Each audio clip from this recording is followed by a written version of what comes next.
we start to make something more, building trust for today and tomorrow. Because when a passionate community of solvers comes together, you get new solutions for a new day. That's the new equation. Hybrid cloud and AI are the two biggest trends shaping enterprise technology today. Businesses are adopting hybrid cloud for its flexibility, scalability, and cost efficiency. AI adoption is rising for efficiency gains, competitive advantage, and improved decision-making. Byte and IBM secure these technologies with end-to-end security lifecycle management, encompassing robust protection, continuous analysis, and coordinated response. From identity-centric to data security controls, we de-risk access and protect critical systems, ensuring compliance. De-risk your future with Byte and IBM, so you can act safely.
Γεια, είμαι η Κλειό. Είμαι δημιούργημα τεχνητής νοημοσύνης και με το δίκτυο 5G μπορώ να σε ταξιδέψω στην ιστορία. Τι θέλεις να δεις? Μπορείς να μου δείξεις το Παρθενώνα όπως ήταν στην αρχαιότητα? Ναι, με την εφαρμογή Κοσμοτέ Κρόνος μπορώ. Μπορώ να δω και μέσα στο ναό? Φυσικά, χάρη στις τεχνολογίες Augmented και Virtual Reality της εφαρμογής. Άλλα μνημεία? Ναι, το οδείο του Ηρώδου του Αττικού, το ιερό της Αρτέμιδος και τη Χαλκοθήκη. Και πλέον μπορείς να δεις και το ερέχθιο και τα προπήλαια. Η τεχνολογία του μέλλοντος φέρνει το σπουδαίο παρελθόν μας στο σήμερα.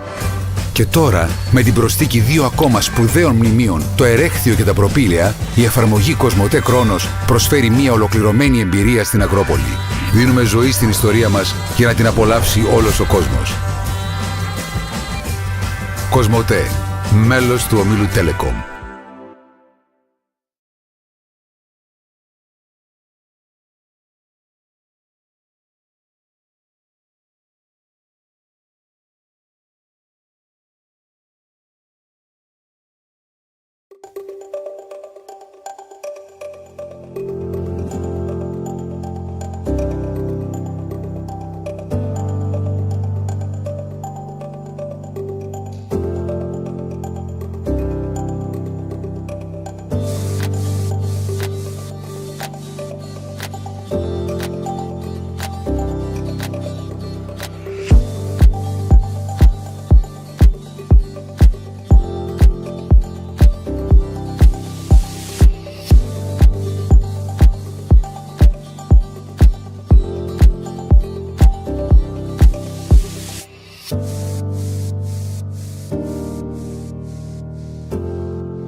Round and round.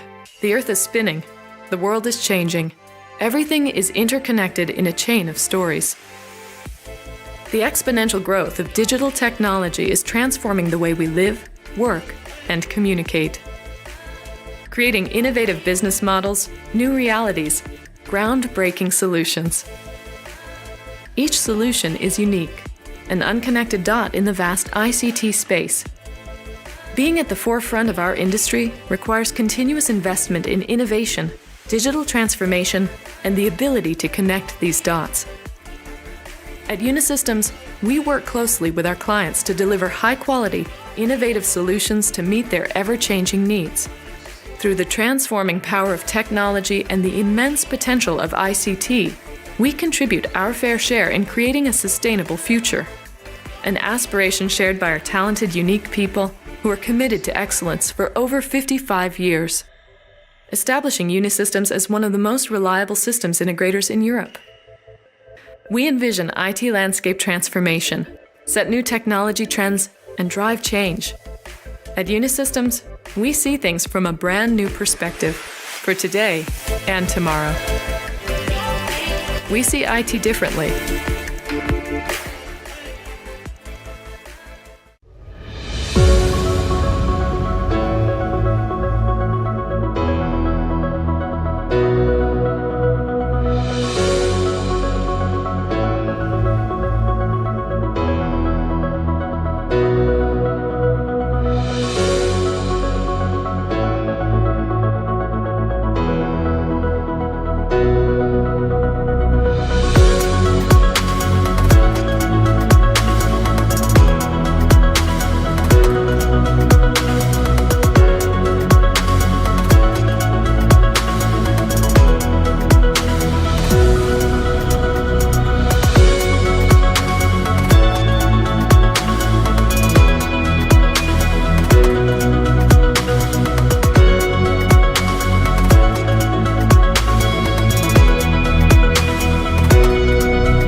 In a world driven by digital technology, there's a quiet force behind it all. Companies that keep everything moving forward. You may not always notice them, but you can always feel their power energizing society from the everyday to the extraordinary. They help you design and build a future where everyone can thrive, enhancing experiences anytime, anywhere. They don't just let you watch the story, they bring you into the heart of it.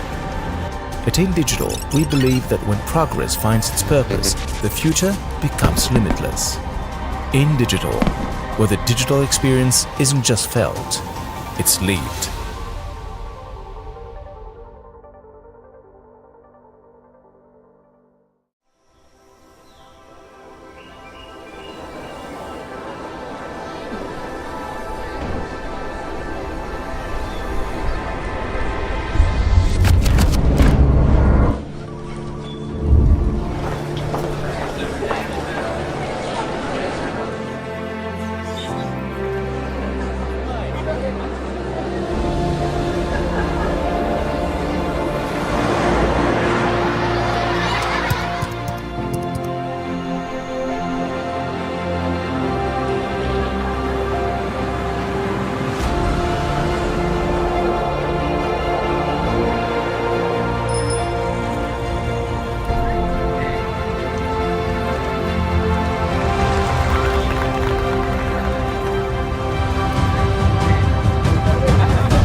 We're taught that 1 + 1 = 2.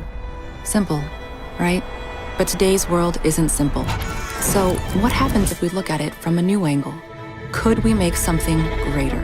If we bring together human ingenuity, passion, and experience with the latest technology, we start to make something more, building trust for today and tomorrow. Because when a passionate community of solvers comes together, you get new solutions for a new day. That's the new equation. Hybrid cloud and AI are the two biggest trends shaping enterprise technology today. Businesses are adopting hybrid cloud for its flexibility, scalability, and cost efficiency. AI adoption is rising for efficiency gains, competitive advantage, and improved decision-making. Byte and IBM secure these technologies with end-to-end security lifecycle management, encompassing robust protection, continuous analysis, and coordinated response. From identity-centric to data security controls, we de-risk access and protect critical systems, ensuring compliance. De-risk your future with Byte and IBM, so you can act safely.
Γεια, είμαι η Κλειό. Είμαι δημιούργημα τεχνητής νοημοσύνης και με το δίκτυο 5G μπορώ να σε ταξιδέψω στην ιστορία. Τι θέλεις να δεις? Μπορείς να μου δείξεις τον Παρθενώνα όπως ήταν στην αρχαιότητα? Ναι, με την εφαρμογή Κοσμοτέ Κρόνος μπορώ. Μπορώ να δω και μέσα στο ναό? Φυσικά, χάρη στις τεχνολογίες Augmented και Virtual Reality της εφαρμογής. Άλλα μνημεία?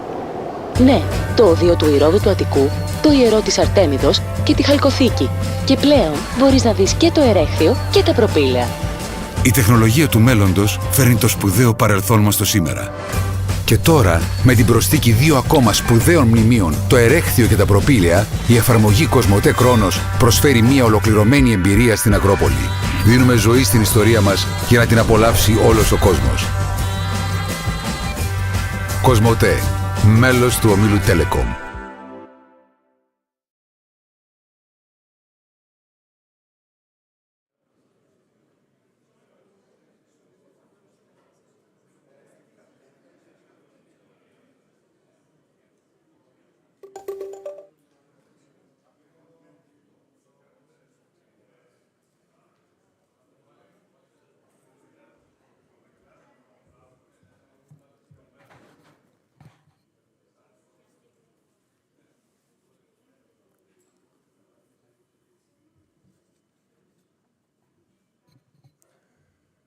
Κυρίες και κύριοι, καλή σας ημέρα.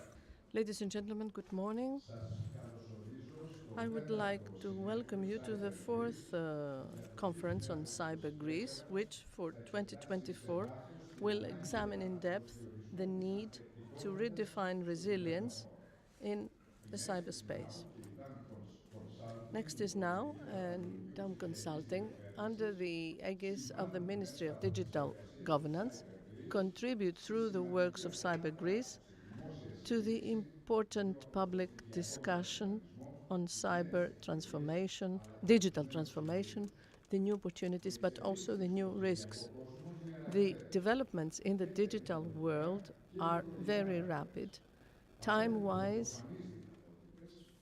and kind-wise. They provide a lot of opportunities. They transform the ways of communication and the models of primary production and the relationship between state and citizen and the internal and external security of the states. We see that, we encourage it on a daily basis. In order to understand what we're talking about, in 2028, the volume of data produced was 33 zettabytes. Do you know how much it will be in 2025? 175 zettabytes. For the non-experts, 1 zettabyte is 1 trillion gigabytes. These are the rates, and these rates we are called upon to follow and also to regulate. For instance, AI, artificial intelligence, which is a protagonist in digital developments and in the public debate as to how and under which terms we go to the future of connectivity and data management. It is the protagonist in a positive and negative way. For instance, recently I find myself talking with Professor Tsiodras on ointments for the knees. I've never met Professor Tsiodras. It was a good opportunity to call him and to settle how we will proceed.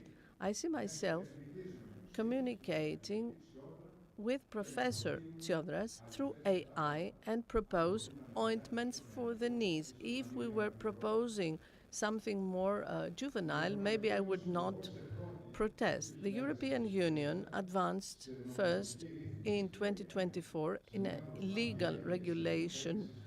legislative regulation of AI in setting rules and red lines. This is something that we will discuss in depth in this conference.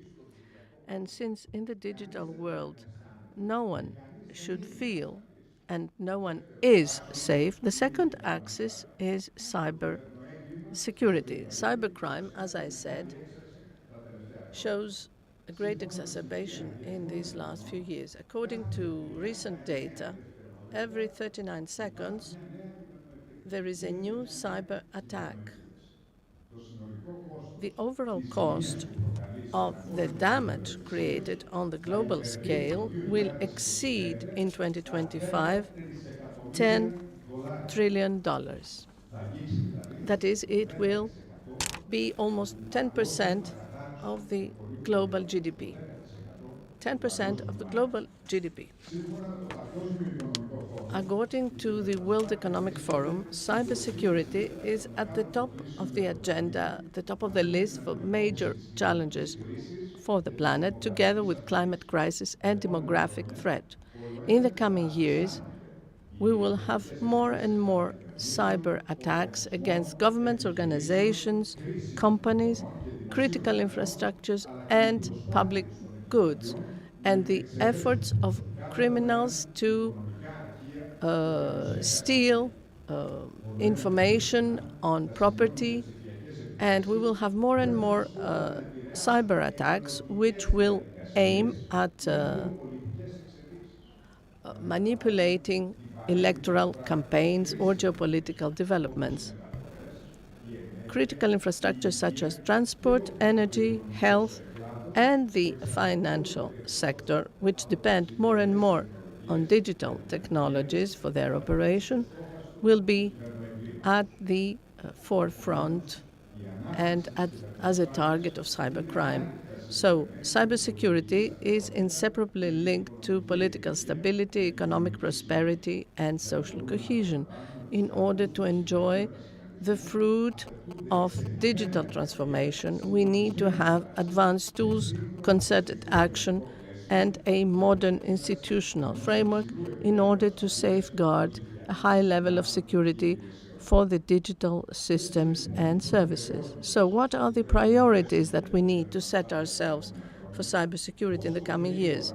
How fast can we adjust to the new data and the technological developments? How can we shield ourselves so as to become less vulnerable vis-à-vis the cyber threat? All this and many more that will arise through our works will be discussed on a top level with interviews, debates, panels, and with the active participation of all the participants. So with these few words, I would like to thank you for being here and for supporting us, and I would like to call to the podium for the next presentation Mr. Athanasios Kosmopoulos, who is our national representative in the European Cybersecurity Competence Center. He's the representative of the Ministry for Digital Governance. Mr. Kosmopoulos, you have the floor.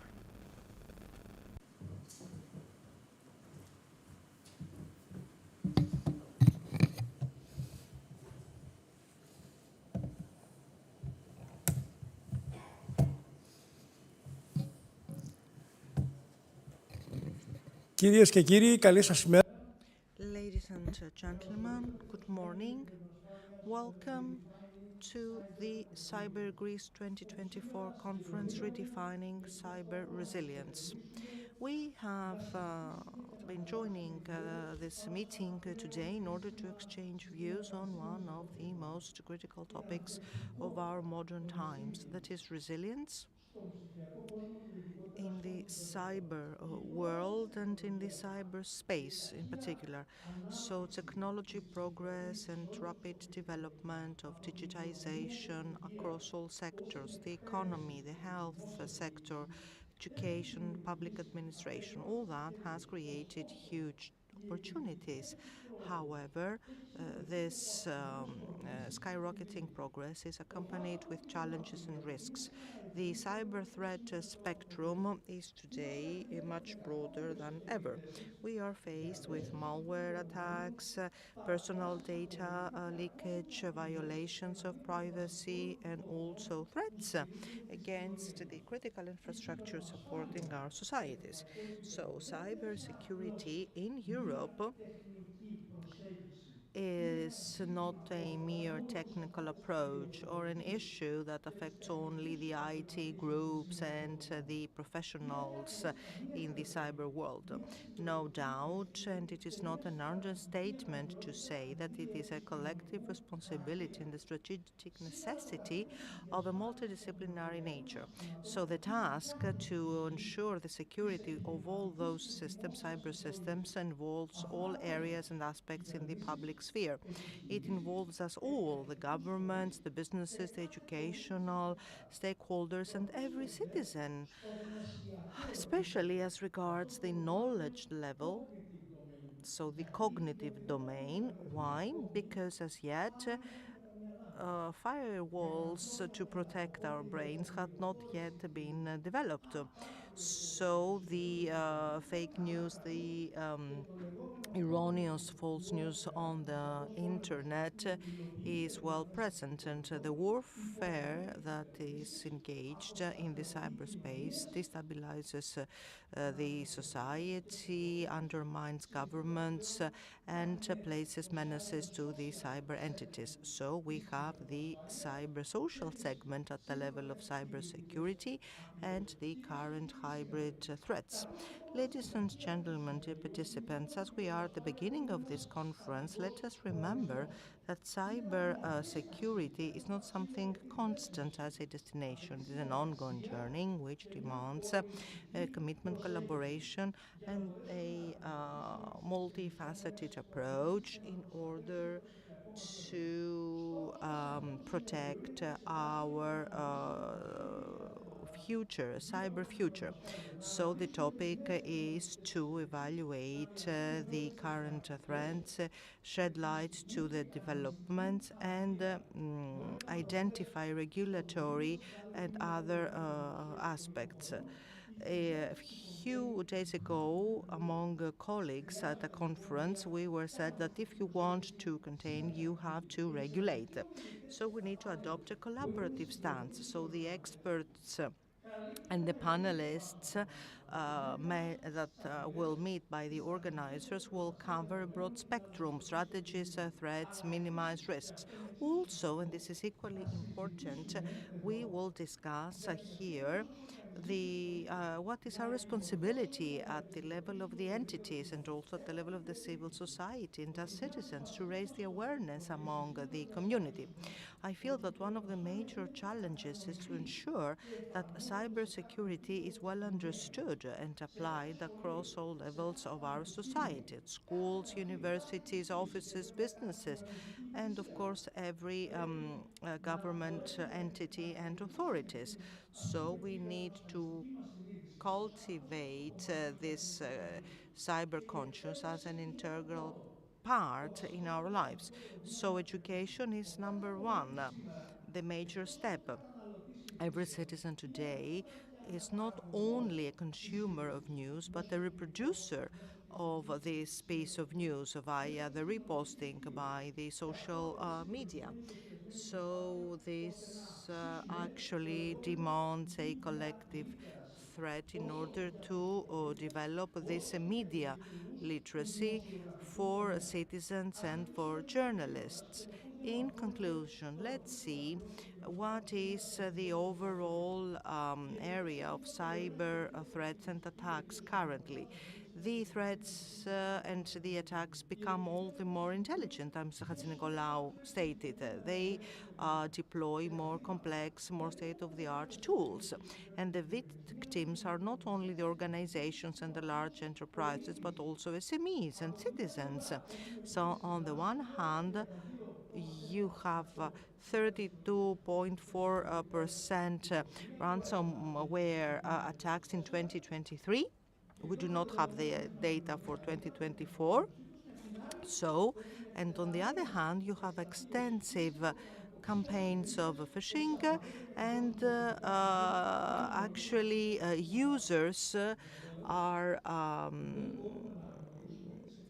trapped and deceived. Of course, we also know cyberware and cyber spyware are essential threats.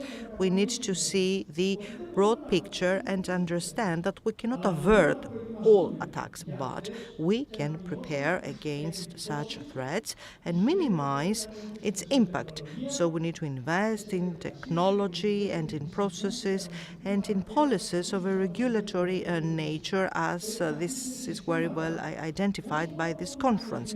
So we have to develop systems to prevent and detect, so on a predicted basis, but also to have recovery after such an attack. So resilience and minimize risks are the core of this strategy. The key element is the human being.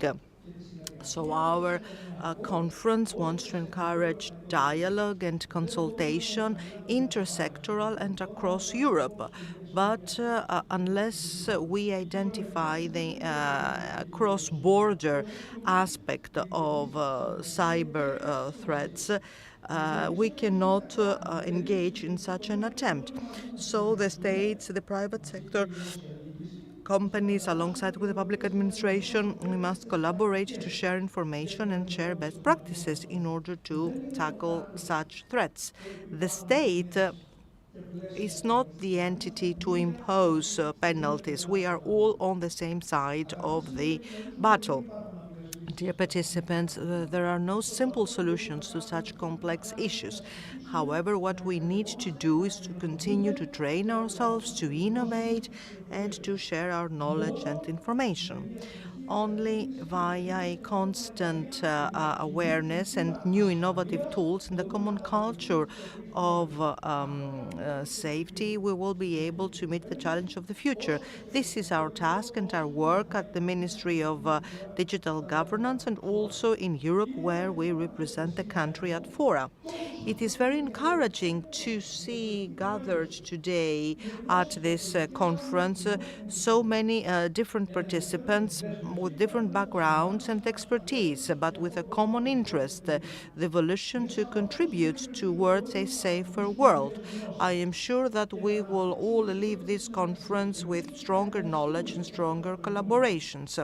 And I am certain that we will be inspired, as was in the past, to encourage all stakeholders stakeholders to proceed towards this new journey with determination. Thank you all for your presence, for your commitment and engagement. Also, on behalf of the organizers, for the importance of this conference. I am very eager to listen to all participants and panelists and participate in the most interesting debates. I'm sure that all of us will come out of this conference richer in knowledge. All of us together, cyber resilience and cyber security will become an essential need with a common vision and not just a necessity. Thank you all. I would like to wish the best of success to the works of this conference. Thank you.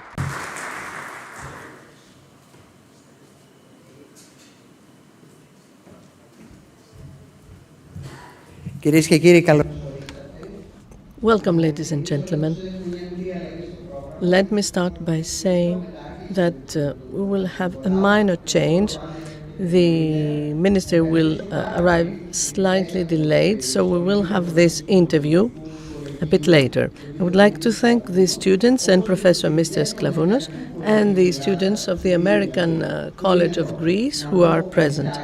Let me say very briefly that on the table in front of you there is a sign that you can scan, and once you scan it, at the end of the first panel, we will have some questions that you will see them and you can vote. This conference is broadcasted live streaming with a large participation through our platform and all the means available in Real Group. So let me call for the first panel the Minister for Civil Protection and Climate Crisis, Mr. Vasilis Kikilias, the Deputy Minister for National Defense, Mr. Yannis Kefalogiannis, and Mrs. Sofia Ananiadou, who is AI professor in the IT department in Manchester University and is also the head researcher in the newly founded AI Center Archimedes. So we start with this panel. I will also take a seat. So, can you hear me? Yes, you can hear me. Fine. So, I will start. Please check that you can scan in order to answer the questions later, the questions that we put to you, and which will be also examined by the minister. Mr. Kikilias, the fire season was very important for the contribution of new technologies in early detection and in the management that you had to do, coordinating the various tools. The most impressive tool was the drones. We have seen them, they will stay in our life. Is there any plan to expand this in other smart solutions or applications, not just for wildfires, but for other disasters, floods, earthquakes? What are you planning to do? Thank you, Mrs. Pirchiotti, for inviting me.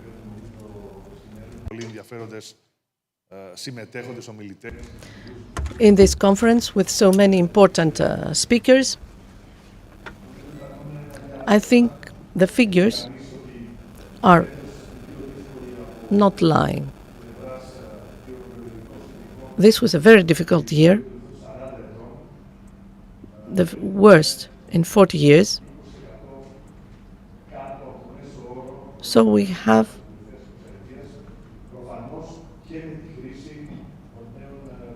less than 20% response.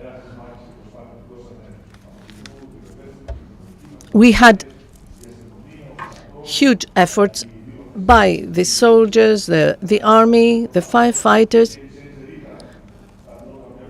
The game changer was the drones that we used in Attica and in all the other the rest of the country. We have also other systems to geodetect while they are operating. You mean? Yes, while they are operating. Before that, we didn't have. During the last 3.5-4 years, the government has tried to invest in modern technologies. And we had this EGIS. It's a huge program, yes. What have you provided for cybersecurity? First of all, AI as a brain in order to collect information for prevention, in order to face the problem, and in order to report from closed and open sources. We have already tendered 1.7 billion euros, which includes sensors for the forests and the mountains, in order to be able to detect the first smoke. Meteorological stations and radars. We haven't had new ones since 2004. Satellite views. The Minister for Digital Governance will talk about it later. 110 drones of the latest technologies in order to detect everything. 3 SAVs aircraft. We have signed the contract that will work for the borders and for the country. The possibility to upgrade 112, the hotline, and 1,200 firefighting vehicles, helicopters, Canadairs, and all this is connected to the open sources. The citizens, the fellow citizens, the people in the social media who upload something, a video or anything, is an important factor in the war room of civil protection. We will have the picture, we will have the meteorological provisions and forecasts, we will have on-the-spot development of a phenomenon, a flood or a wildfire, and data as to how it will go in the coming minutes or hours. And all this will be operated through AI. And of course, we have to put some frameworks. Let me now turn to Mr. Kefalogiannis and explain that we have called in this panel people who we believe are head of ministries where security and the use of new technologies is of vital importance. So, in the Minister Kikilias for Civil Protection, and now we go to Mr. Kefalogiannis, Deputy Minister for National Defense. Mr. Kefalogiannis, the rapid development of all these digital solutions, new technologies, the use of AI have changed dramatically the situation globally, not just in Greece, in the sector of national security and defense. So I would like to ask you, an institution such as the army, which is rather rigid, how fast can it adapt to this new reality?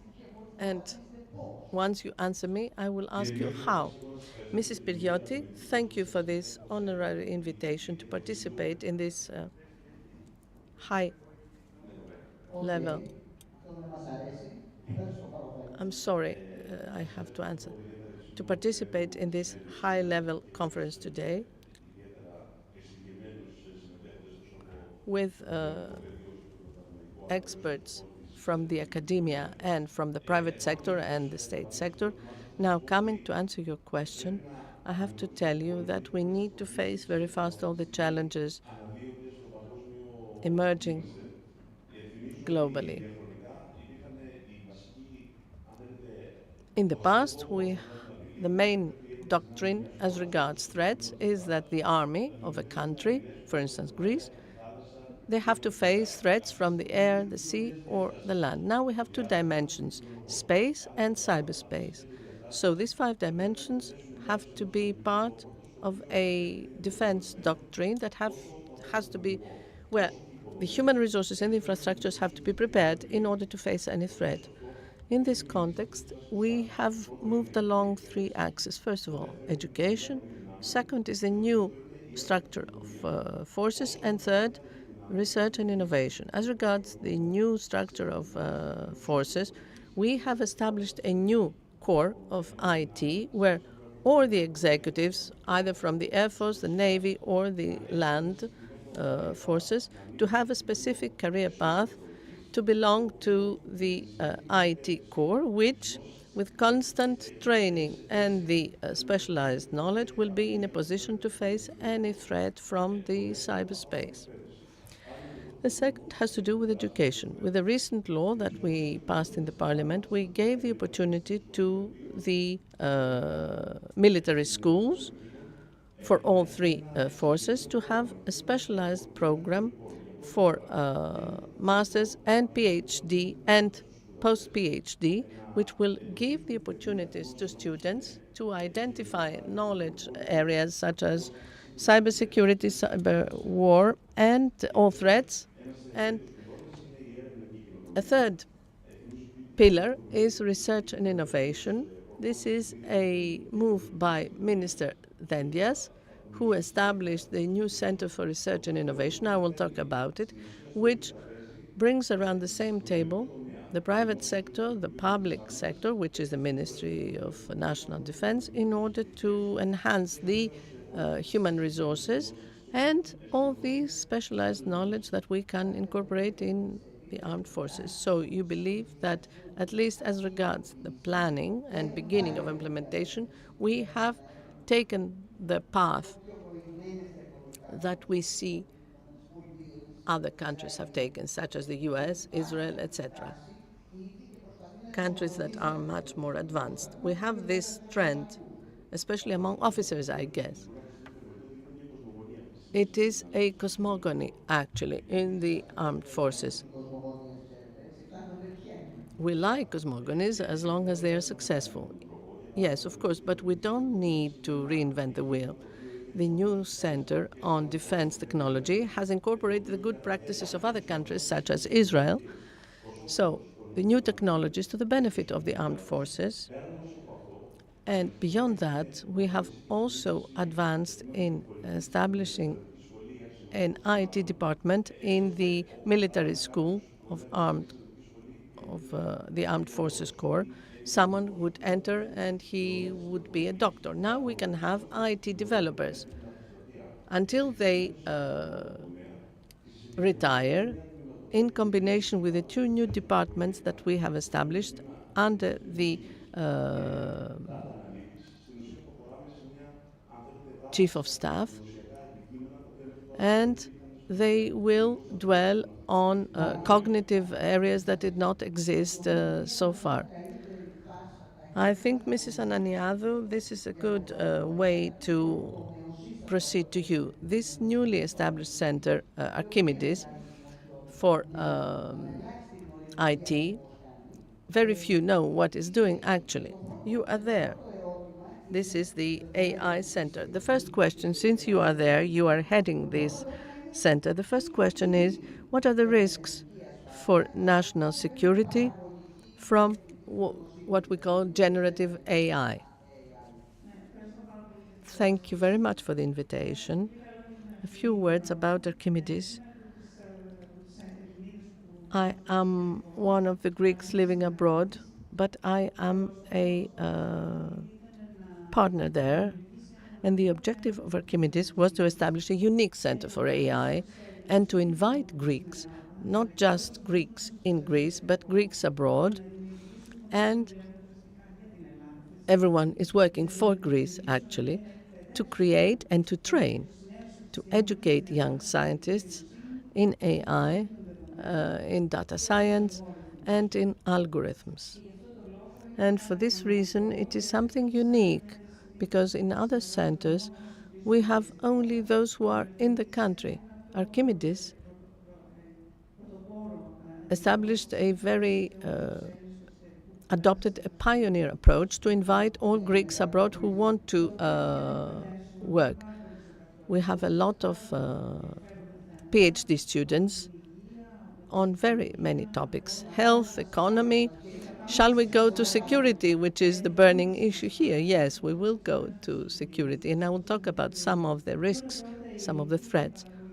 First of all, generative AI is a category of systems, of AI systems, which have been designed to create a new content. And this is done with the existing data. These data are very, very many from Wikipedia, etc. But these data, we don't know how we can intervene and alter them. And we talk about data poisoning or data contamination. I will analyze this later. The models of machine learning that we are using are multimodal. Sounds, videos, and text, a lot of texts. So we learn from these huge data quantities, and we produce results that might look original, but sometimes we don't know if they are really correct and true. So the risks for security that we are facing right now are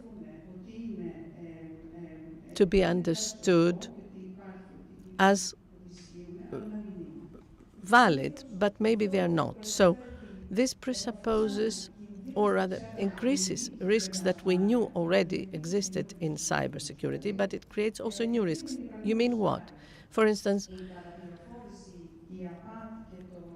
misinformation, fraud, and material of child abuse are not new categories, but they are reinforced very fast and on a great scale. What is threatening, what is we're afraid of, is the prompt hacking for creating risks. Something else that I would like to say that was mentioned before is that in cybersecurity systems, I don't believe that the LLM, the large language models, are ready to be used. And they should not be, because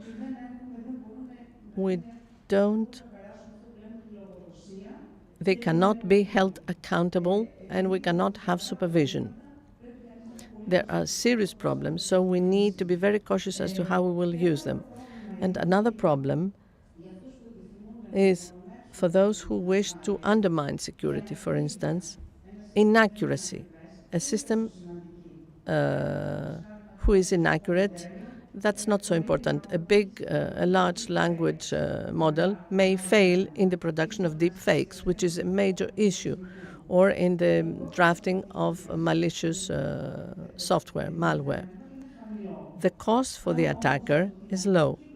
But if on the defense side, from the defense side, such mistakes are very important and they can create serious security violations. Right. Mr. Kikilias, let me come back to you and go on what Mrs. Ananiadou said. As long as we have an increase of AI infrastructures, the more the vulnerability increases for cyber attacks. If it is hacked, if the central system is closed down in a war room, if there is an attack that is successful, and we have seen such attacks in very complex forms. So what do we do there? We have an operational part that is blind. We will go to manual. Can a system operate from that level of technology to go back to manual and become equally effective? I mean, okay, not so effective, but effective. Shouldn't there be a proportionate part in cybersecurity, maybe we should try to understand. I'm talking about your ministry. Maybe cybersecurity is equally important with the investments in IT. That's a very good question. We have not advanced at the same pace as a country in the second part. Everyone recognizes that we're lagging behind with the other European countries. We advanced in the digital aspect, but now we need to proceed with the framework of security as regards the state, the government, the structures, critical infrastructure, power generation, water. This is a crucial resource for us and becomes more and more critical. And of course, security issues for civil protection.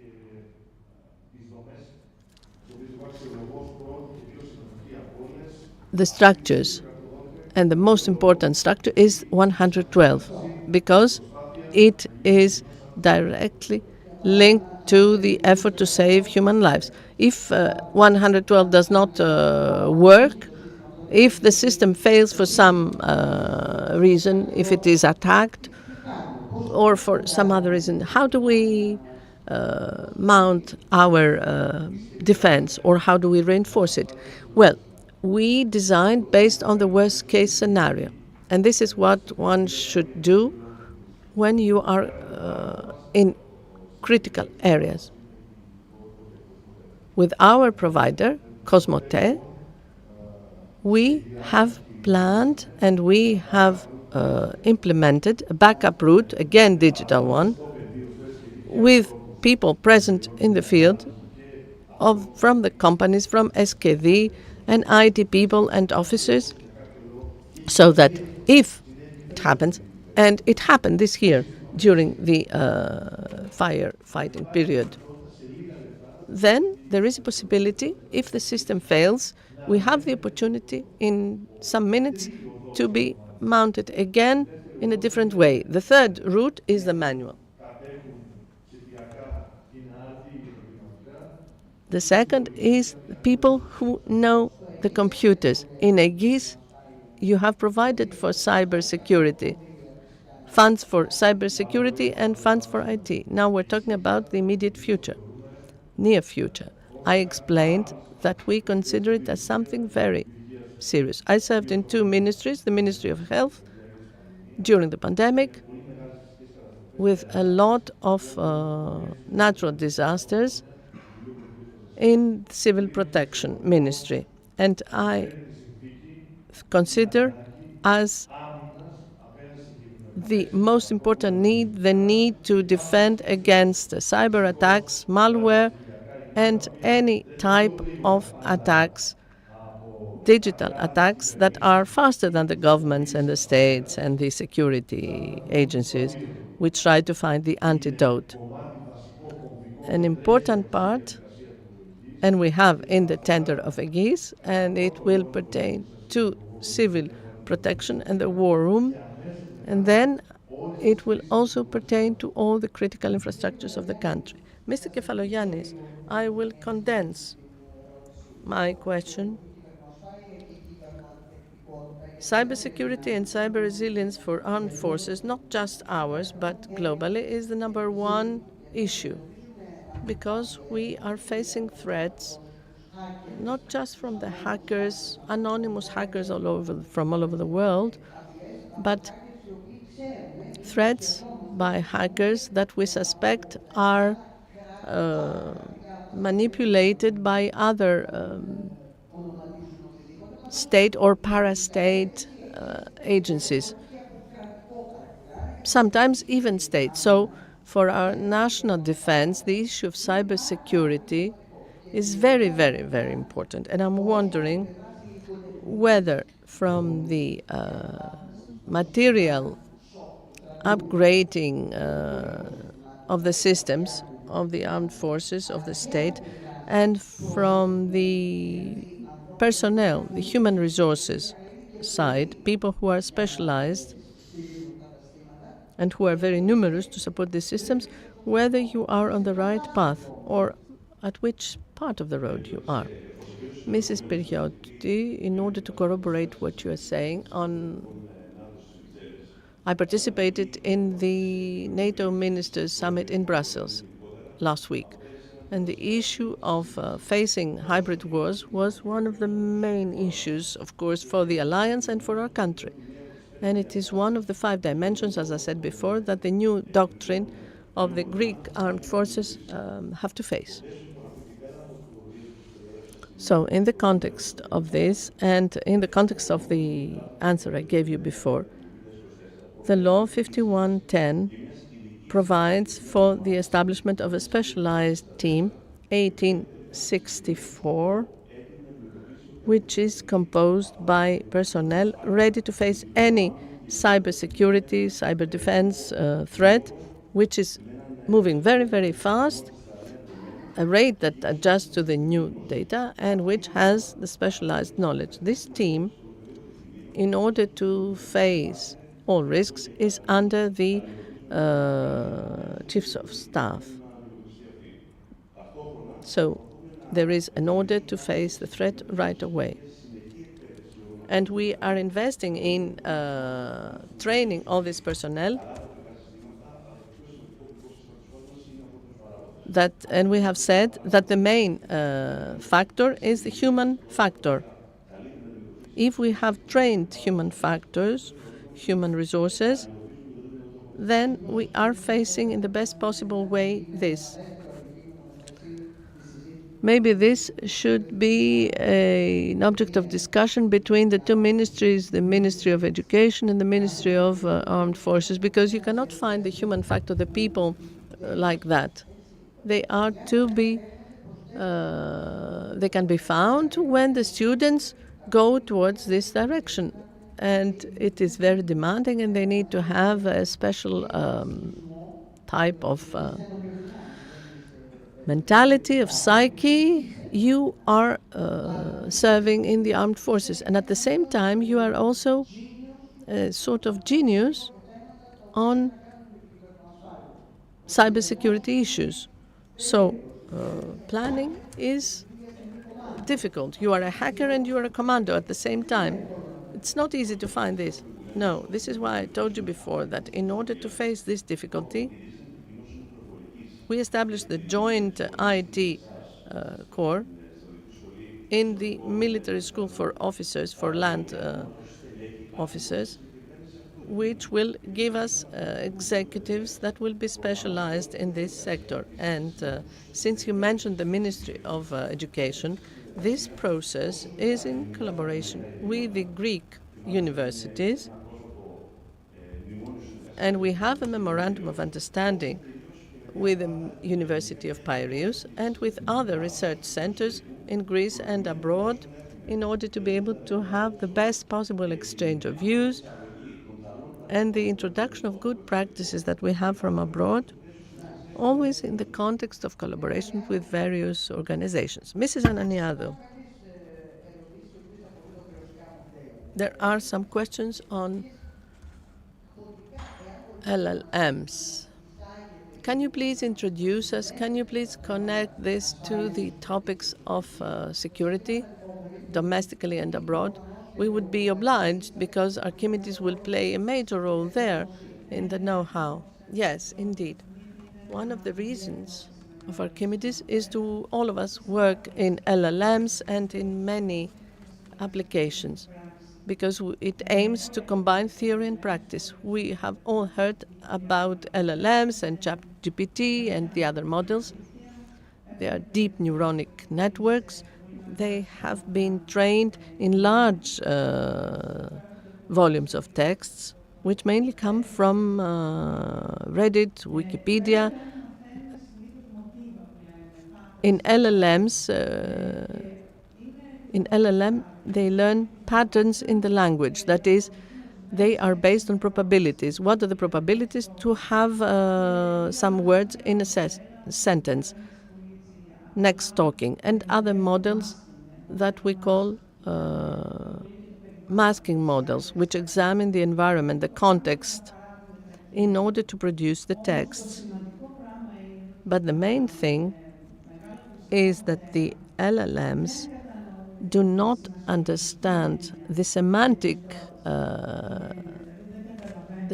of a sentence. They don't understand the meaning. But they calculate mathematically what is the most probable next word, and they do it very well. So, since the LLMs are probabilistic, inherently probabilistic, they have been given a nickname, stochastic parrots. Stochastic parrots. There has been a lot of discussion on stochastic parrots for LLMs. You know that they can understand the next sequence of a word in a very convincing way, but they don't have a representation, an inherent representation of what the words mean. This is why the LLMs do not encode, an understanding of the world as we do. And this is a major discussion, that is, to what extent they can emulate man. And I had a discussion with a gentleman before. They don't have this cause and effect or the relationship between entities and objects. What many linguists call the pragmatological context. And this is a major restriction of LLMs that the users have to understand. Otherwise, there is a risk of prejudice, of bias, an automation bias. People trust excessively these models. And the other risk is anthropomorphism. People create an anthropomorphic relationship with the models, and this creates or intensifies, if you wish, the bias of automation. Can these models be used at the level of domestic security and external security? Yes, indeed. Maybe I could have answered this in my previous question. There are ways that this is done. For instance, the hacking of indications, the possibility, the prompt hacking. The users can deceive the LLMs so that they can give erroneous results. The risks are spying, misinformation, deep fakes, disinformation in financial and economic issues. Now, a very interesting topic that not many people have examined, but it has been mentioned, is that there are, in open source tools, there are tools that are called autonomous agents. And this links a chain of prompts in LLMs and allows them to do very complex works. And this creates issues because we don't know, in a semi-autonomous way, the LLMs make decisions. And we don't know right now what can be the results of these decisions. Right. At this point, and before going to the final part, look in front of you. On the stand on your table, you have the QR for the voting. While we are talking, please connect your phones in order to see the questions and vote, because it is important to have your opinion, because the questions are critical and difficult. They are not good questions, they are difficult questions. So please, last question, Mr. Kikilias. You have said everything. You said it. You went to the Ministry of Health. We had the pandemic. I don't know whether this is good or bad. Then we had the lockdown. Then We had the huge impact of the climate crisis all over Europe and in Greece. Now we have some emergency scenarios. And your ministry plays a crucial role. If we have a major cyber attack in the critical infrastructures of the country, we have Mr. Dobridis here from the National Agency for Cybersecurity, and we have interruption of communications. We have fake news that make the population act erratically, abandon the city because this will happen. Queues in gas stations, etc. The question is, your question, does it have some plans based on which you will not react in a true flood, but you will react together with the other line ministries in such a situation within urban centers? I mean, how exactly? Because I'm sure you have not it ready, but have you started thinking about it? Apologies. I have been on my mobile phone. We have a fire in Lavreotiki. It has been dealt with. We are talking about the end of the firefighting period in a very large area. And we're talking about drought conditions. For sure, we will have drought again. This is the nature of the work and the emergency. So, there are plans that are being drafted, but these plans don't have to remain in a drawer. This is why the interoperability of civil protection is with the police force, the armed forces, the emergency, the ambulances, etc., everyone involved in a crisis. In the next decades, if there is any major earthquake in the region of Attica, if you remember, there are no mobile phones, there are no traffic lights, there is chaos in the streets, no one knows where they need to go, even those who are responsible. This can happen without an earthquake, Mr. Kikilias. I think that nothing can be done without effort and constant effort. And we have seen it elsewhere. There are steps taken towards the right direction. I think everyone has understood the planet and Europe are facing crisis. As regards what you're saying, yes, it is the Civil Protection Ministry together with the Ministry for Digital Policy which are responsible.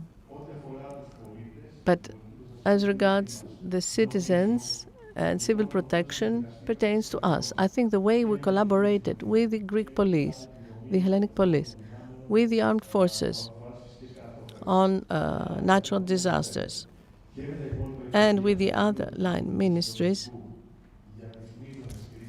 for major crisis shows that there is a beginning, but we still have way ahead. Mr. Kefalogiannis, let me conclude by asking something very, very concrete, which is not easy to answer. When the armed forces make procurements, they plan ahead based on a horizon of 3, 4, 5 years. But this cannot be done in cybersecurity. You cannot order now and receive in 5 years, because what you will receive, it will be useless. I mean, even if not useless, it will be much less relevant in a year or two. So here we have an asymmetrical effort or an asymmetrical risk that requires a different approach. Cybersecurity is not a classical way It's not a classical procedure of procurement. We are ordering this, we can wait for 2 or 3 years. You don't have the luxury to wait. Cybersecurity does not have the luxury to wait. Things will have developed, and I'm saying this for the armed forces, especially for national defense, because foreign states in the area, but not just our neighborhood, are very differently organized as regards the updating of their systems, their cyber security systems. What are you planning to do for that? Mrs. Pergiotti, it is true that the speed as regards procurement in national defense is a very important factor, even more so in cybersecurity. In cybersecurity, we need to have immediately the right systems, the right equipment, and all the framework in order to face these threats. And it is a matter of life and death. No exaggeration. For this reason, we have established the Greek Center for Defense Innovation, which is operating in a private way. The chiefs of staff come and tell us about their needs as regards their equipment. We make a call, and the startup companies or any companies, and they participate in this very fast procedure. And since we have to select the best company, they make the prototype, which is funded by this center. And in this way, we gain the technology from the private sector. Second, the company that participates in this company, either a startup or an SME, which is already operational, it has the customer. But they also have a very large market, which is NATO and others. And in this way, we overcome this issue of speed, not just for armed forces, but in the public sector, the issue of procurement, how slow the procedures are for legal reasons, etc. Yes, but for some reasons, we have to be more flexible. So, as I said before, TAC is copying good practices that we see in other countries in the neighborhood. And we believe that this will develop in such a way so as to be able to overcome these impediments. Speed, but not only. Well, ladies and gentlemen, we are asking the questions, and you will see them. And I want the ministers to stay, not for any other reason, but because I want them to see the results of your questions, the questions for the poll. The first part is cyber defense and resilience of the state. What is your opinion for the preparedness level, both technically and procedurally, for the public and broader public sector in Greece on cybersecurity issues? So, ministers, satisfactory is the answer given by only 20% of the participants. Average 53%, inadequate 27%.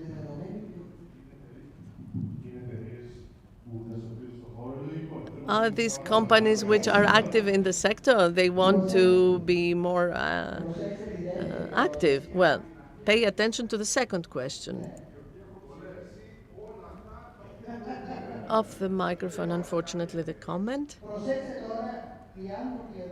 Now, please watch the people here. I have not voted. That's the issue. Do you believe that the National Authority on Cybersecurity has adequate competencies and resources? The answer is that it has to be upgraded. The National Cybersecurity Authority has to be upgraded in resources and in legal competencies. 85%. The domestic and external security in Greece has now a cybersecurity pillar. How important is the risk from cyber incidents? 98%, extremely important. 98%. Do you have something to tell me? If you want to tell me something, please come over. Another 5 minutes. Okay. So we start with Mrs. Ananiado, because I don't know what are the opinion of the public where you live in the UK. Yes, in the UK, but I also live here. So here we see that we are lagging behind on issues pertaining to cybersecurity, especially for the state, the public sector. For the private sector, we will talk later, but here we are seeing the answers regarding the state. There is the feeling that we are average or inadequate. What is your opinion? For the first question, I believe that since AI and cyber attacks are developing very, very fast, and there are many risks, there are sure efforts, but we need to have a body, an agency that will catch up with what is happening, and it has to be centralized. My opinion is that it is moderate. We can never say that it is satisfactory, because we need to have a very systematic and holistic approach. It is not just technology and the experts in the government. We need to have very many other factors that would work collectively. So I would say moderate. Now, take off the minister's hats. I don't want your answer as a minister A or B. I will tell you very simply. In any serious state of the world, which faces serious and true, real threats in their in their external security, and a country that has unfortunately experience in local terrorism. In these countries, there are three different kinds of authorities that have increased competencies. For instance, the the domestic intelligence service. The National Cybersecurity Authority should have been set and must be set. I mean, it's not late. It must be set up based on this rationale. You cannot set it up under the rationale that I am under a ministry and I ask for 5 laptops and 6 computers the way I want them. It is the wrong setup. You don't give it the importance that you should have given it, as you do to the other security authorities. Anyone can answer, but not as ministers. No, I will answer as a minister. If I remember correctly, before the presentation, in your first question, I answered explaining that I believe, as regards digitization and the digital world and the reversal of the Greek state with real applications, the vaccine, the certifications, we have had big leaps forward. Indeed, in cyber security, there is still a way to go. And during these 4 years, this term, we have to examine this with cautiousness. However, I have to say that, unfortunately, theft precedes anti-theft in this sector. Out in the real world, unfortunately, those who are going out with gadgets and who are, wizards or experts and who detect leaks in the system are going very fast. And then the state or the big multinationals or the various agencies to find a way to face this. This is a global practice. Hackers are always faster than the agencies and the defenders. Well, seeing the specific questions and answers, I like to see the glass half full. In the first question, most answered moderately. Which means what? We have embarked upon a procedure to face all these challenges not of the future, challenges of today, of the present. But we need, of course, to take other steps. And I have to put on my minister's hat. The Greek armed forces have an extrovert character. They participate in international organizations such as NATO. They have analyzed these challenges, they have faced them, and they have been well prepared compared to other public entities and agencies. What is missing is what you said. We are missing a central authority that will have under its umbrella all public structures and all public bodies and authorities. We all agree, I think. You know, ministers, you cannot see. I see the Minister of Digital Governance, Digital Policy. Yes, he will see the questions. He came on time to answer the questions under his competence. You will not take off this slide. You will keep it here so that Mr. Hadjinikolaou will be able to use it. Gentlemen, lady, it has been a very interesting discussion. Thank you very much for being with us and for talking about the issues under your competence, crucial issues. Mr. Hadjinikolaou, Minister, you have the stage. It's all yours.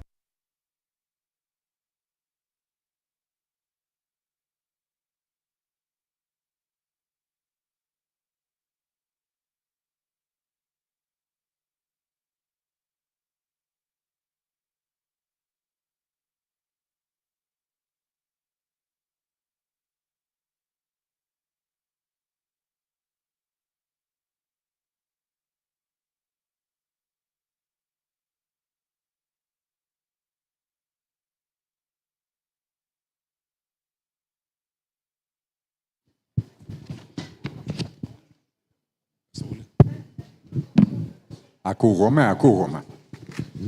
Υποδεχόμαστε τον Υπουργό. So we are welcoming Mr. Papastergiou, who is the competent minister for digital governance. Well, actually, today he was involved in trolling our conference, Cyber Greece, because all of a sudden he was called by the Prime Minister himself of the Maximus Mansion for a meeting, and he will be gone straight afterwards our intervention, going back to the Maximus Mansion, I think.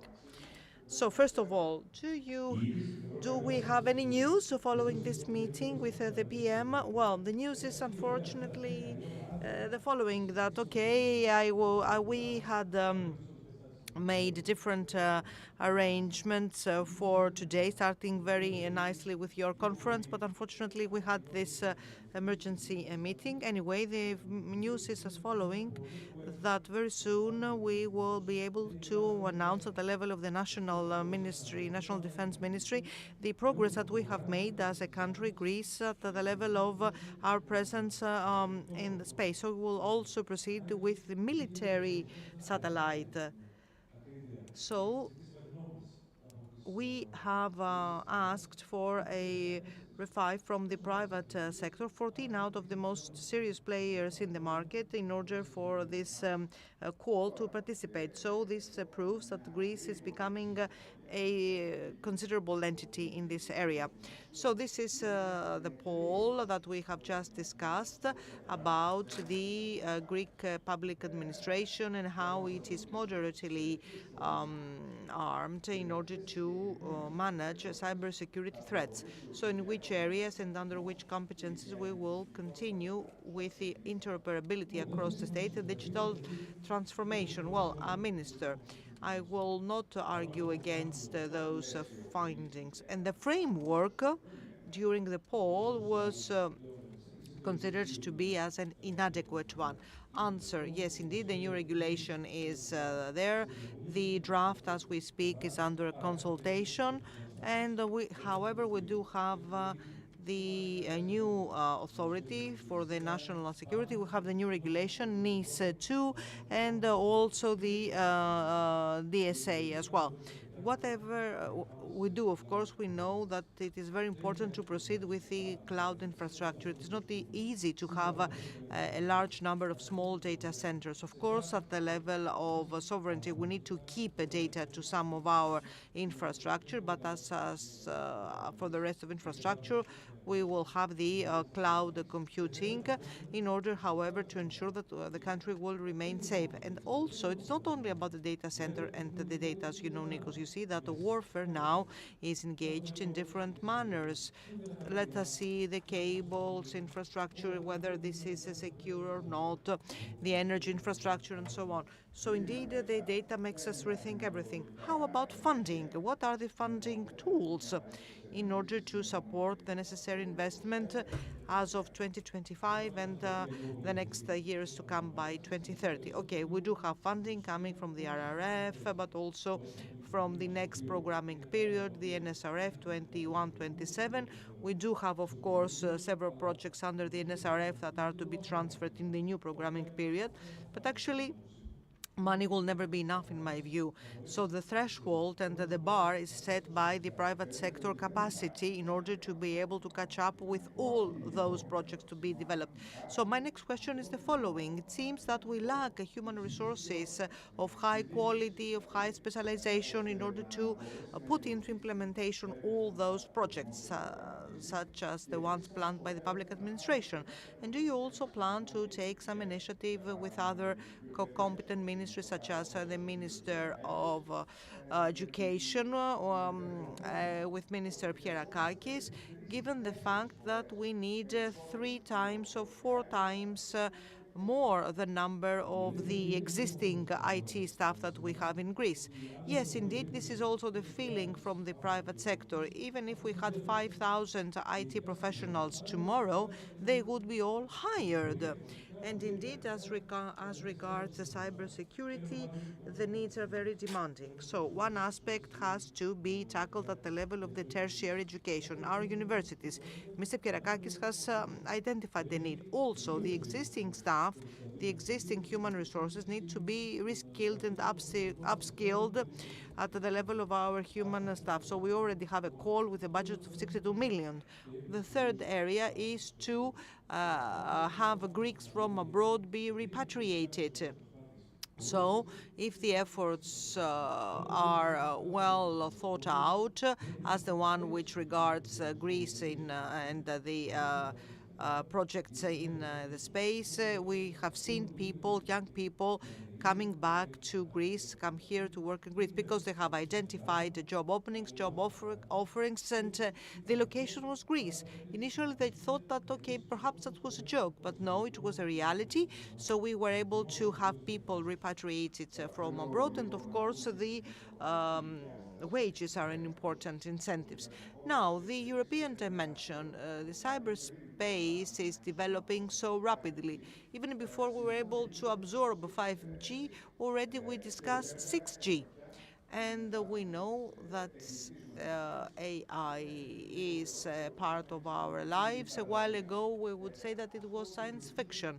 So this creates very high demands, challenging demands for serious policy making, nationally and at the European level. So the question is there a centrally designed policy in Europe?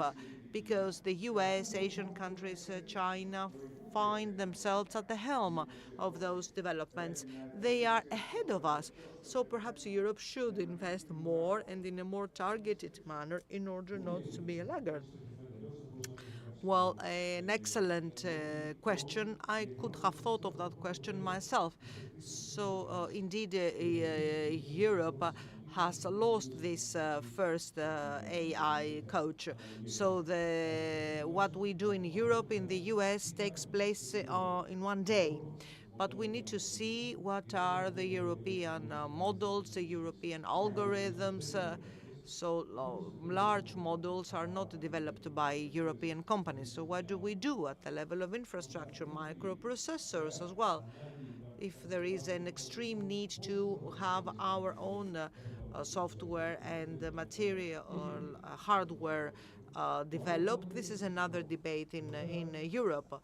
Another aspect is the regulatory aspect. So theoretically speaking, Europe first regulates, but perhaps it is doing so in a manner that perhaps it asphyxiates the development. So AI by itself cannot have everything regulated, and there is a sensitive aspect. AI, social media for children, because cybersecurity also involves this population. This huge debate about the violence involving minors, perhaps this is reproduced at the level of the social media, and they are vulnerable, those minors. They declare that they are not minors, but the algorithm, the platform, they do not identify that. But I believe they do have the capacity to identify, based on the content, that this is about the minor. So Europe needs to regulate this threat and exert once again pressure to the large providers to proceed to what NIS has identified to be very much alert as to what they provide at the level of services. Another question, our country, can it attract large technology businesses, technology giants, because we have the profile as a country, because of the climate and the human resources? So why not attract other companies for large data centers such as Microsoft? Can we attract such large companies? Do we have the infrastructure and the framework to welcome such investments? So there are two aspects that we need to discuss. One has to do with the data, and the other has to do with the energy. Do we have this? Yes, indeed. Can we have such centers and support them at the level of energy? Can we have infrastructure such as the Daedalus computer, which is also part of a core? However, unfortunately, energy is the key question because they consume energy. So you have to strike a balance between the production, generation of energy and the data. Do we want AI no matter the cost, no matter the fuel? Or do we have to balance that vis-a-vis the energy consumption as well? So the solution is to set the frame, to set the limits, in order to have also PPAs and clean energy generation, in order to not to overcome what the country can afford. The European Union, we need to acknowledge that, is a pioneer as regards the regulatory framework for cybersecurity, starting from the first directive 2016, its update afterwards, and the regulation for the protection for the GDPR and the cyber diplomacy toolbox. Is this policy efficient, or does it have to be updated? I believe that as is, it is sufficient. However, when you have such a dynamic development of the market, one can say that just by a mere law regulation or law 2 years ago, we will be able to catch up with developments in the next decade. The AI Act was initiated a couple of years ago, a large effort to have all the countries agree, and I believe that in a couple of months perhaps we would have to update it. I would place more emphasis on the data aspect.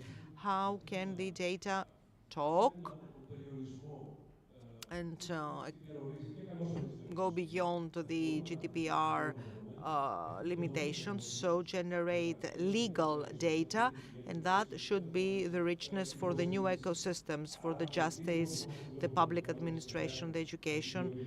And I see my excellent colleague, the DPO at our ministry.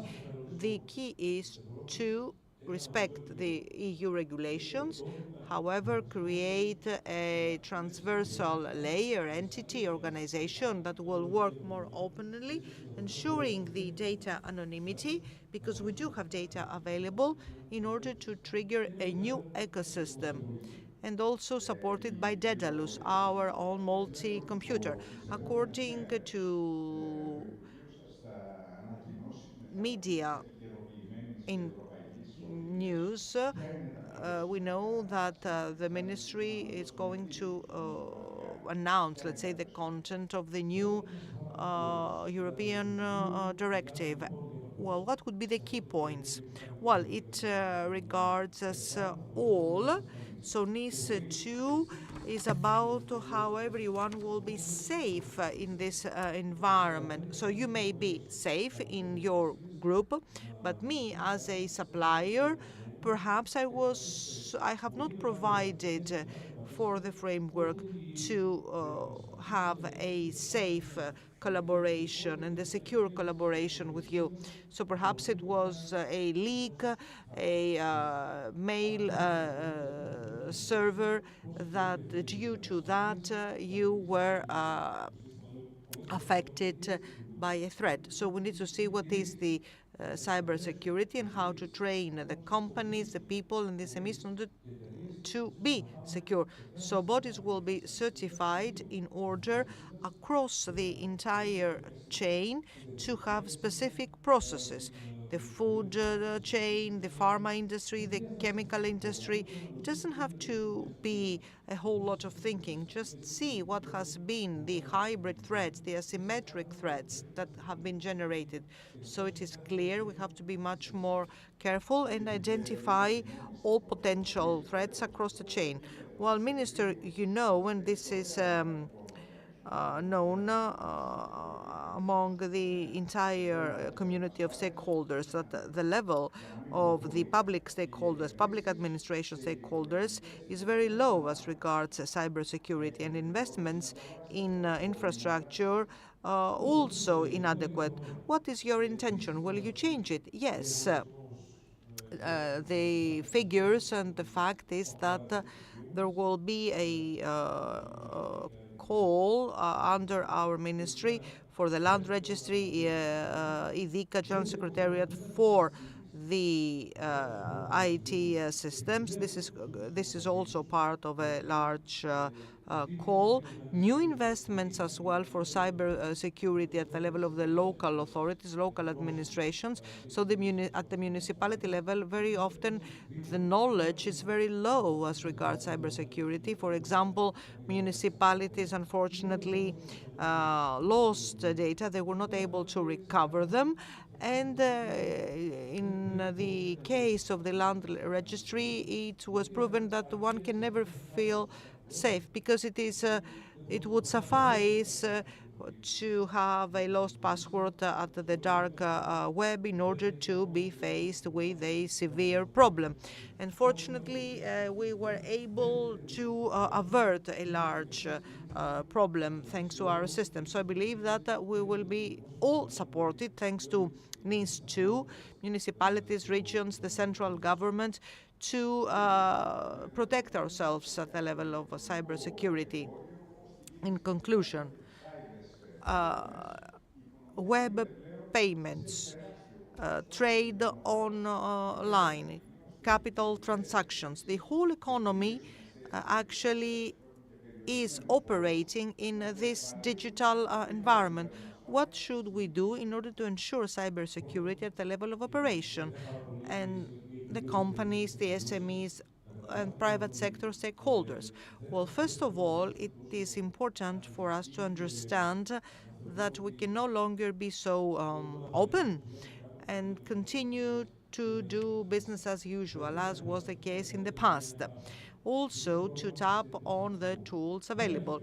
The digital transformation program was out and there was a call, but there will be an extension of that call for an extra 42 million in order for other SMEs and small businesses to be able to have this tool and develop their security resources, no matter the size of the company. So, of course, you need to have specialized personnel. It's not possible for a lawyer, for an engineer to know everything about IT security.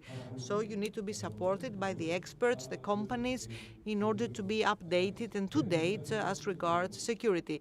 It takes a lot of work, knowledge, and follow-up. Thank you so much, Minister. Indeed, the interviews when it comes to ministers should take place from now on in between two meetings because they can be to the point, concise, and without any prevarication. Thank you so much.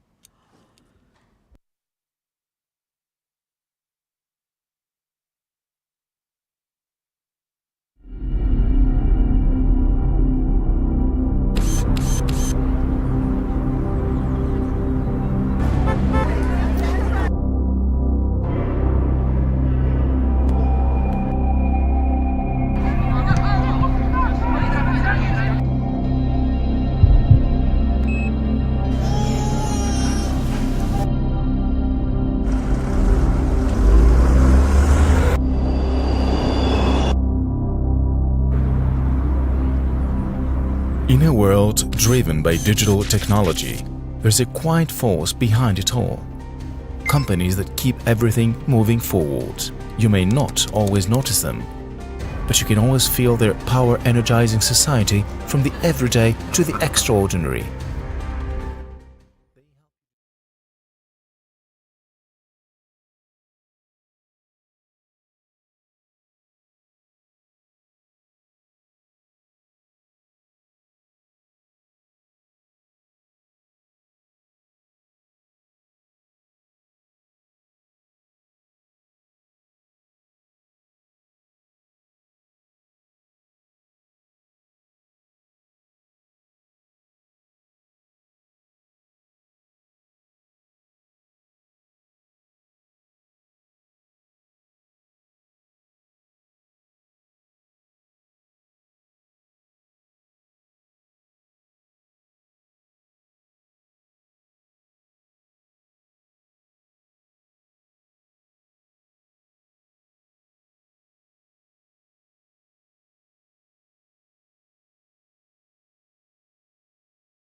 The developments in Europe are such. In order to absorb all that, you need to have a different mindset. Mr. Kosmopoulos said earlier on about the ransomware. More than one-third of the attacks regard ransomware. The organization only can be victims of such an attack, so they have to have copies of their data, backups. So this is a whole different mindset. Even if we have such an attack, as an organization, we will continue to operate, but you need to have the appropriate model of operation, to know to have an appropriate evaluation and a risk assessment. Otherwise, I will not be able to have the appropriate resilience level, and I will not be able to absorb operationally everything that is to be implemented by Europe or nationally. So you need to change the way that you adopt cybersecurity and resilience. I will come to you now, Mr. Stavres, because you have been involved a lot as regards cybersecurity and legislation. So we have recent, I would say, interventions, NIS 1, 2. I don't know whether, even if we have a legislation adopted, will this still be in force and you need to update it all the time? Also, because you have been involved in the latest legislative developments, could you please state what are the differences vis-à-vis the current and the previous legislations? Thank you so much for the question and the invitation. I believe that I am the only jurist in the panel, so my answer will focus on this aspect. So the European Union, the European Commission is making an effort for a centralized management of the data. It was said earlier on that Europe cannot be proud of its technological headness. It is not swift in making decisions, so it has a regulatory impact as a tool. So more regulatory framework in order to respond to its weakness, if you like, vis-à-vis state-of-the-art technology development, such as AI and cybersecurity systems. So we see that this has been the course. We have seen that happening as regards the GDPR. There is a directive in place since 1995, but everybody would think that everything started in 2018 with the GDPR. This is not the case, but it was the codification of the previous framework. So the same goes with the directives NIS 1 and NIS 2. So the first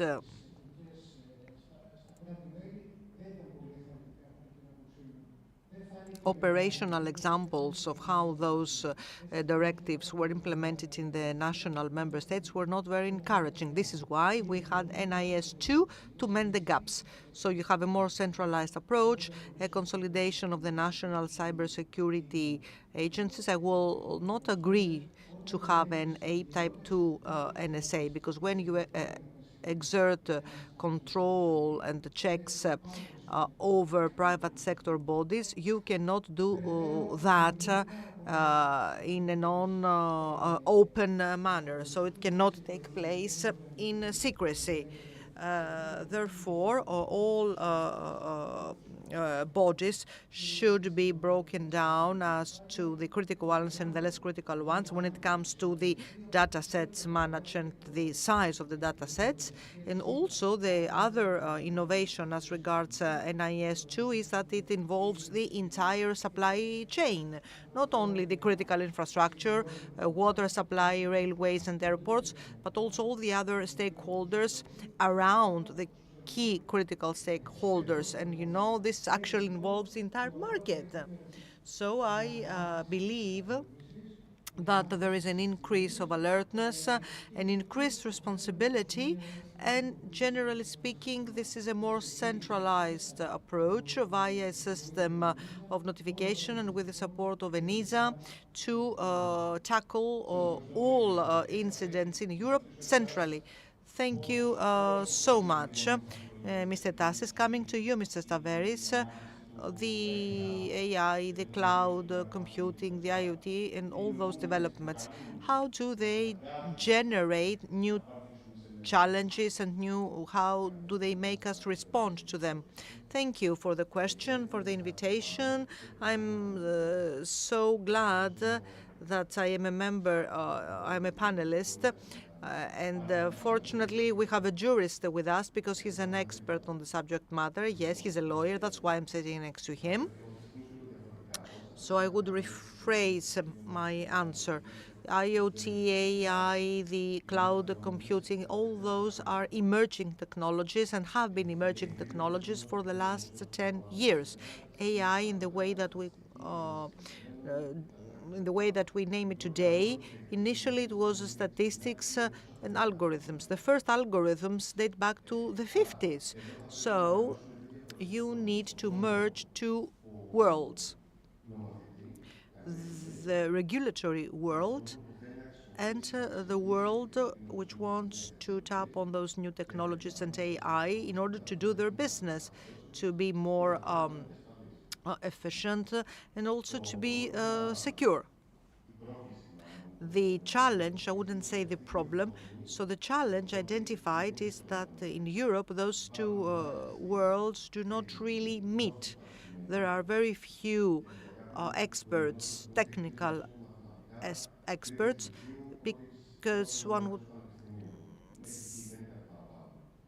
because for somebody who is knowledgeable, they would say that this is mathematics at the level of high school.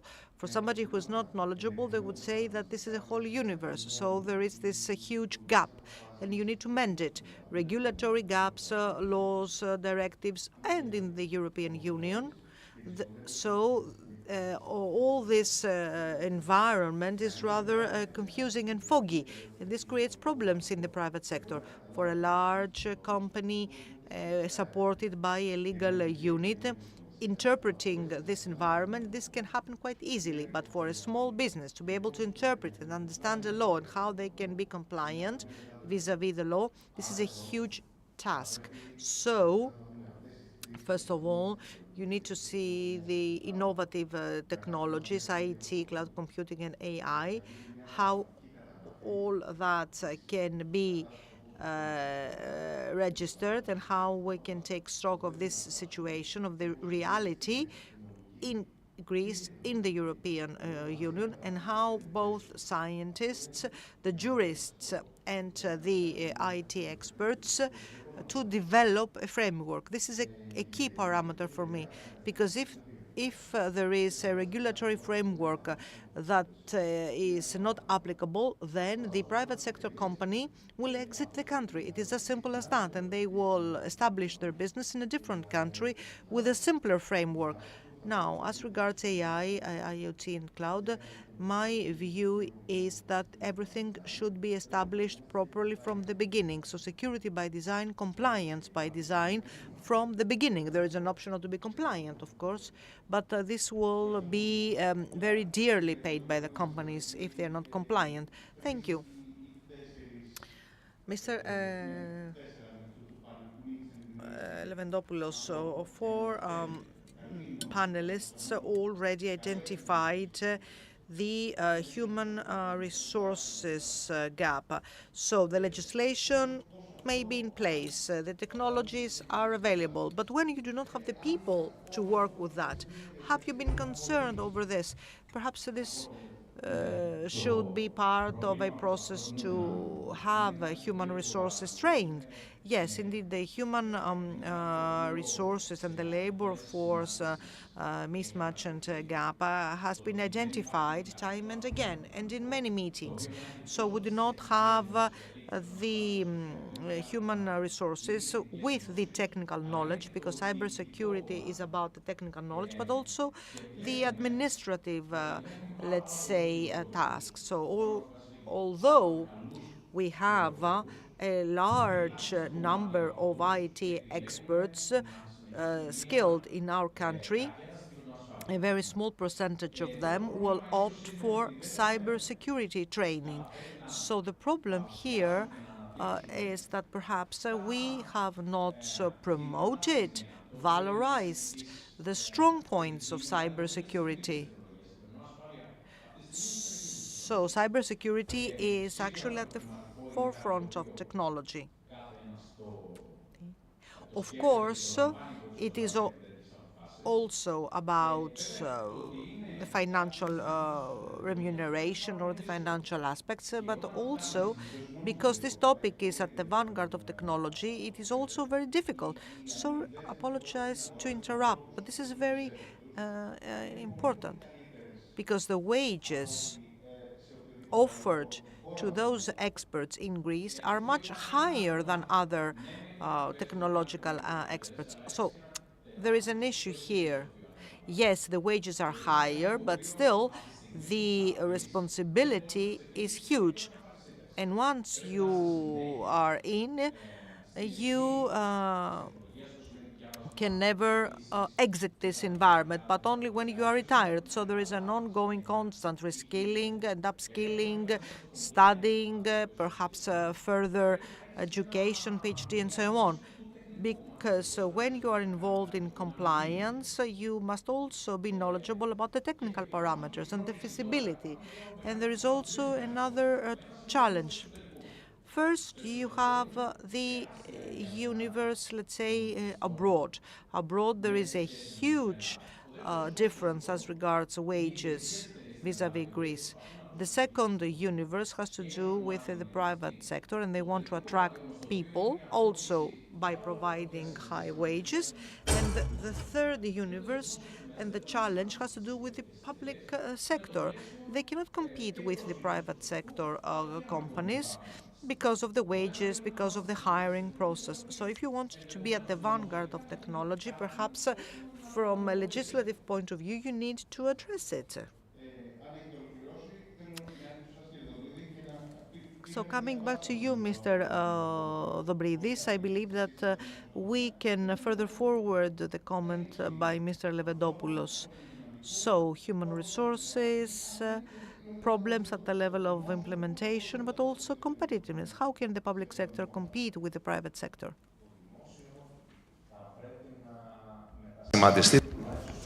The public sector has to be transformed. It was mentioned in the previous panel. We have to see expenses, procurement for high-tech equipment with the public sector provisions. We need to change the ways that expenses are made for cybersecurity equipment. It has to be done faster, slightly differently, and with a safer way. I interrupt you because it is very interesting. How long does it take for you to procure cybersecurity equipment? We follow the public sector procedures, 6 to 8 months. It is not easy to issue specifications to publicize them. So for expenditures, we need to have some change. And in the salaries, we need to have some change for people in order to be attracted. We also need to enhance some executives that we have already, and we try to keep them in order not to let them go to the private sector. These are problems that we know of. The political leadership know these problems. Otherwise, we will face the problem a posteriori. Mr. Kikilias, the minister, was here before. It has established a crisis management center, but unfortunately after major disasters. We hope that we will not have to establish such centers after a major disaster in cybersecurity. We need to correct everything beforehand and build what we need as long as there is time. Same question for you, Mrs. Liveri. How can, on the European level, can we have an incubator that will give the opportunity to governments to establish such an incubator, such a nursery, if you wish, in order to deal with the lack of personnel? Thank you for the question. Let me tell you, first of all, that at the beginning of 2023, we saw in the European Union that there is a need of 300,000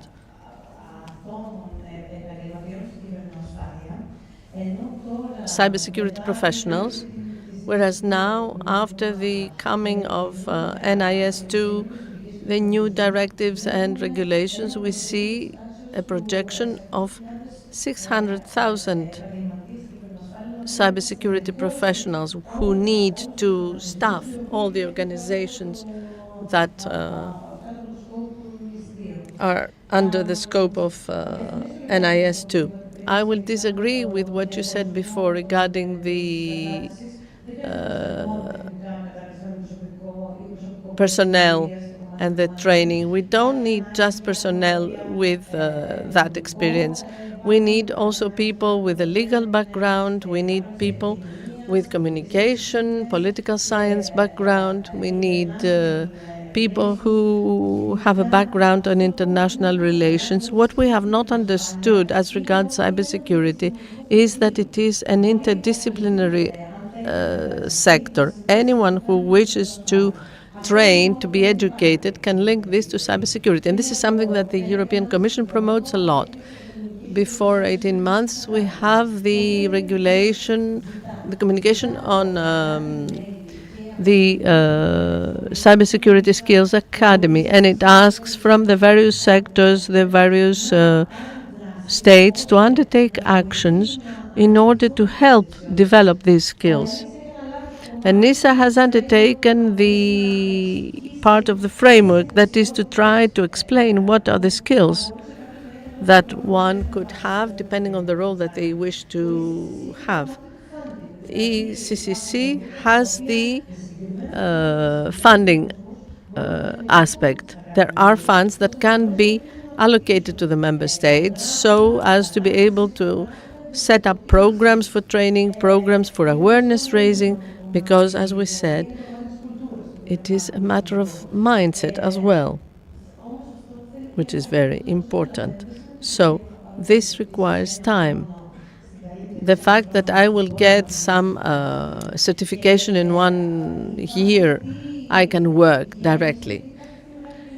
And there is this deficit because we have a lot of mobility, people moving from the private sector to the public sector, from the public to the private sector, outside Europe, etc. So this is what the European Union organizations try to do, try to give tools to the member states so that on the national scale they can have these human resources in order to be able to start talking about the certification of skills. When Greece says that it needs a responder, an incident responder, is it the same as in other countries? And this is where we stand right now. Mr. Stergiou, does the private sector comply with these directives? Are these directives complied with? I mean, we hear the European Union and countries saying that it is difficult to find people. What does a company do, and do they comply? Well, in practice, no. When we see a regulation and we try to comply at the level of the proposal, did I do it or not? This is not compliance. Compliance is just a tick in the box that I did that. This does not mean that I complied with a directive, because when the time comes to see whether I have implemented it, we see from the result that no. For instance, I need to have someone responsible for cybersecurity.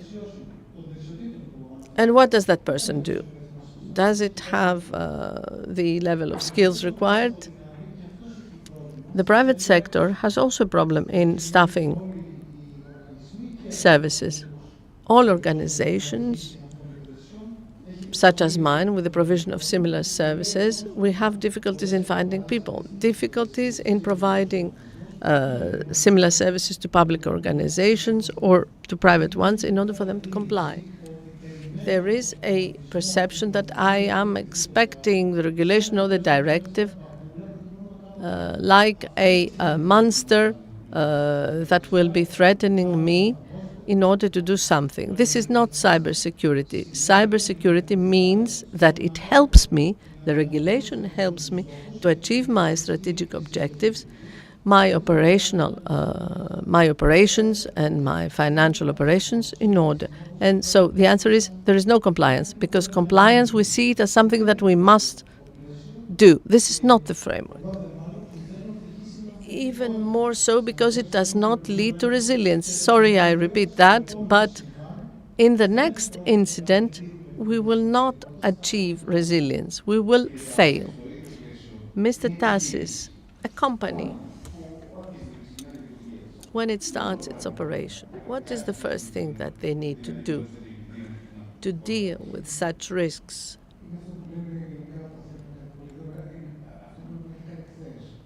It is something that they should have done it yesterday.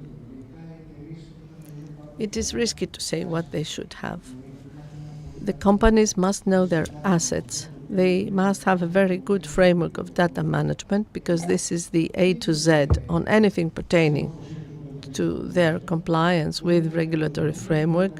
It can be a monster, an awareness. Mr. Stergiou is right, but the thing is to have a robust framework of data management and security management.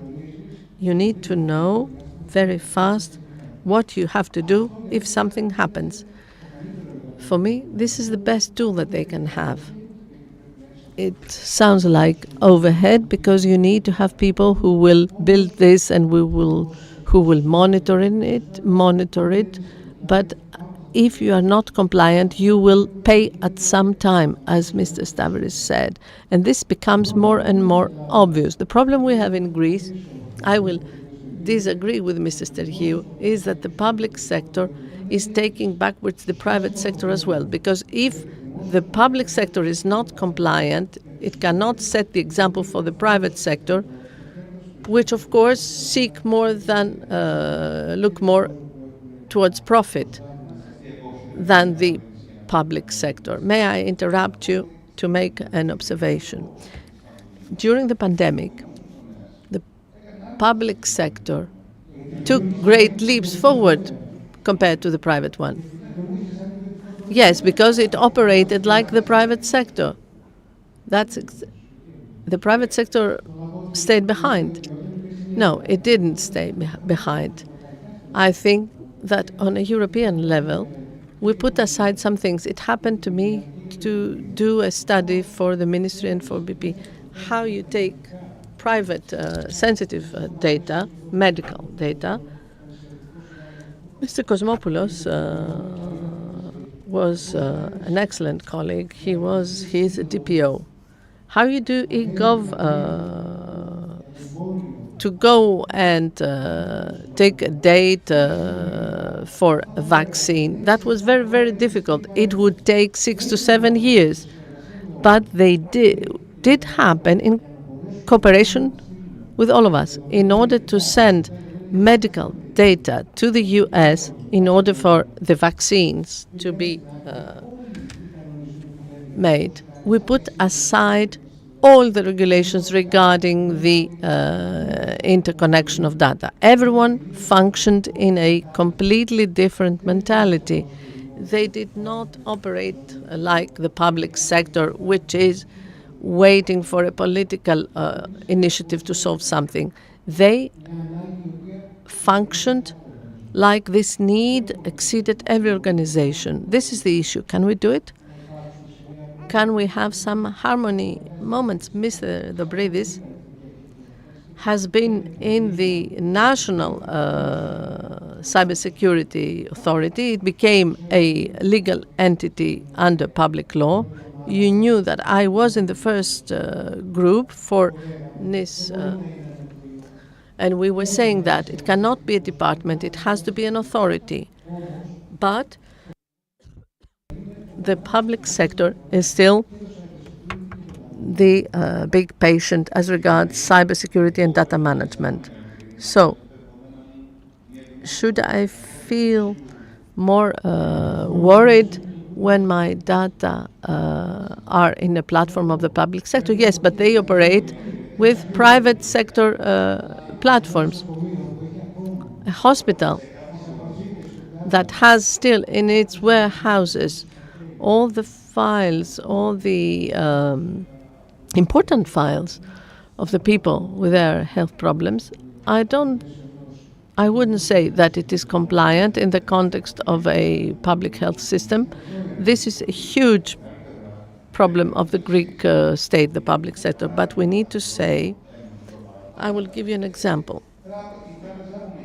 My bank has told me, come and have a new card because we were hacked, we were attacked. And it was at my expenses, whereas in the public sector this has not happened.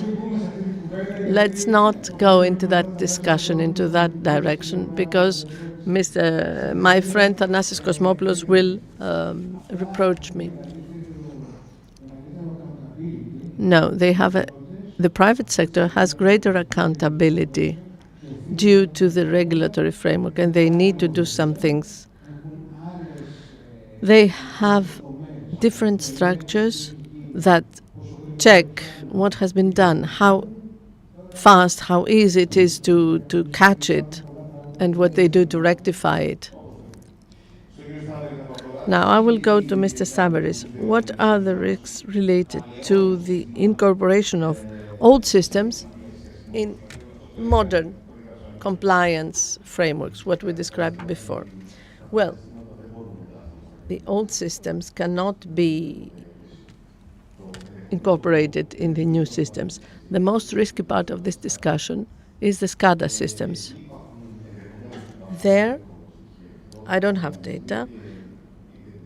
There are organizations, public or private sector, that have old systems, even before 2010.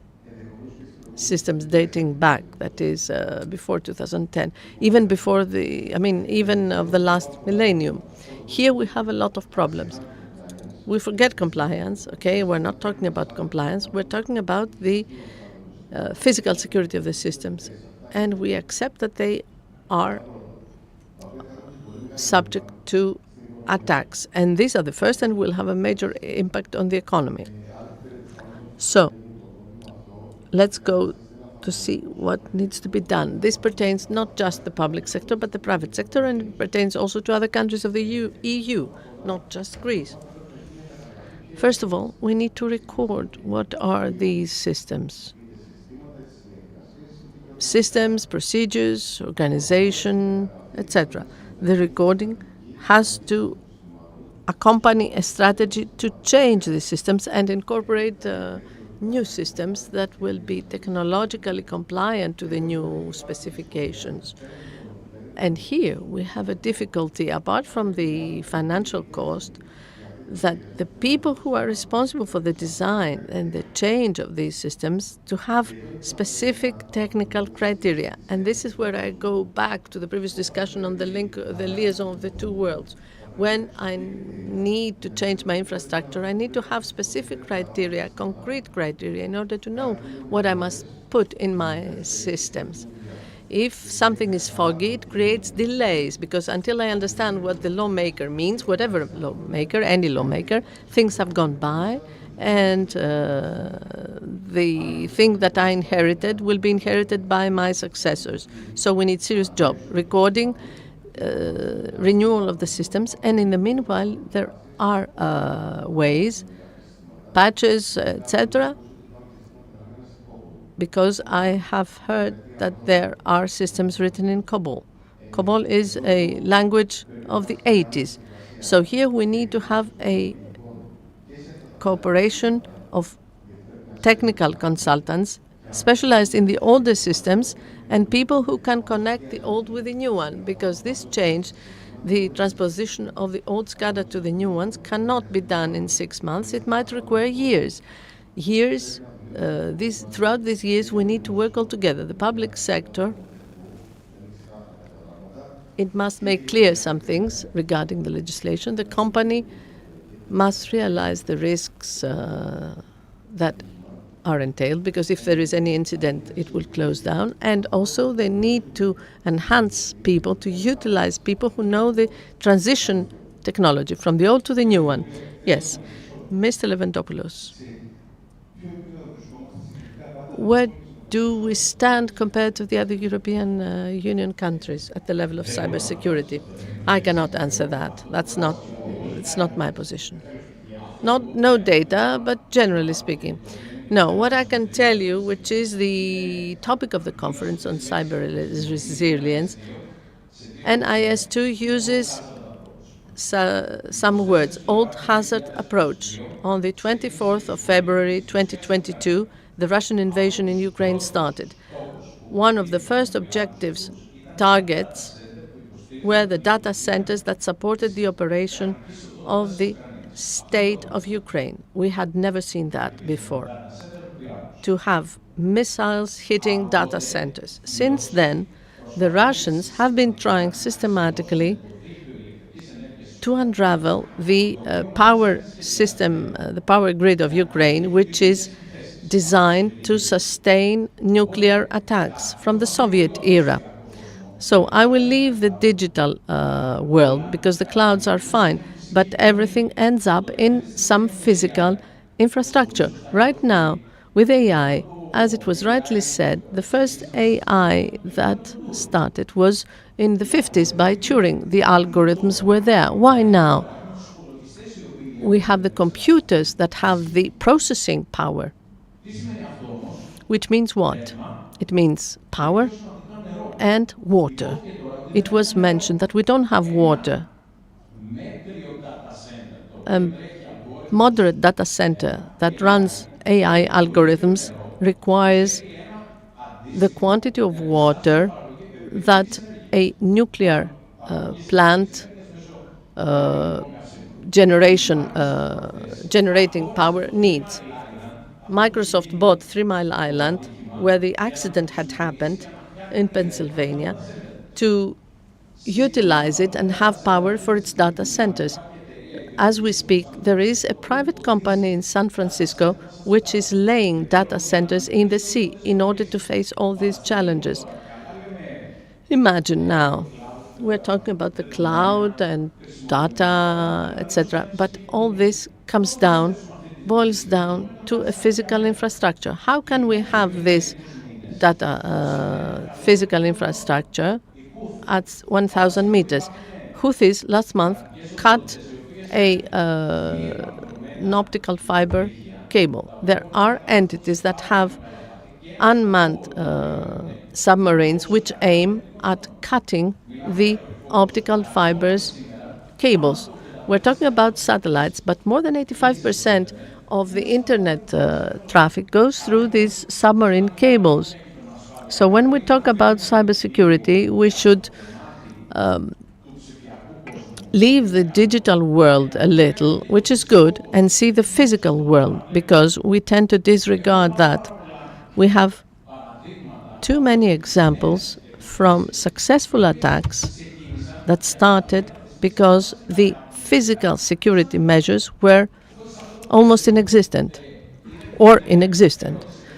I heard the question as to whether we are at a satisfactory level, and I said moderately, because when the US, with all its capacities and skills, has huge attacks, successful attacks, we cannot say that who have much lower human resources and money, that we are not at a satisfactory level. The satisfactory level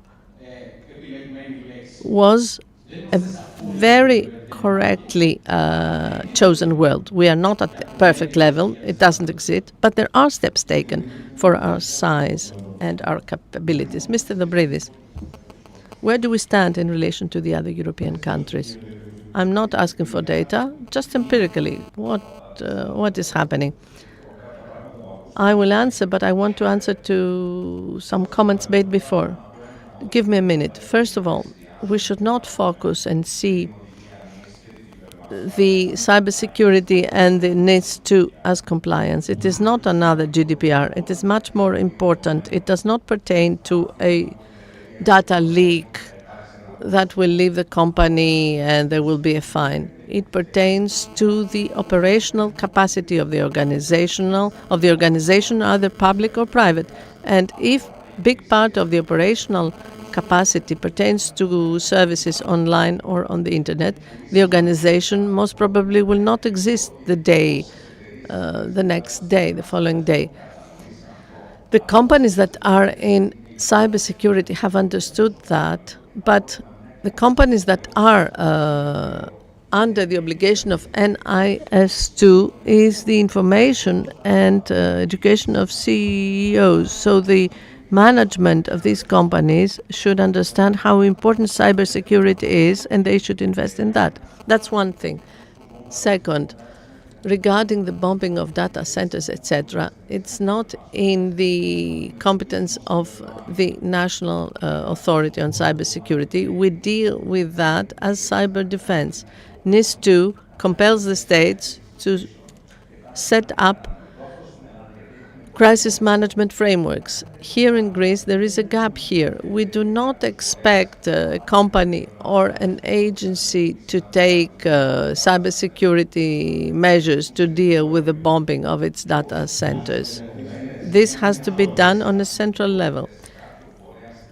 And if the competences are modular, this can be coordinated. If these competences are disseminated among various ministries and agencies, this is a problem. Where we are lagging behind as a country is that we have too many agencies, ministries, competent authorities for cybersecurity. The law of the national authority was correct because it sets the framework and it states that all these competences should be gathered under one authority. But this does not mean that it is true. They still remain under many authorities. In comparison to other countries, we see that all these competences that are disseminated among the various agencies, the military, etc., we have in a dozen authorities competences of cybersecurity. In other countries, they are under one agency. This is making our life more difficult. We are not in a good position.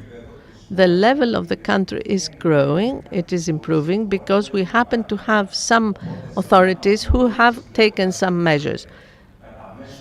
So if we see the measures implemented in the country, we are approaching the average, but we still have a long way ahead. So practically, what Mr. Levedopoulos described, and please give me an answer, could it be implemented if we had a coordination body for cybersecurity? Would it be under the Ministry of National Defense? The law mentioned before establishes a cybersecurity unit in the country, but I would like to focus on cyber defense. The coordination, because the army and us does not exist. If there was an agency that would coordinate all that, it would be much easier. But this is for a subsequent stage. Right now, we will be asked upon as National Authority on Cybersecurity to implement the first measures and prove that we have to do it. Yes, but Mr. Levedopoulos talked about physical infrastructures. Are the infrastructures guarded with special guards or with the army? Well, right now we have some data centers, but I don't want to enter on this topic on a national level. I would say that right now we need to have a better coordination, and maybe the legal framework could be further improved so as to have greater coordination among the services. and it should focus on trying to concentrate these competencies under one authority. We're a small country. Even bigger countries have collected this under one authority. It would be good to move along this direction. Allow me to add to what Mr. Dobridis has said. There are other countries as well with responsibilities and competences broken down among different agencies. So it is not just Greece. And especially this is the case when there are large countries where there is a need to divide the competence and split the competence rather under various organizations. And this is an ongoing debate. The framework has not yet been clear-cut. However, since we are talking about the NIS2 directive, the 18th of the month was the deadline for the directive to be transposed in national legislation. So what the directive actually requires is to have a point of contact for all member states to be participants in dedicated teams and group discussions to discuss crisis events, strategies. So first of all, the directive asks for a clear-cut stage as regards competences and responsibilities. To come to the infrastructure, what are we discussing about? To have the army and blue marines and I don't know what have you? No, we would like to have. We're discussing that. Well, first of all, even ever since ISO 27000, we did have this, let's say, provision about the cybersecurity, the physical security, excuse me, attacks. So this is in place already. However, what we have not understood already is that this new directive will bring about a new definition as to the infrastructure. You say the health, the transportation, but this is expanding to involve the SMEs. Let me give you an example. Yes, please do so. Let me remind you of the example, the Panhellenic exams for the entry to universities. It was a man-made intervention by a member of staff, an employee. And of course, this is a threat which creates a dysfunction.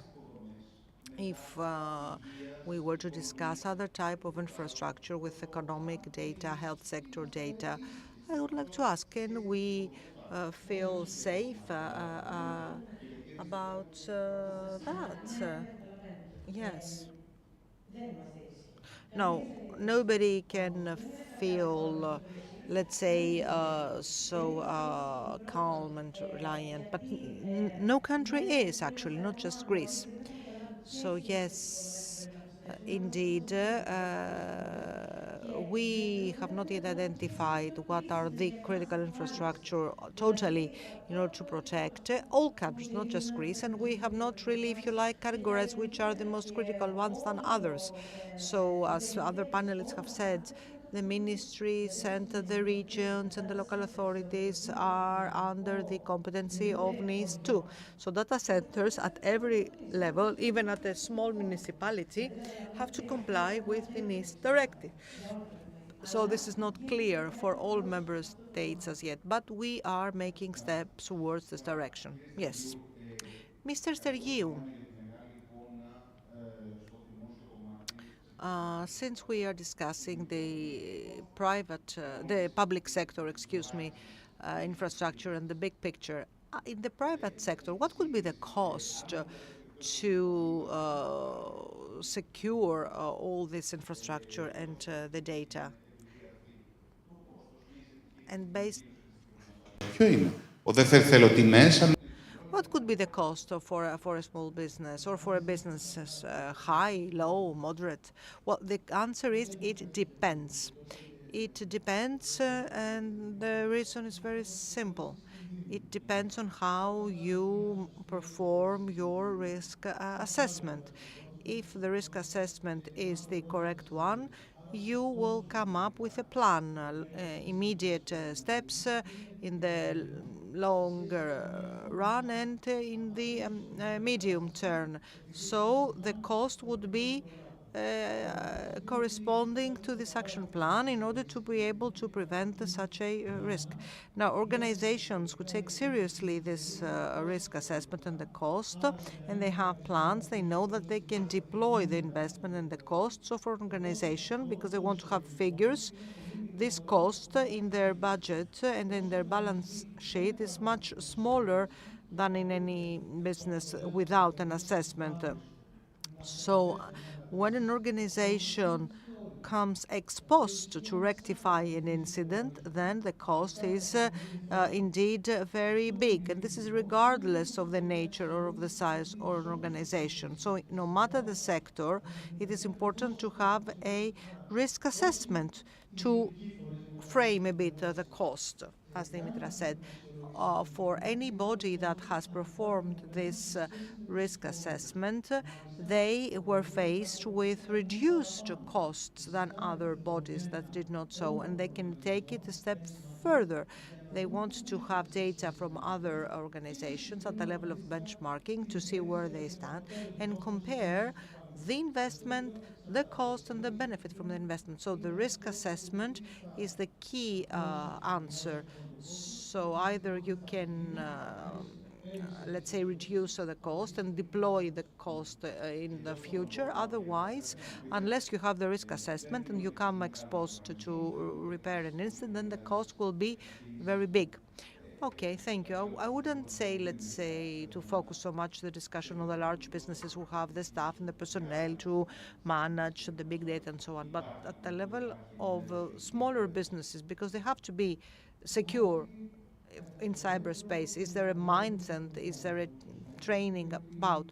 It depends. It depends according to whether they have to be, let's say, compliant, and the regulatory framework obliges them to, because always the regulatory framework creates, let's say, an obligation, so the budget has to be shifted from one budget line to another. So this may actually deviate from the small businessman plans. And it is much harsher to invest afterwards than to set up some basic functions. In the same manner, with all European regulations, there are two issues. Scalability, so nobody would expect for a micro SME in Greece to have a stronger security system than a large business or a multinational organization. But then again, all stakeholders, small ones, bigger ones, are potentially vulnerable to become, let's say, attacked at the level of cybersecurity because of a certain loophole in their systems, let's say. So you need to be on the alert, but I wouldn't say that one has to bear a bigger burden than what they should do so, because indeed this is a huge burden.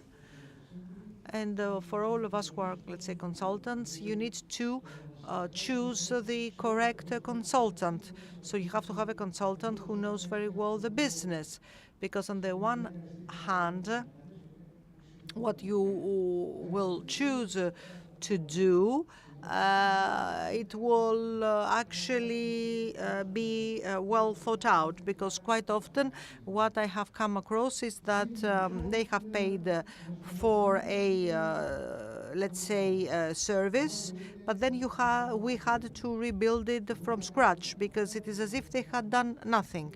And then the other aspect is that you may have the biggest consultant, the biggest cloud, the biggest measure, and so on, but it doesn't have to be something huge. Because you have to have the correct people. Even if you have, for example, an administrative assistance at the front office, then you and the Trojan, let's say, horse in their email, you may get malware and you cannot operate. So it is a combination, if you like. The investment, the rational investment based on your size and the risk assessment, and to be on the alert constantly, also your human resources. I have another question also for Mr. Staveris. Can you tell us whether the business and vis-à-vis the cost should be also supported, not as in the form of a voucher or a subsidy, at least in the first steps? Shouldn't there be incentives in place for businesses in order for them to build their cybersecurity structure, especially the smaller ones? Clearly, yes, I will say. Is there such an incentive? Well, this is I'm not the appropriate person to respond to that, I would say. Anyway, this is why we know that from the side of the state there is no money. So what is it to get from somebody who doesn't have? That's why I'm not also responding to your question. Anyway, so clearly the bigger businesses have the structures in place and the budgets in order to respond. So they need to have clear responses and answers from the beginning from the authorities. The problem to have disparate responsibilities is a major problem, because you don't want to look around and see what is the responsible body. And for the small company, this is a big cost. But the bigger company can afford it, let's say, more easily. So if I have 30 members of staff, 40 members of staff, and this is my sector, it's my business, whom am I supposed to contact in the authorities to know what to do? If, this small business is referred from one unit to another, from one ministry to another, there are two choices. Either the owner will decide what to do because they know people, let's say, or they will do nothing. So they will take this risk. Or they will say, I don't want to take this risk. I will leave Greece. I will run my business in another country where I can get guidance and responses. So you have to have the correct, let's say, approach, and the state has to be more agile and collaborate with the private sector, and the private sector must have one point of contact. In the same manner that you have one point of contact at the level of the member state, it should be the same for the private sector. The company, the private sector must be in a position to contact one point of contact, one authority, one point of response, and then from there refer the questions, the queries, and come back to me with an answer. Of course, this has to be binding. We should know whether this can be done so from a regulatory point of view, but you should provide swift answers. So therefore, I'm afraid that from your comments is that we have, so to speak, bureaucratized the digitization, I'm afraid. Yes, people are nodding. Well, Professor, a couple of steps in a codified manner. What should be done imminently in the private sector and the public sector in order to support the cybersecurity? Well, correction, I'm not a professor as yet, so apologies. Anyway, you're an expert. So I will corroborate to what has been said so far. First of all, awareness. It is costless to inform the community about the challenges. Number two, risk assessment. From the moment we step out of our door, we perform risk assessment. When we make a decision, for example, to cross a street, when we shouldn't be doing so, that's a risk assessment, and the risk is assessed by the result. And number three, since we operate in a digital world, the measures and the actions by the company, regardless the size of the company, to be adapted to this digital world, let's say. Okay, thank you. And let us conclude with some final comments. Well, already we have prepared the NIS consultation paper, and we have already designed the legislative measures for the private sector companies. As we speak, there will be a national SOC in order to have interoperability between the critical infrastructure SOCs. So when it comes to cybersecurity, we will have the picture, the real-time situation in Greece, and at the same time we are setting up the CSIRT for electronic attacks, so we are being equipped. We design already, the necessary steps are in the pipeline. So it is not that we are now waiting for something better to happen, but we are already preparing for that. Of course, more can be done more swiftly, but already the steps are in progress. Madam Liveri, October is the European Cybersecurity Awareness Month. So let us do some reframing. We are not the weakest part, but we are the human firewall, the first line of protection. Thank you. Thank you so much, all panelists, for your participation. I am certain that many answers have been provided to the questions.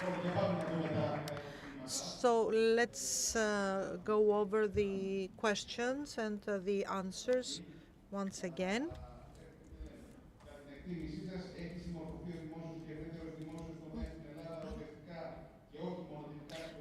In your assessment, has the public and wider public sector in Greece fully and effectively complied, not just formally, with GDPR guidelines and the cyber resilience rules and the requirements of the NIS2 directive, which is in process? So fully, significantly, minimally? The answers are 3%, 40%, 57%. Second question, in your assessment, has the private sector in Greece fully and effectively complying with GDPR? The same question for the private sector. Fully, 0, significantly 63, minimally 37%. Mr. Tassis, this is very relevant to our discussion because the answer is 0 for fully. Do you believe that the role of the European Union in monitoring the implementation of the rules as established in member states is completely satisfactory? 11%, quite satisfactory 49%, minimally satisfactory 40%. In your opinion, are further legislative or regulatory adjustments required by the EU? Or would such actions create an overly restrictive and dysfunctional framework? Yes, 57.4%. 48%, no, they are not needed. I think that is the set of questions. Thank you.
In a world driven by digital technology, there's a quiet force behind it all.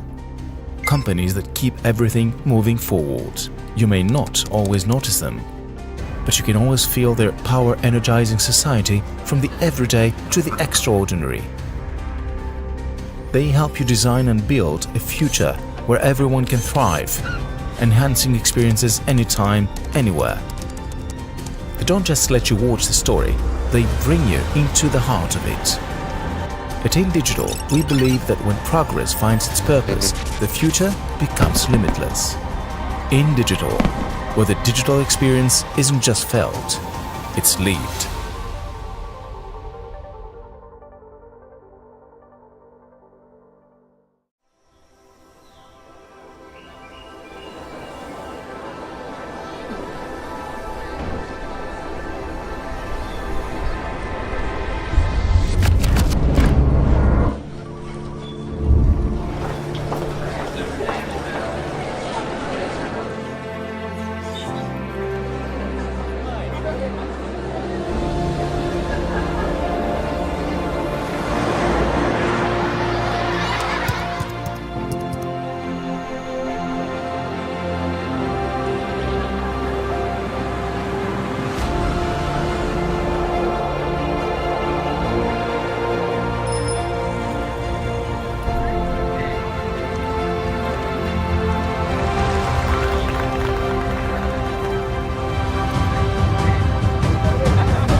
We're taught that 1 + 1 = 2. Simple, right? But today's world isn't simple. So what happens if we look at it from a new angle? Could we make something greater? If we bring together human ingenuity, passion, and experience with the latest technology, we start to make something more, building trust for today and tomorrow. Because when a passionate community of solvers comes together, you get new solutions for a new day. That's the new equation. Hybrid cloud and AI are the two biggest trends shaping enterprise technology today. Businesses are adopting hybrid cloud for its flexibility, scalability, and cost efficiency. AI adoption is rising for efficiency gains, competitive advantage, and improved decision-making. Byte and IBM secure these technologies with end-to-end security lifecycle management, encompassing robust protection, continuous analysis, and coordinated response. From identity-centric to data security controls, we de-risk access and protect critical systems, ensuring compliance. De-risk your future with Byte and IBM, so you can act safely.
Γεια, είμαι η Κλειό. Είμαι δημιούργημα τεχνητής νοημοσύνης και με το δίκτυο 5G μπορώ να σε ταξιδέψω στην ιστορία. Τι θέλεις να δεις? Μπορείς να μου δείξεις τον Παρθενώνα όπως ήταν στην αρχαιότητα? Ναι, με την εφαρμογή Κοσμοτέ Κρόνος μπορώ. Μπορώ να δω και μέσα στο ναό? Φυσικά, χάρη στις τεχνολογίες Augmented και Virtual Reality της εφαρμογής. Άλλα μνημεία? Ναι, το οδείο του Ηρώδου του Αττικού, το ιερό της Αρτέμιδος και τη Χαλκοθήκη. Και πλέον μπορείς να δεις και το ερέχθιο και τα προπήλαια. Η τεχνολογία του μέλλοντος φέρνει το σπουδαίο παρελθόν μας στο σήμερα. Και τώρα, με την προσθήκη 2 ακόμα σπουδαίων μνημείων, το ερέχθιο και τα προπήλαια, η εφαρμογή Κοσμοτέ Κρόνος προσφέρει μια ολοκληρωμένη εμπειρία στην Ακρόπολη.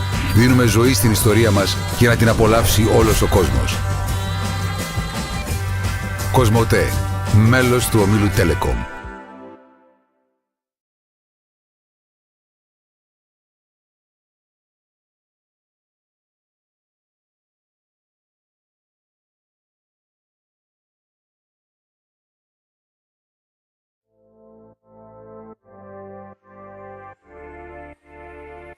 Round and round. The earth is spinning. The world is changing. Everything is interconnected in a chain of stories.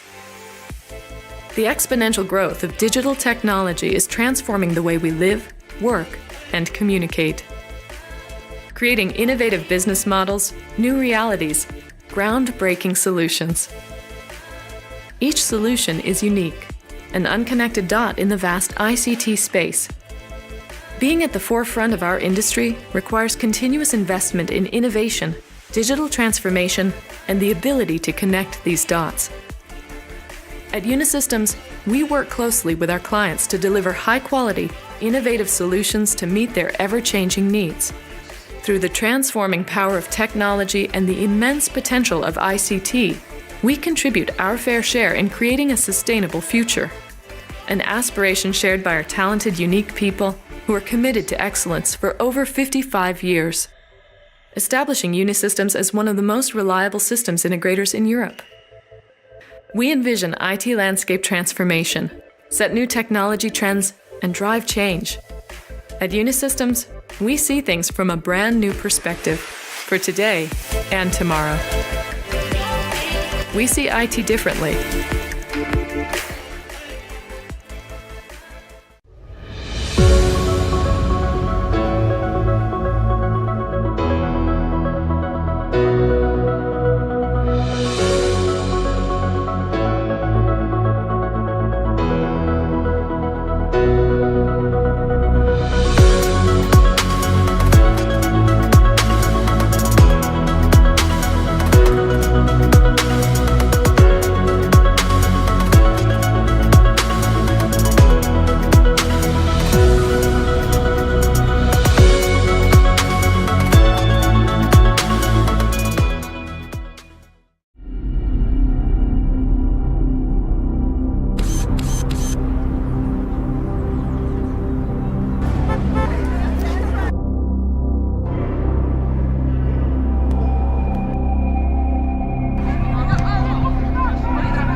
In a world driven by digital technology, there's a quiet force behind it all.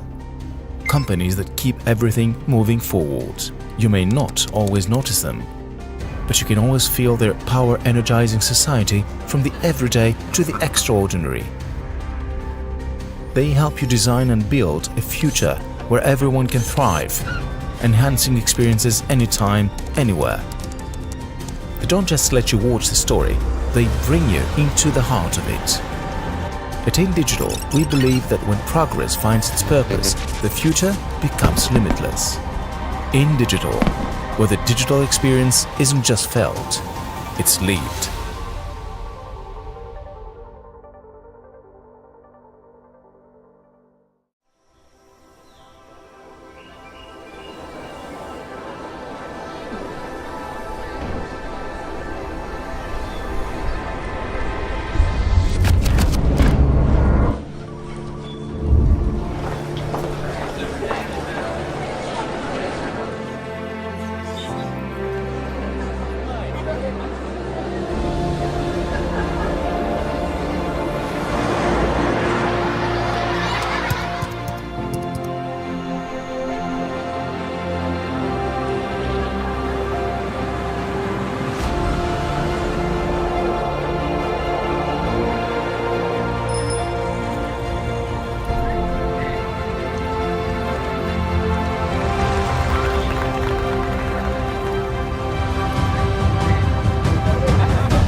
We're taught that 1 + 1 = 2.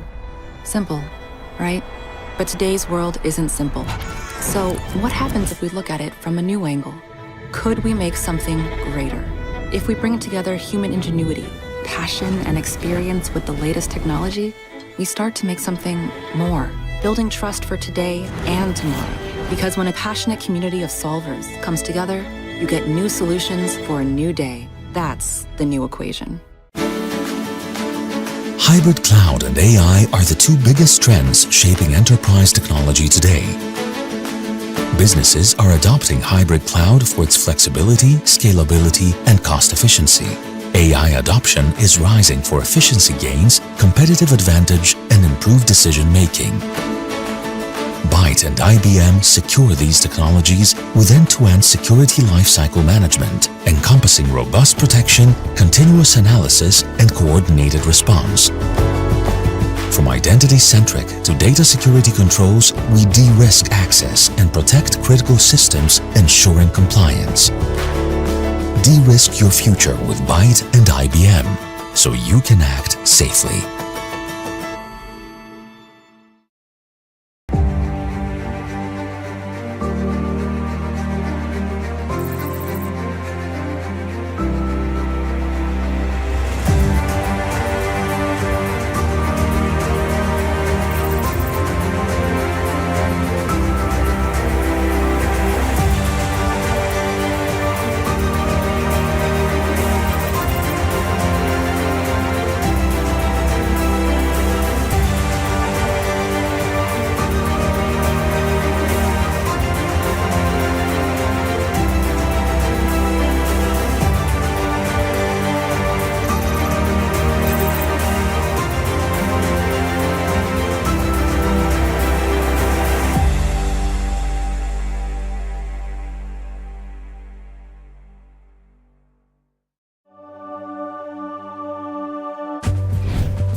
Γεια, είμαι η Κλειό.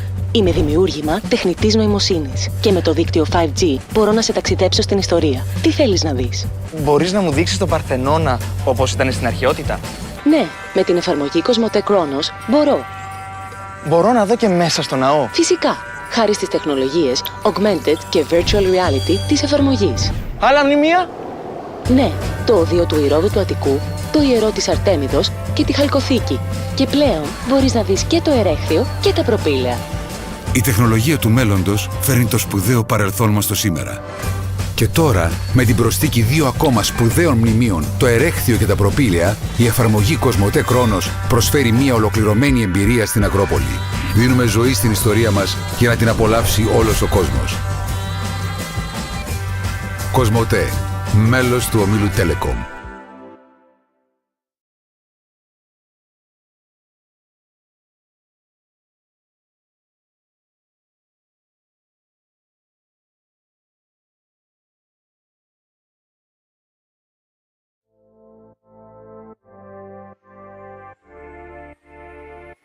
Round and round, the Earth is spinning, the world is changing, everything is interconnected in a chain of stories.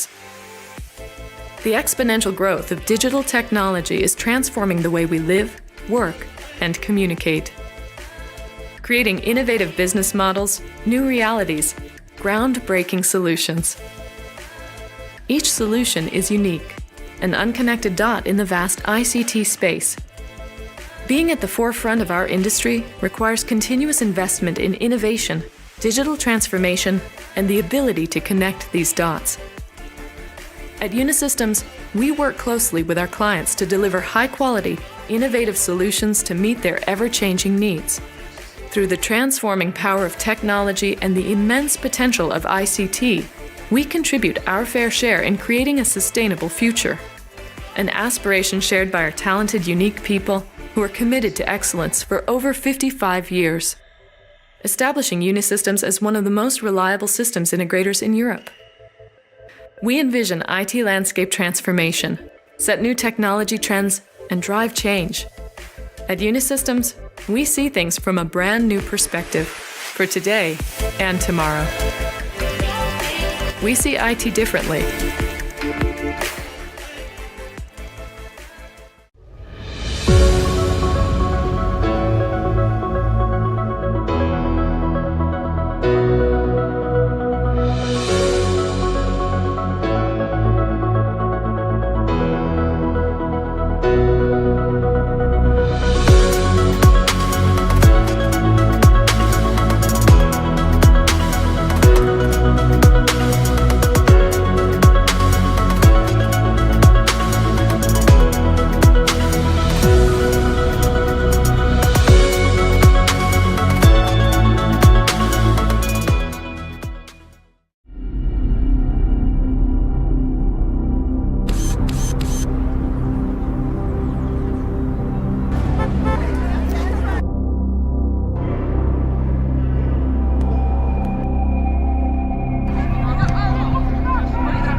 In a world driven by digital technology, there's a quiet force behind it all. Companies that keep everything moving forward.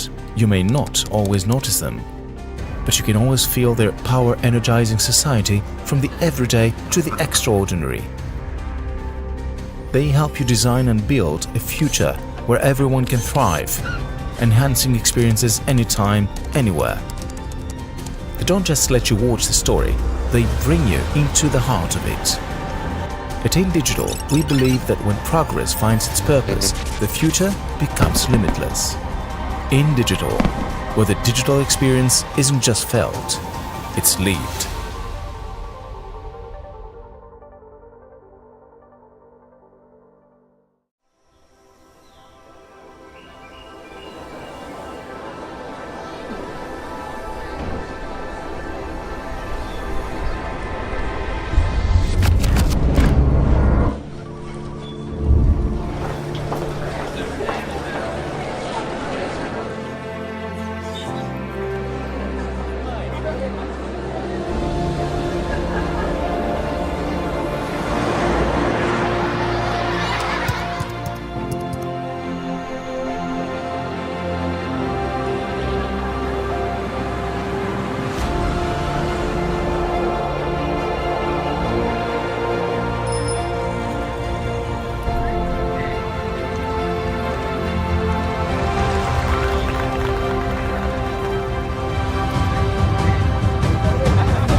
We're taught that 1 + 1 = 2.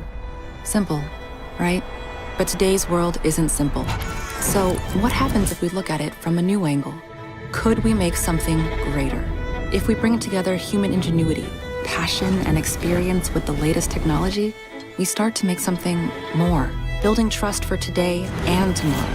Because when a passionate community of solvers comes together, you get new solutions for a new day. That's the new equation. Hybrid cloud and AI are the two biggest trends shaping enterprise technology today. Businesses are adopting hybrid cloud for its flexibility, scalability, and cost efficiency. AI adoption is rising for efficiency gains, competitive advantage, and improved decision-making. Byte and IBM secure these technologies with end-to-end security lifecycle management, encompassing robust protection, continuous analysis, and coordinated response.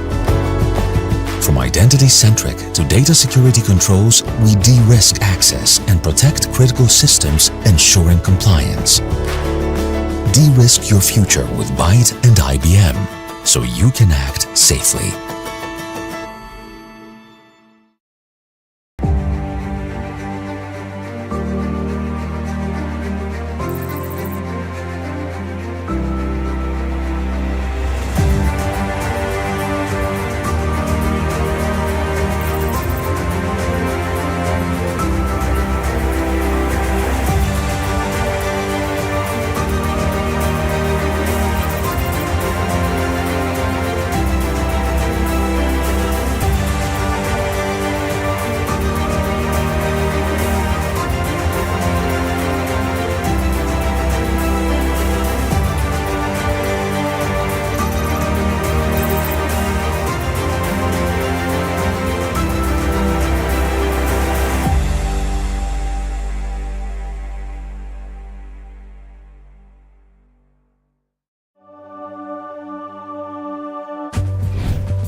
Γεια, είμαι η Κλειό.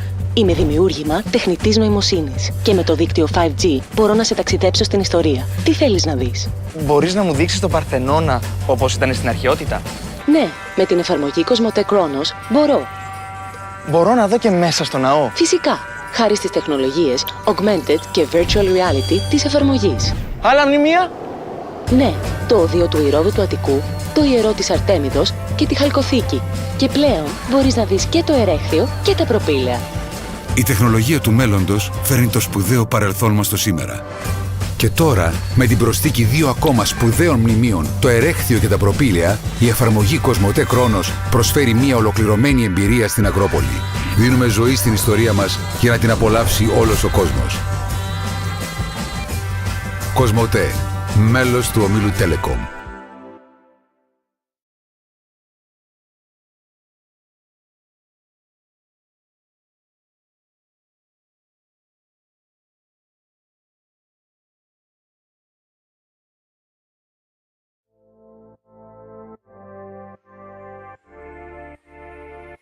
Round and round. The earth is spinning. The world is changing. Everything is interconnected in a chain of stories. The exponential growth of digital technology is transforming the way we live, work, and communicate. Creating innovative business models, new realities, groundbreaking solutions. Each solution is unique, an unconnected dot in the vast ICT space.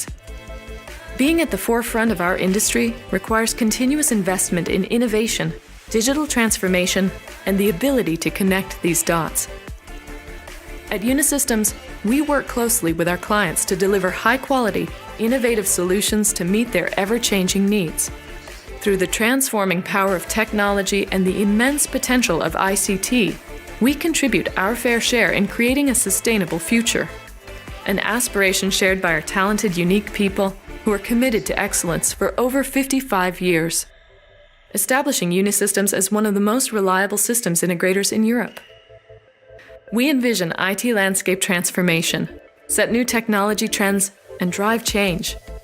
At Unisystems, we see things from a brand new perspective for today and tomorrow. We see IT differently.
In a world driven by digital technology, there's a quiet force behind it all.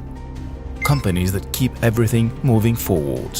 You may not always notice them, but you can always feel their power energizing society from the everyday to the extraordinary.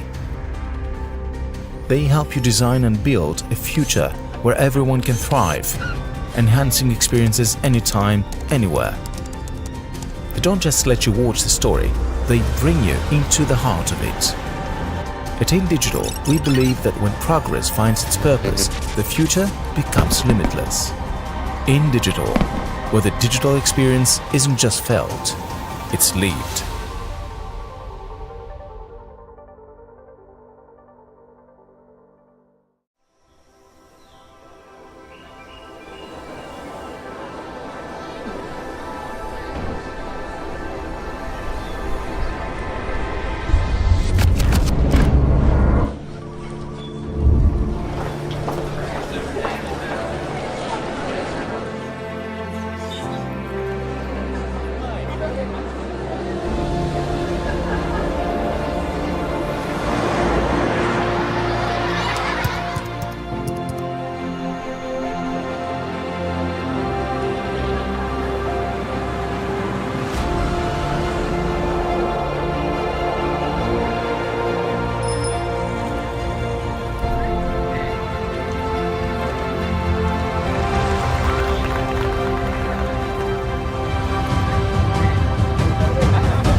We're taught that 1 + 1 = 2. Simple, right? But today's world isn't simple. So what happens if we look at it from a new angle? Could we make something greater? If we bring together human ingenuity, passion, and experience with the latest technology, we start to make something more, building trust for today and tomorrow. Because when a passionate community of solvers comes together, you get new solutions for a new day. That's the new equation.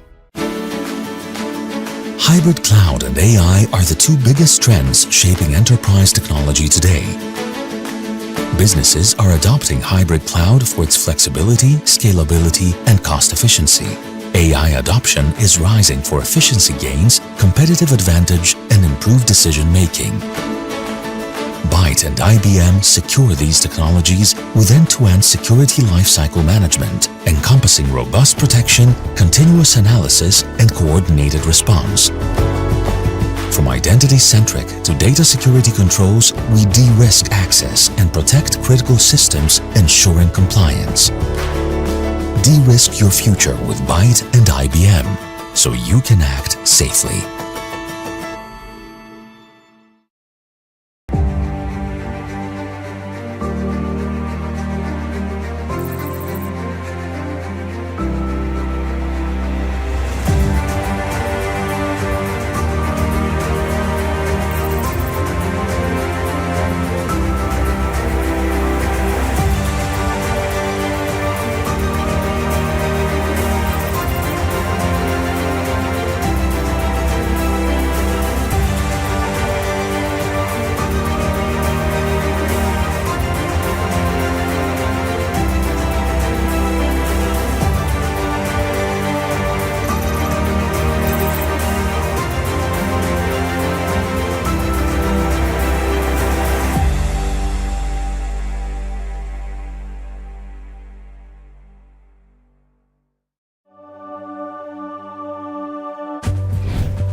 Γεια, είμαι η Κλειό. Είμαι δημιούργημα τεχνητής νοημοσύνης και με το δίκτυο 5G μπορώ να σε ταξιδέψω στην ιστορία. Τι θέλεις να δεις? Μπορείς να μου δείξεις τον Παρθενώνα όπως ήταν στην αρχαιότητα? Ναι, με την εφαρμογή Κοσμοτέ Κρόνος μπορώ. Μπορώ να δω και μέσα στο ναό? Φυσικά, χάρη στις τεχνολογίες Augmented και Virtual Reality της εφαρμογής. Άλλα μνημεία? Ναι, το οδείο του Ηρώδου του Αττικού, το ιερό της Αρτέμιδος και τη Χαλκοθήκη. Και πλέον μπορείς να δεις και το ερέχθιο και τα προπήλαια.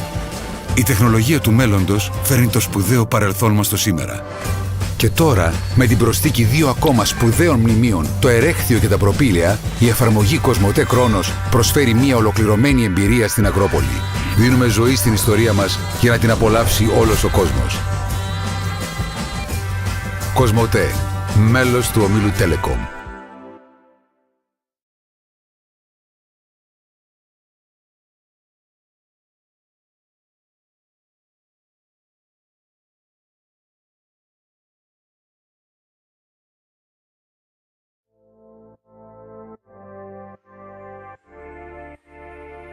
Round and round.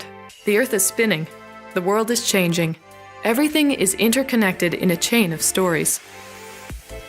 The exponential growth of digital technology is transforming the way we live, work, and communicate. Creating innovative business models, new realities, groundbreaking solutions. Each solution is unique, an unconnected dot in the vast ICT space. Being at the forefront of our industry requires continuous investment in innovation, digital transformation, and the ability to connect these dots. At Unisystems, we work closely with our clients to deliver high-quality, innovative solutions to meet their ever-changing needs. Through the transforming power of technology and the immense potential of ICT, we contribute our fair share in creating a sustainable future. An aspiration shared by our talented, unique people who are committed to excellence for over 55 years, establishing Unisystems as one of the most reliable systems integrators in Europe. We envision IT landscape transformation, set new technology trends, and drive change. At Unisystems, we see things from a brand new perspective for today and tomorrow. We see IT differently.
a world driven by digital technology, there's a quiet force behind it all.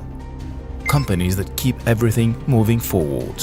You may not always notice them, but you can always feel their power energizing society from the everyday to the extraordinary. They help you design and build a future where everyone can thrive, enhancing experiences anytime, anywhere.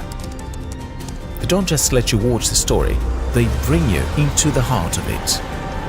At In Digital, we believe that when progress finds its purpose, the future becomes limitless.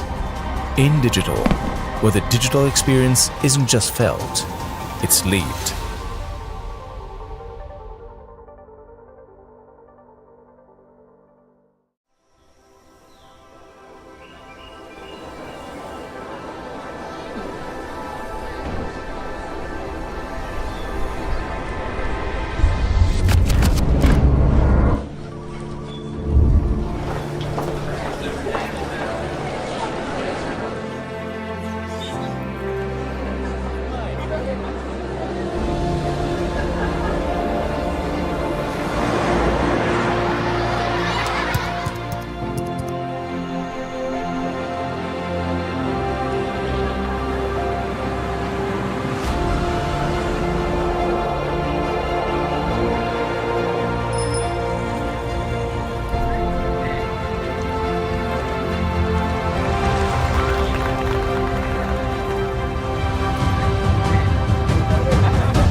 We're taught that 1 + 1 = 2.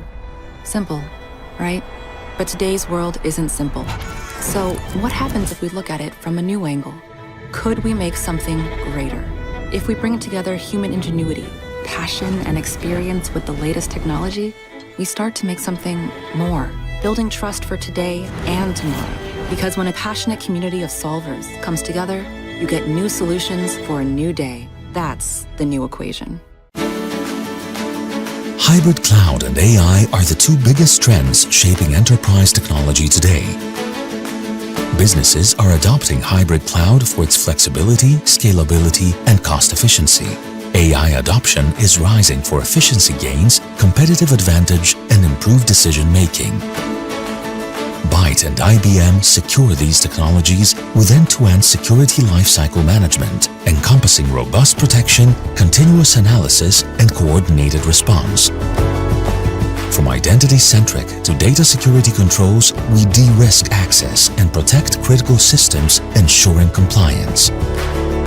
De-risk your future with Byte and IBM, so you can act safely.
Γεια, είμαι η Κλειό.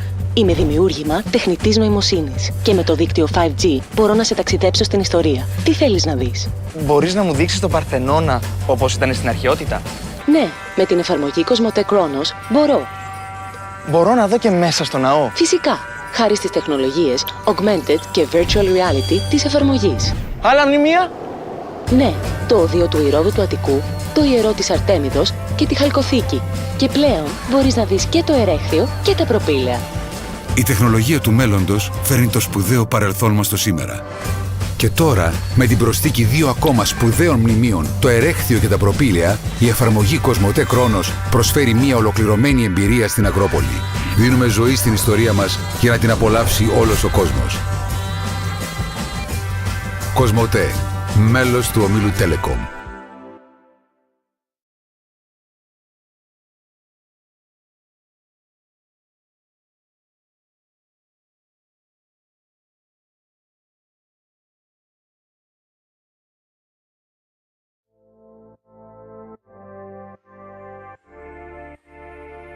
Round and round. The earth is spinning. The world is changing. Everything is interconnected in a chain of stories. The exponential growth of digital technology is transforming the way we live, work, and communicate. Creating innovative business models, new realities, groundbreaking solutions.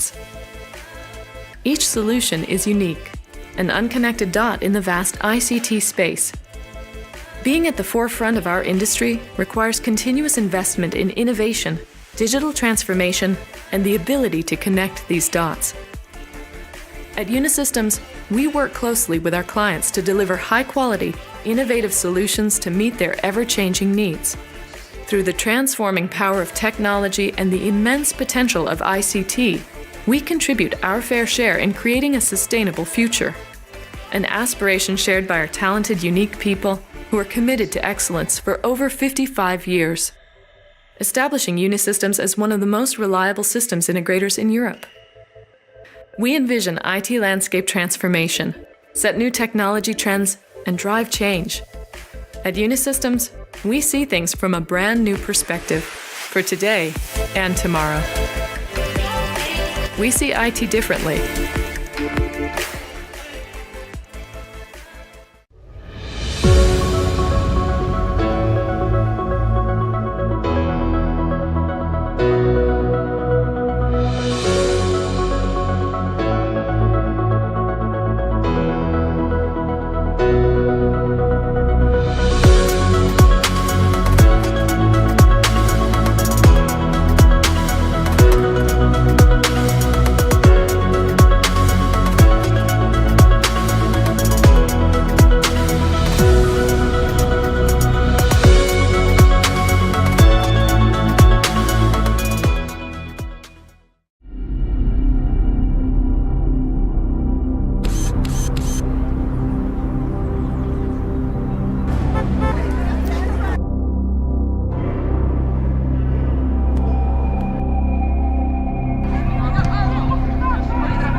please take your seats. Please proceed closer to the front tables in order to be able to resume our works in this second part of our conference today, where we will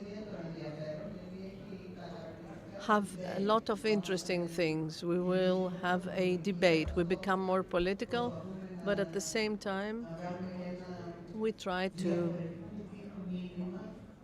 convey a different type message as regards politics and the political representatives. So I will give the floor right away to Ms. Katia Makri, an excellent colleague, a journalist, who will be moderating the next debate. Good afternoon, ladies and gentlemen. Thank you very much, Mariana, for giving me the privilege to moderate and to be seated, because our two guests will be standing. We will have a 30-minute debate, which I guess will be interesting. We will not have questions, as in previous panels. I will play this role, and I will play the role of the chronometer, so that no one exceeds the other. So I would like to call our two guests. We are also in live streaming. We have 1,400 participants.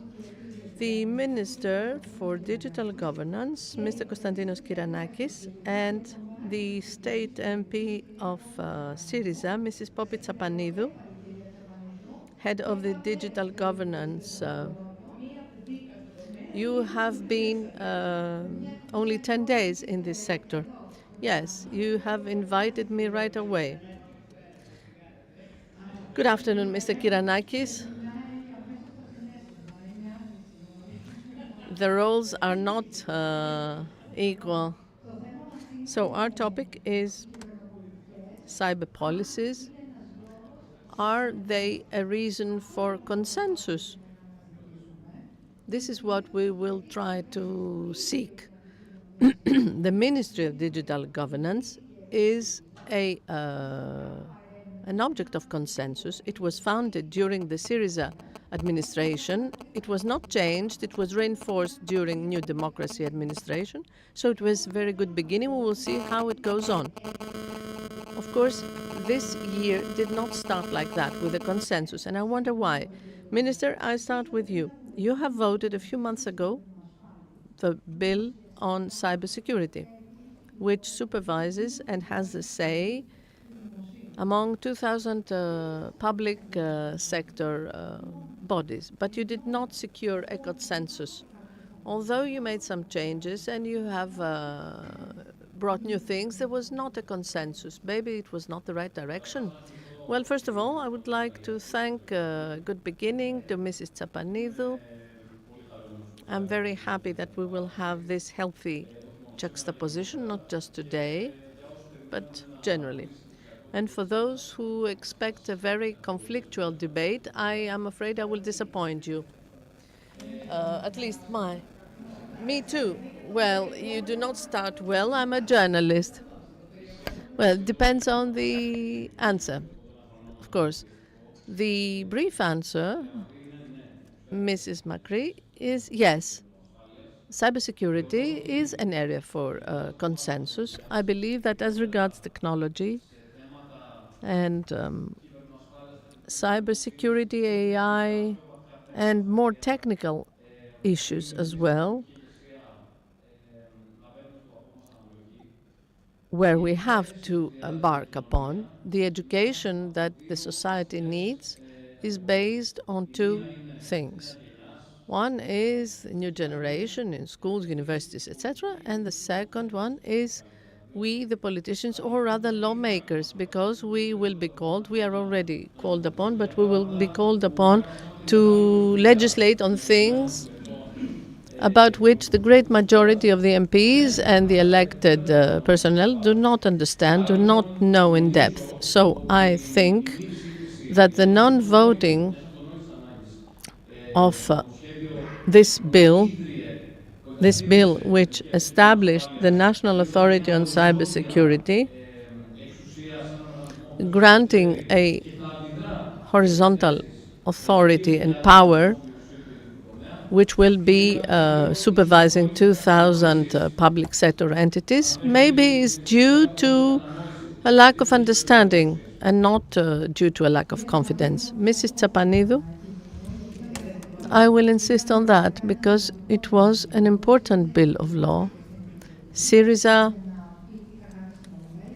reserved itself in the committee, and in the plenary they did not vote in favor.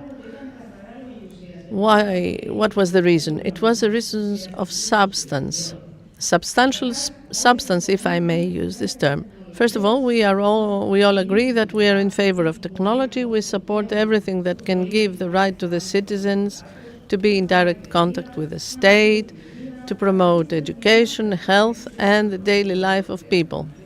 We don't need to clarify that. And Syriza was the administration which established the Ministry of Digital Governance. They staffed with people that the administration of New Democracy held in their place, and that was good.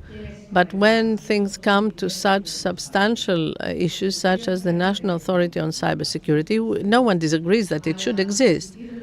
But it is voted as a national authority and not as an independent authority. And as you remember, in the committee, we had a debate. Why should we have someone appointed a consultant of the minister? And this government has shown things that make us worry. We're talking about the interception of various things. So we would agree on an independent authority on cybersecurity, and we would be by your side as the opposition to find all those rules that will shield this authority and which will give it a true scope of activities. In my first contacts with this topic, I don't know what this authority is competent to do. For instance, we had the recent attack on the land use register, an important project. There was an attack. We don't know what was lost, what happened.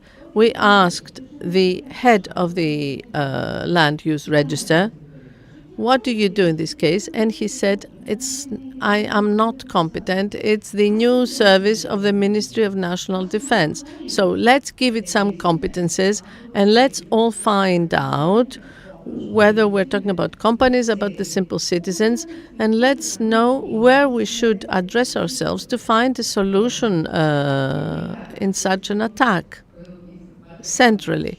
You have to put a bell to know, so that I know where should I stop. Well, I guess that you would like to answer to what Mrs. Tsapanidou said, but I will add a question because I read in the Bill of Law that in October this authority should be completely operational, fully operational. It would have been staffed, etc., etc. So I want to ask you, we're on the 21st of October. Is it already operational, plus what Mrs. Tsapanidou asked? Madam Tsapanidou, a national cybersecurity authority by its role cannot operate as if it was an independent authority. And there is a simple, understandable reason, I believe, to all. First of all, it has to be an operational authority, and operational capacity during a crisis. For example, in France, the competent authority, the national authority, operates under the defense forces, or in the UK, it operates under the PM, and other countries such as Germany or Italy. but not only inspired by such examples, but based on the practice of a company which has had to be faced with such attacks. For example, this attack that you referred to was averted. And why was it that there was such an attempt against which type of data which was not violated? So overall, we have had millions of attacks regularly. So the news would have been if the attempt of attack had been actually a successful attack, but that was not the case. So we referred to another body, a ministerial body, what has been the case, because it was not staffed, this cyber security agency. And indeed, the head of the land registry at the time, Stabletsas, gave the correct response, because he said, I'm not competent because it was not staffed, this authority. So we have asked the permit, let's say, on behalf of the Ministry of Economy, to be able to provide very higher wages to the cybersecurity engineers. It is not possible to hire somebody of this envergure, an expert, and pay them wages of 1,100 euros, you realize. So we have asked to, let's say, have a derogation by the wages legislation. So what do we want to do? We have to have an operational branch with specific protocols, and to know within a time span of hours what is the envergure of the risks, the size of the risk, and what are the first containment steps to limit the attempt, and also thirdly to proceed to recovery measures or reparation measures, if you like. Now, if the Syriza party believes that an independent authority with no accountability except for some institutional committees before the parliament, thus is the way to deal with a cyber attack, then I'm afraid that this is the wrong answer. Indeed, what I wish for you, if you ever have such a mandate, not to have such an experience, to be until the very early hours in the morning in the service rooms, and to avert any risk against such attempts, ransomware, what have you. But if you happen to have such an attempt, you need to have an operational branch with a blank check and the know-how to avert and repair or recover. Thank you. Madam Tsapanidou.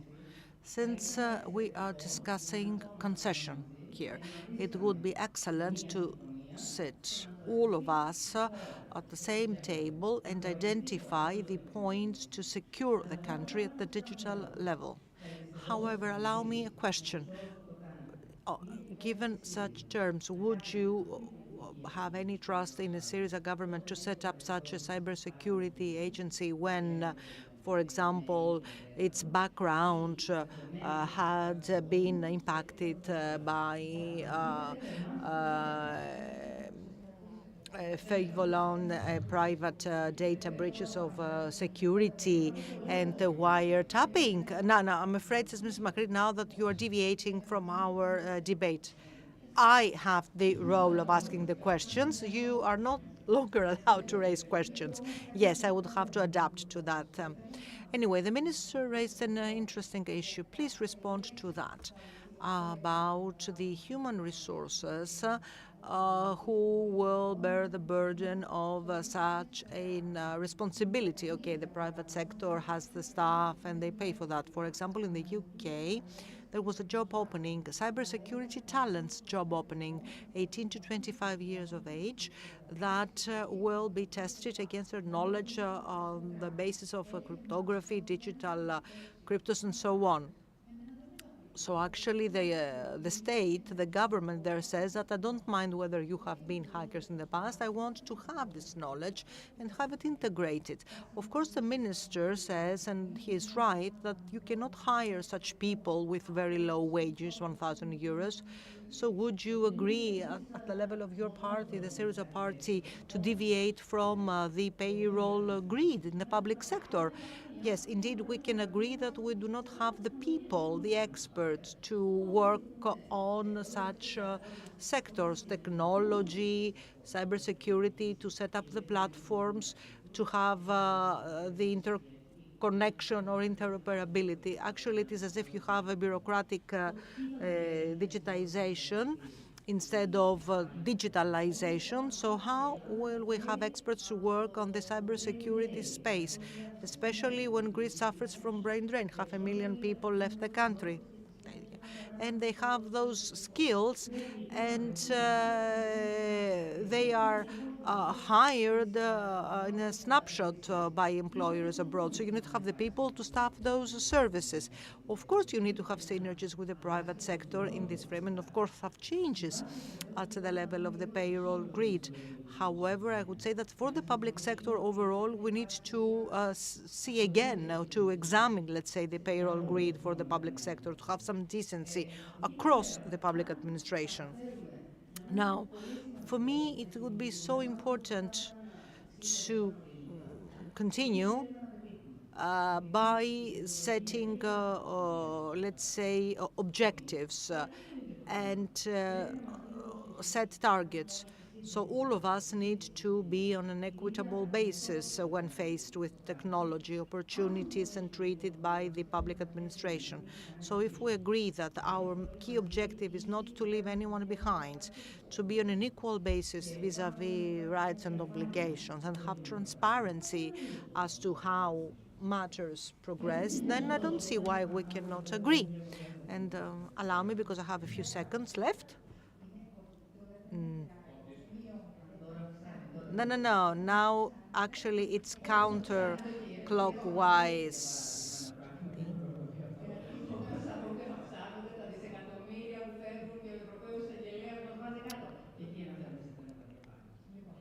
No, in the same manner as we have a top-up of millions and budget fleeing, and Greece is put on the target of the European Public Prosecutor, said Madam Tsapanidou. Well, Minister, have you actually conveyed this, could you convey this message to the Prime Minister, since Madam Tsapanidou also agrees to that? Because you won't be able to hire such people from across the, let's say, within this Greek market. Well, Madam Tsapanidou says, okay, we want to have a consensus, but then instead of that, she says to re-examine overall the payroll grid for the entire public sector. This is not the appropriate answer. It is not possible to say that for an engineer or cybersecurity engineer to wait to see when there will be increases in the payroll in the public sector in order to get the wages that they deserve. Question. Yes, we consent, but we also need to see that in the rest of the public sector. Answer. So yes, she agrees. Allow me. Please, let us not overlap one another. Anyway, there's a specific question. Can we exempt from the payroll grid in the public administration for a specific category of experts and get the best talent out of the students in the cyber security experts and pay them as if in the private sector? Second question, would Syriza consent to that? Last year, on the same Congress on cybersecurity, I had said so. It's not possible to have a call on cybersecurity, a tender based on specifications on 2018, and given the public procurement legislation, to have the contract after 4 years. So all the prerequisites have changed, the technology has changed, everything has changed. So you need to have different methods at the level of public procurement. And always Syriza is against, and always Syriza accuses the government that the government is trying to proceed with the direct, let's say, contract to a stakeholder. And of course, it is not possible always to fear at the level of national interest. And so I would have the horizontal practice of public procurement. So you have the referral from one competent committee to another, one claim brought before another. And when the contract finally is signed, you no longer need it. So I will conclude, Madam Macri, allow me, because I have to respond. Digital bureaucracy, this is not a motto of our ministry. In the two pieces of legislation also initiated by myself as regards the land registry as well, we have abolished so many bureaucratic steps, so many certificates, so much paperwork, and so many digital steps required in the past. They have been abolished, so I will not actually subscribe to this argument. Third, no, Minister, apologies. We have to put a full stop here. You talked about the brain drain. This is a topic of concern for me. So yes, indeed, so many people have left. However, 350,000 individuals have returned. This data is derived from where? By Elstat. No. What are you saying now? And there is another project run by the ministry. Madam Tsapanidou, this is not a TV show. This is a conference. We just want our views to be heard. Thank you. So far, 3 foreign companies which participate in the microsatellite program, and they get the European Space Agency subsidies, not by the Greek citizens. So according to this regulation, 30% of their budget has to be invested in the Greek ecosystem by hiring Greek engineers. Most of them have been repatriated from the UK, the US, and other European countries. What do you mean by contracts? Because we are by your side that you cannot wait for 4 or 5 years. But how can you ensure the transparency of a contract? Very, very briefly, please. All public contracts and all agreements between the public and the private sector are in the AVIA, and they have to remain there. What delays public contracts is the continuous multiple steps, extrajudicial and judicial, which due to the understaffing to other sectors delay very much. And the state cannot be a hostage of some companies that select in each tender to submit objections and appeals. Mrs. Tsapanidou, please answer to what Mr. Kyranakis said, because Mr. Kyranakis is asking for a yes or no. I wish that things were so simple in life. I wish that we had to just give a yes or no. It's not like that. Even more so when you have a behavioral pattern that comes and comes back again on issues of transparency. There, our confidence is shattered, and we try to do the proper parliament control. In 2013, when Mr. Mitsotakis was responsible for reforms, they had told us from the EU that you have got 1.3 billion. What have you done with that? And in 2023, again, the European Commission tells us that you have got 2.5 billion. What do you do with all this money? And they are objecting for all these awards. They talked about 217 companies. It is a very serious issue. Yes, there is a need for staffing with executives who know and who will be paid more and properly. But in order to do that, we have to sit around a table and agree on something. No one is signing without reading the contract. Are you ready to sit down together and work on the substance and not just having platforms in the air which are really vulnerable? We have received attacks on the databases in the post office for the land use register. It is rumored that in September we had an attack on banks. I guess that if we asked you, we wouldn't get an answer. It is just rumors. But there is this rigidity and suspicion. So you are saying that maybe there is fire behind the smoke. Sit down with us in order to come down to an agreement. It is a national issue of national importance, and let's agree on this general framework. Thank you very much. Minister, I want to change a bit. You have 30 seconds to answer. Please do not exceed them so that we can go on to other topics. Okay. Mrs. Tsapanidou, I think you are hiding behind slogans. These are characteristic of your party. You talk to us about direct awards. Is there any direct award that has not been executed? Please tell us.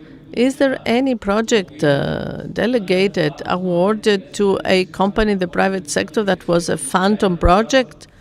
There was not a service given to the state. Please object to that and complain about that. Answer to the European prosecutor. The prosecutor does not investigate these cases. He investigates whatever they deem, whatever the prosecution's office finds out. Have they found any irregularity? We will see. It is wrong to say that only 200 companies have received projects from the RRF. There are companies that are bigger, which are the leaders, but there are also smaller companies and SMEs and thousands of people, working people, who have received salaries from the projects of the RRF. And we see that with our own eyes. This is why we have reduced unemployment, we have increased salaries, and this is why we have young people who are being hired by private companies which give better salaries. You asked for a debate. Thank you, Mr. Kiranakis. You make me look like I don't speak that much. We don't have that much time. Just, may I do an intervention? No, Mrs. Tsapanidou. Just keep it, because if you answer, then the minister would like to answer back. In the summer, we had a large tender, large call for security of organizations, the land use register that was mentioned several times today, because it suffered an attack. I want to ask you, is it not good that we averted the cyber attack? Should we have hidden it? The cyber attack took place. Yes, we have 13 million attacks per week.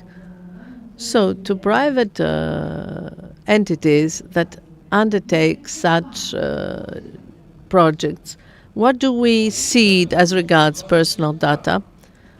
They are secured through the contracts. If we ask from a company that has the security operations center of an organization to not have access to the database, it's as if we told them you don't do your job. If a private company has the obligation, due to its contract, the contract it has signed, to protect, to shield the data, to build the firewalls and the procedures, the processes, to train the personnel, that we do not use our company email in any site. We don't put a USB in our computer, in our working computer in the public organization, to tell them that we need to have two-factor authentication, because at some point anyone remotely, any malicious attack can attack the computer. So this is in the obligations of a private company. Just to say in fear that this is a concession, whereas we know that without the participation and the partnership of the private and the public sector, this cannot be done, and not anywhere in the world, it's a mistake. So we need to understand, and I come back to my first point, we should understand, everyone, the politicians and the lawmakers, what cybersecurity means in practice. Let them come and work on a security protocol, to sit around the table, as you say, and to enter an IT system and see in practice what are the fields for consensus and be able to agree on what is granted. Very briefly, the private sector has the know-how, and in our country we have seen that they can undertake a lot of serious things. But this market, I don't know if I will please many of you, this market needs to be regulated towards supporting the SMEs in relation to the big companies on cybersecurity, and to be regulated in order to be able to change the productive model. That is, to give the opportunity to young people who go out of the universities, who have the knowledge to stay here to set up a company and be able to work with an SME or a bigger company in order to execute one of the projects that are launched by the public sector. I think that this market needs to be regulated. Germany, for instance, could be a model to imitate. I think 20 to 25% out of the overall budget of the company to SMEs. We could also give 5% to startups so as to open up for young people. This is a proposal that could lead somewhere to find a consensus. Second, as regards cybersecurity, you said very rightly that we need to understand what cybersecurity means. It means attack to organizations, to the state, to companies, to my house, an attack to anything that is digital. I'm saying it simply as I understand it as a citizen. So, in order to shield this space, this cyberspace, some steps have to be taken. For instance, we need to have the national strategy on digital governance 2020-25 that you had prepared. We need to have studies. I don't know how you call them, but you will understand what I mean, which will show what are the risks. You build a house and you say, what is the risk for demolition if there is an earthquake? So I will decide about the concrete and the iron, etc. You have these studies. You have hidden them very, very well. I couldn't find any such study. We need to have this famous Center for Monitoring of Critical Infrastructures. Have you set up this center to monitor the critical infrastructures of the state? I think it has not been set up, so that the employees who suffer an attack to be able to understand that they are under attack. I also contact the public sector. I can send an email and contaminate you. I was asking today, where do I call if I am a victim of attack? And they were telling me, you call this and that, but there was nothing. And I'm wondering, where should I call? Tell me, Minister. In relation to what organization? I am a victim of attack and I am a municipality. You suffer it in your personal email. Have you been violated in your account in GovGR? This hotline, cyber hotline, has it been set up? Because there was a provision in the famous digital strategy for cybersecurity to create such a hotline, a cyber hotline. For what reason? Not for me in order to call and tell them what's wrong, but to inform someone as to what is happening in one of the infrastructures of the country, to have a register about the attacks of this country on a daily basis. We will not have the time. Please stop. And also, if there is anything on this that is being included in this strategy 2025. A very brief question to both of you. The discussion is very, very interesting, but unfortunately we have run out of time. Can you please answer to what Mrs. Tsapanidou is saying?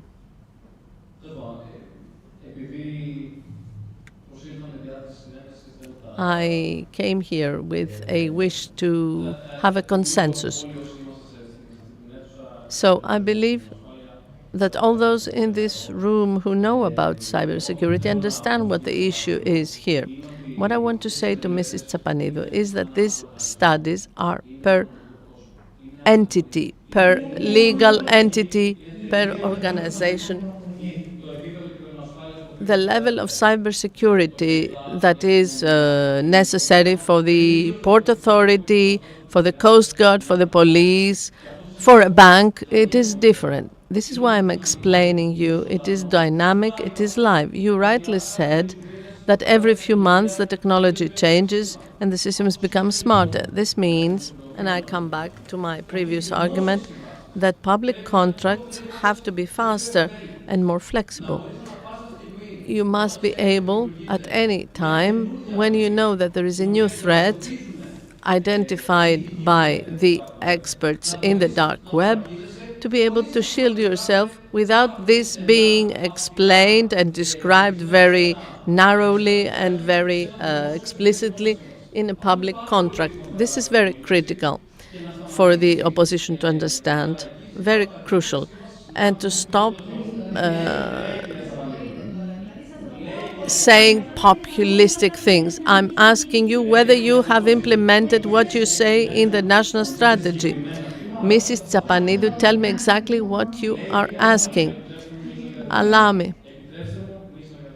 I spoke just for a few seconds. Mrs. Tsapanidou says something very interesting. Let's give a percentage to smart startups. That's nice. But when a contract comes that pertains to a startup, as it is the 100% of startups, this is a scandal that we see on newspapers, on paper,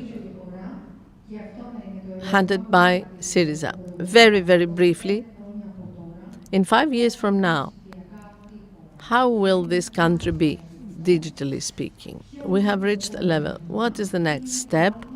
And what is the leap that you are planning or you are imagining? And this will be the question for you, Mrs. Tsapanidou. In 5 years from now, our objective is to have all the services, public services, to the citizens and enterprises to be digital, to not have to be there in person or to bring anything on paper in any sector. All the archives of the state to be digitized and available in order to stop paying in millions of euros for rents, for leases in central buildings to store huge packs of paper. And third, to have cybersecurity for all this data. This goes through a collective effort. Of course, the state and its infrastructures are the first things, the first entities responsible. This is why our strategy in G-Cloud, that is a government cloud that will work on-premise and also in data centers that will be either in Greece or in the EU.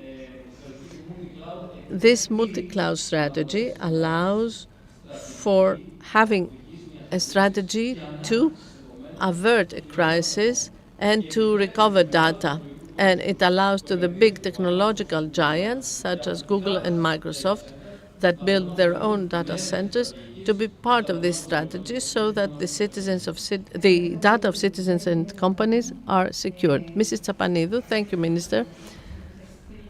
Well, I start with what Mr. Kyrianakis said. Digital services in the next 5 years. I wish and I hope that we will be able to have really a digitized state, uniform digital services, easy for the people, easy and understandable. You need to have graduated from law school and IT departments, etc. I hope that it will be digitized and not have bureaucracy, not to be at home and press a click and then to have someone bring it up to me, but to have really click and I receive the document, click and I finish the transaction. And I wish that the digitization will not be PDFs, but it will be done in a way that AI can use them, always with safety valves to protect our personal data so that work can be done and have an increase of productivity everywhere. We also wish that we had, I should have said it first, to have cheap internet and not be the last ones, to have fast internet and reliable internet all over Greece, not just in the big cities. Oh, the image froze, etc., etc. And I wish that we all have. This is a detail of mine because I have been hit by brain drain. 2 of my 3 children are abroad. And I hope that Greece becomes this hub that will attract digital nomads. I read a survey that if we manage to have some thousands of nomads, the public revenues will increase extensively. I hope that we will be able to do this. Why don't they come? Because we don't have cheap internet or reliable internet or fast internet. They have to wait they cannot get a digital visa. It has been passed in the parliament. There is a digital visa. Yes, and this is why we have queues in the borders. I hope that we become a country that will not be the last one in digital skills, 25 out of the 27. No, you cannot open up new chapters, Mrs. Tsapanidou. Thank you very much. Thank you, Minister. It was a very lively discussion, a lively debate. I hope you found it interesting. Thank you. Alexandros Kondis. Alexandros Kondis is taking the relay. Ήθελα να τους αφήσουμε τους δυο τους.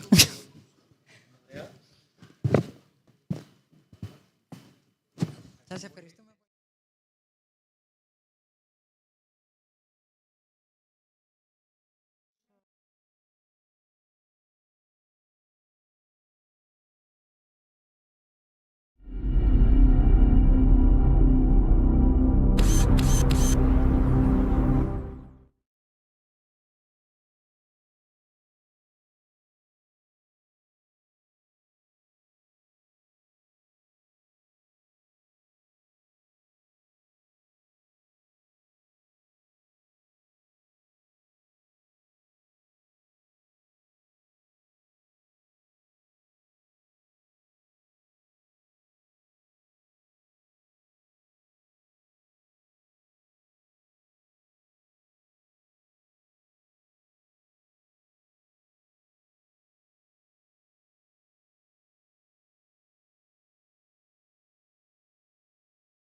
And Katerina Tasiopoulou, CEO at Threat, Seen and Excelastis, and last but not least, Madam Yota Paparidou, Chair of the Board of Directors at SEPE, Association of IT businesses and telecommunication businesses in Greece. Όχι. Όπα. Αυτό λοιπόν είναι το γούρι. No, good luck. This is an omen of good luck. Thank you.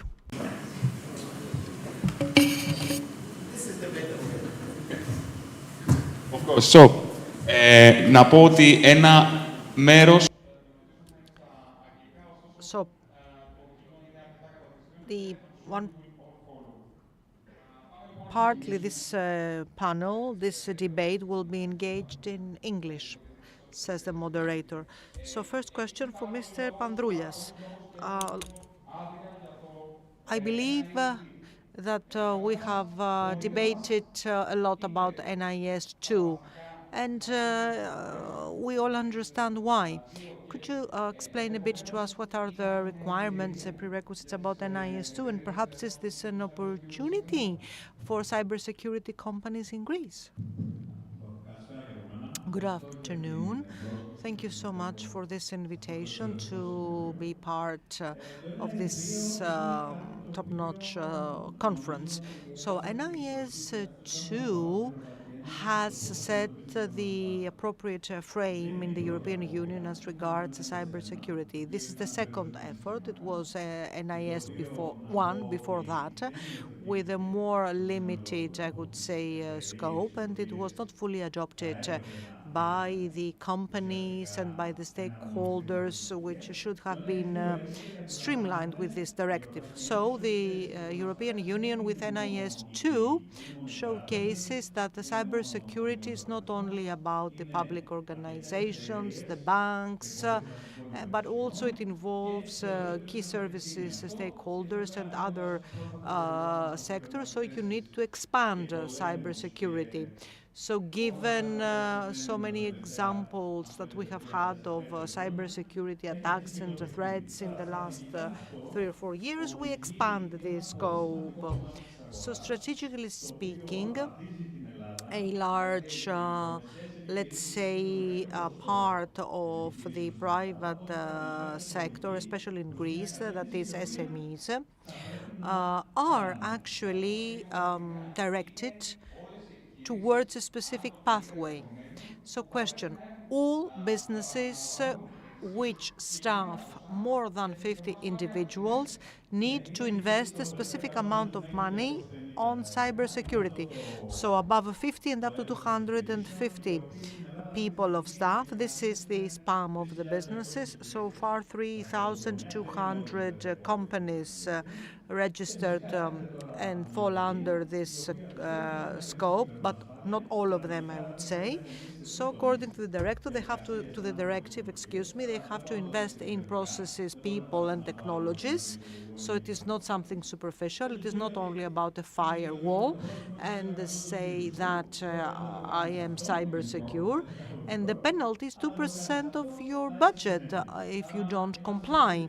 So it is a considerable penalty. The law has not been adopted yet by the Greek state. Of course, the European legislation is already in force, and so the developments will be very interesting.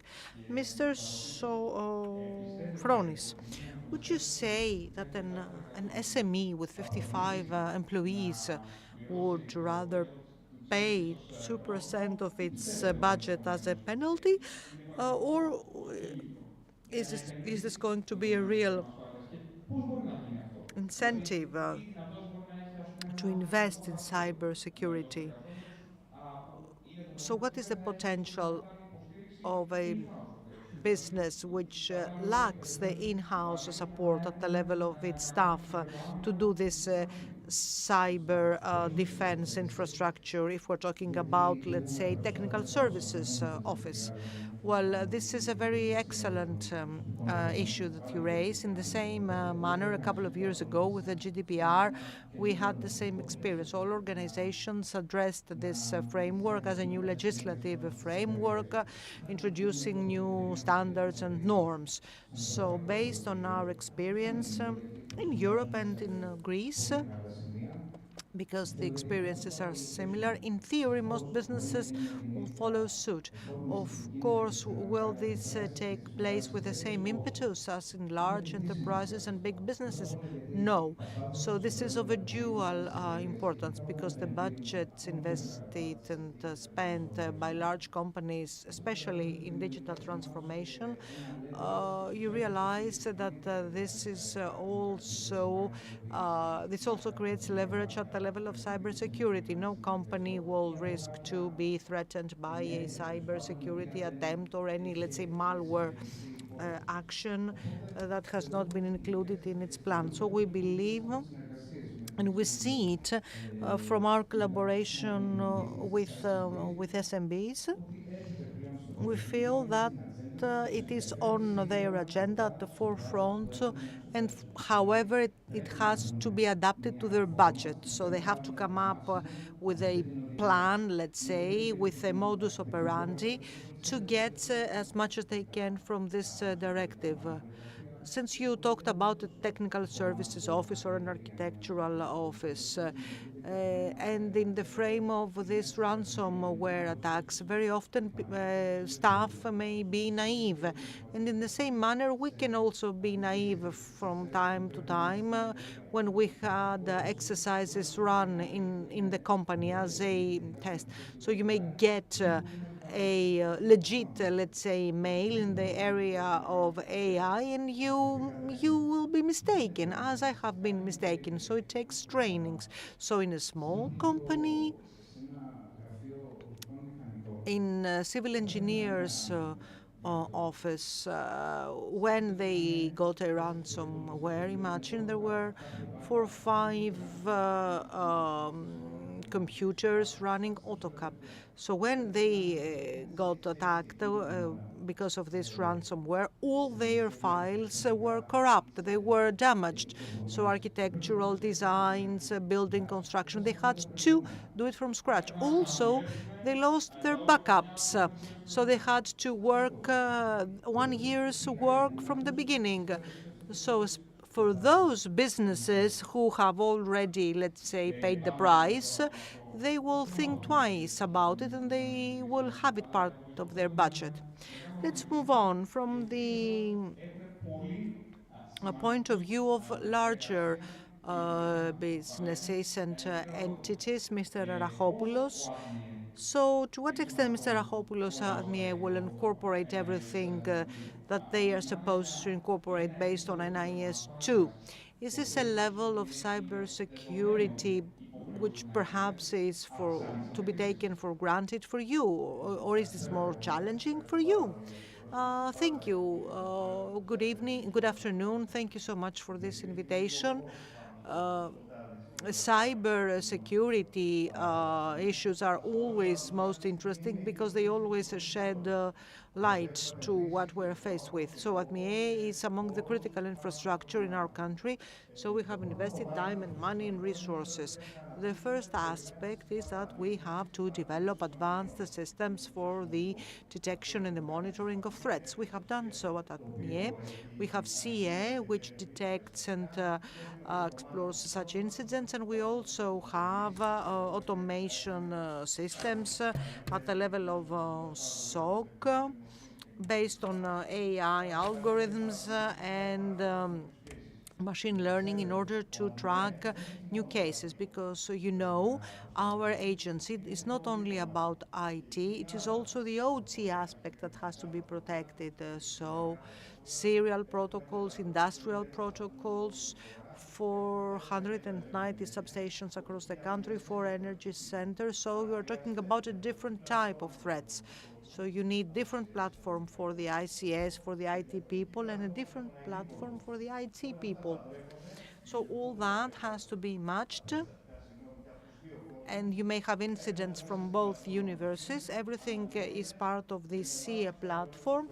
And based on our AI algorithms, we can filter out the false positive cases, and we download from thousands of cases, and we sort it down to hundreds of cases, and analysts can actually process them. Another aspect that we have developed in this cybersecurity system are the intelligent screen cyber threat intelligent analysis. Three separate ones. They form a part of the cases. So the cases identification become more state-of-the-art. Hold on a second. You discuss cases, you discuss incidents, and there are figures that are very important. How many threats do you get? It depends. How do you define a threat? You define it. So there are, let's say, the daily attempts to connect to the ADMIA systems, which are millions on a daily basis. But the real severe cases are at the level of dozens. Well, to have tens or dozens per day, it's not a small number. But however, we are so far lucky and hardworking enough because we have averted such attacks. Because if you are on the radar of attacks, it is very difficult to survive. You know that. Mr. Schipulu, do you believe that the private sector companies are ready in order to adjust in regulations such as NIS2? Okay. So sorry, guys, I'll switch it to English to support my colleague here as well. That's a very good question. And actually, I'm really happy because this panel gives you guys the other side of the coin, which is the coin from the actual vendors that are supposed to be supporting these companies. Of course. During the transition and the regulations. What does ready mean? Was the first question. Ready is not a moment in time. You have to be continuously ready, whether regulation is here or not. That's the reality. In terms of education, we're not ready. And the honesty is outside this room, or the bubble of cyber that we're in, cybersecurity is not a priority. People are not educated of cyber. I don't think it will become a priority personally, because NIS2 is not the first regulation, it won't be the last. It's just the way moving forward. We're trying to enhance the world of cybersecurity. So in terms of readiness, there's no education. Actually, from my feedback from the industry, many companies come to me and say, we don't even know if we fall under NIS2. So there's a lack of enablement on what this means and the applicability of it. Okay, so sorry, but are you talking only about Greece, or is this a common global problem? It is common across Europe, to be honest. Yeah. Greece, more specifically in Greece, yes, it is common. Industries such as shipping, for example, do they fall or do they not fall? Speaking with so many ship owners, they genuinely don't know. So to be ready, we need to understand it, number one.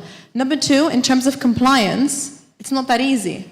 It's just because a regulation is coming in, it doesn't mean all the steps are perfectly aligned. Looking into GDPR, were they ready for GDPR? And are they still ready for GDPR? The reality in the field, our expertise from the field, is no, because there's many challenges. And the challenges come down to, you've discussed them today, budget, talent, and education. The real question for me, before I sum up, is not if the private sector is ready, but are we ready? So the people sitting on the panel, the organizations, the vendors that are going to support these organizations. I don't know if we are ready, because we should not see it as an opportunity to sell more products, but we need to be educated ourselves to be able to support people, organizations, public, private, and we're struggling. We're struggling to hire. We're struggling with talent. So it's a two-sided coin. Okay. Η κυρία Παπαρίδου, έχουμε μιλήσει αρκετές φορές. Madam Paparidou, we have had the pleasure to have interviews in the past, radio broadcasted interviews as well. So we had discussed those challenges at the level of the labor market and jobs. Would you say that NIS2, this regulation, this directive rather, which obliges companies to invest at the level of education, would you say that this is an opportunity for Greek companies? And would it be perhaps an opportunity to get contracts from other companies, given the fact that we have high caliber human resources? Well, listen. I wouldn't envisage this as an opportunity. Of course, digital transformation is important for the country, for its growth and development. Unfortunately, the private sector is rather lagging behind because the public sector has made considerable progress. This is a very interesting point of view that you are now introducing. Yes, because it seems at the level of the digital indicators vis-à-vis the private and the public sector. Actually, the new directive, NIS2, it's not only about the companies with this number of staff, but also their entire, let's say, group of companies or branches. So it's broader. So the private sector needs to understand what are the problems and what to do. But in order to avoid such problems, also referring to the ones that were described by Madam Tsapanidou, you need to have digital literacy. We are lagging behind across all levels. We do not have digital literacy at the first levels, and by no means shall we change level by those 1,000 euros vouchers and coupons in order to get the digital skills. You need something to be more organized. As regards other countries and cybersecurity, there are huge gaps. This is the number one at the level of labor market gaps. As is in Europe, we lack thousands of digital professionals, experts. For Greece, I cannot give you a specific figure for Greece. We do not have this information. But at the level of our association, SEPE, we are participating in the Erasmus project, which is called Digital Europe, and cyber security skills, along with Lithuania, Belgium, Estonia, Spain. And we examine various issues, and we want to see how we can upgrade this digital literacy. You may are aware of the fact that there is, let's say, consultation going on in Europe about an academy on cybersecurity. Nothing has been concluded yet. So there is an array of issues to discuss. But you need to make some development first. You need to know. You cannot just be intuitive. And also you need to know what's happening with the infrastructure. We discuss about digital AI and cybersecurity, this beautiful stuff, but sometimes you need to take a couple of steps backwards, not only digital literacy, but also basic infrastructure.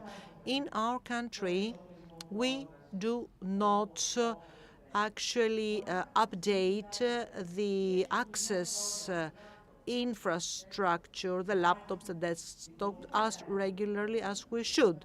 If you look across the companies and the equipment they have, it is not very updated.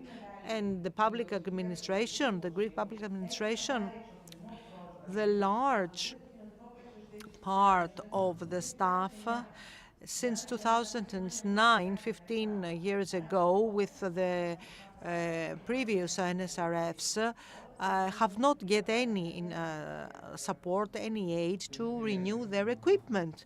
Well, you raised a whole lot of issues, I'm afraid, and I believe that we need to raise a question to that, but later on.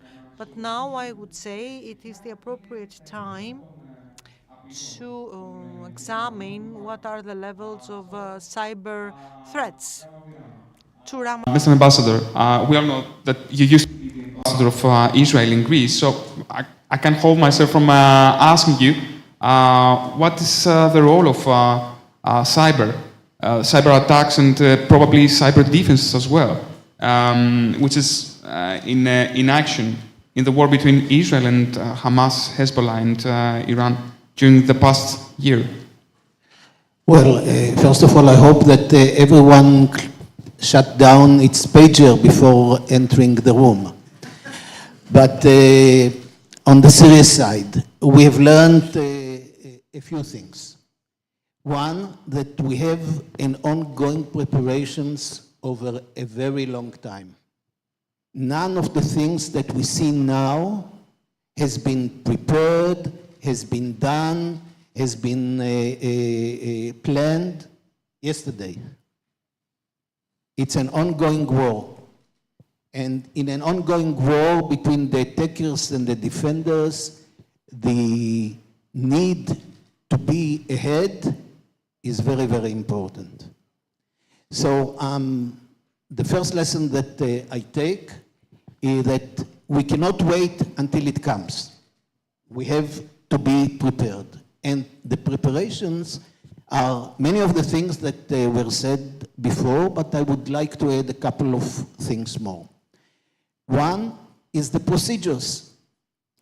Each and every part of what we do on the technical side should be accompanied all the time by the relevant procedures, by understanding what is the communication that is needed, what it is to have a serious cyber crisis management team in every level, starting from the lower one, going all the way up to the national level, and how they communicate between themselves, not only at the time of crisis, but on the ongoing team.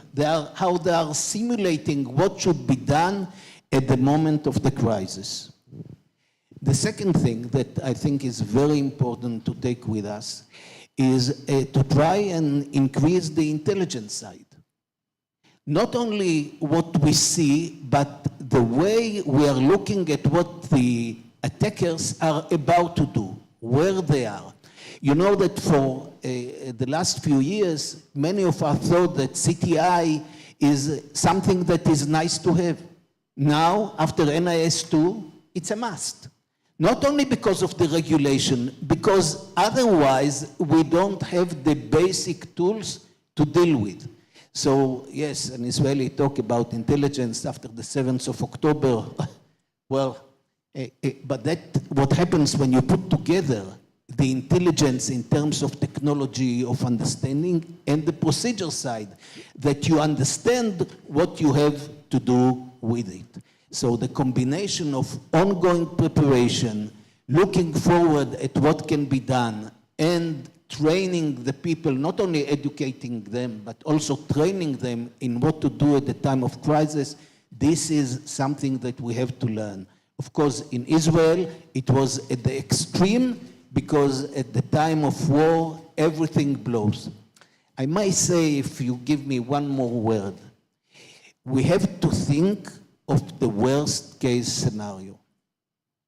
And that, if I take from the Israeli case, there are two things. One, we should think of who will be there on our side at the time of the crisis, and make sure that those who are involved in our preparations will not flip at the moment that they are needed. And we have to check it very, very carefully in order not to find ourselves at the time, the right time, with empty-handed or exposed in the wrong way. So, as I understand, there's quite a few amount of this work that is underway in the cyber world, isn't it? Absolutely. Actually, you could see between Israel and the Hamas and the Hezbollah and Iran, you see all the spectrum of attacks and defense. All the spectrum. It starts with the campaigns on the social media. This is something that we have not talked about it at all today. What you do with fake news, how you enter into the social media, and by that creates not only preparing yourself for the next attack by stealing credentials, but also by preparing the ground to create a multidisciplinary crisis in what you have. So there's actually a cyber propaganda going on. Absolutely, big besides time. Cyber attacks. Big time, using the languages, using influencers, all the things that you may know about it is there. So you start with the social media and you create the campaign, and then The cyber comes in all over the way. For example, the issue of using GPS, which is for us in the digital world, it's a basic thing. In Israel, for the last year, there are areas where you cannot use GPS properly because the attackers are using the same GPS in order to attack certain places. So one of the defending side is to do that. I'm giving it as an anecdote, but I can give such things in almost in every field of the cyber is there. The critical infrastructure is under tremendous attack as there is a social media campaign to encourage people to attack critical infrastructure. So you have to see, and this may be my last sentence, you have to see things in a comprehensive way. You cannot look at one, say, I put a firewall and it's there. You cannot say, I train my team. You cannot say, I arrange communication between one part. The whole issue of cyber defense is looking at it as a system with so many different dots that has to be tied together. Thanks a lot for this. Τώρα, ο πρέσβης μας έδωσε μια... The ambassador gave us a true picture of what cybersecurity is about. I would like to seize on the opportunity given by Mrs. Paparidou as regards the gaps, the deficiencies in our country, the deficits as regards education, training on cybersecurity and cyber attacks. And I would like to come again to Mr. Pandroulias. Do you accept this lack of knowledge, deficit of knowledge? And what is this knowledge that we are lacking as personnel, as companies, that you would like to highlight? I agree partly. If you take cybersecurity companies such as ours, which are very focused on what we do, clearly knowledge is there, okay? And it is our duty in the context of this whole issue of NIS2 to examine it beyond the commercial part and to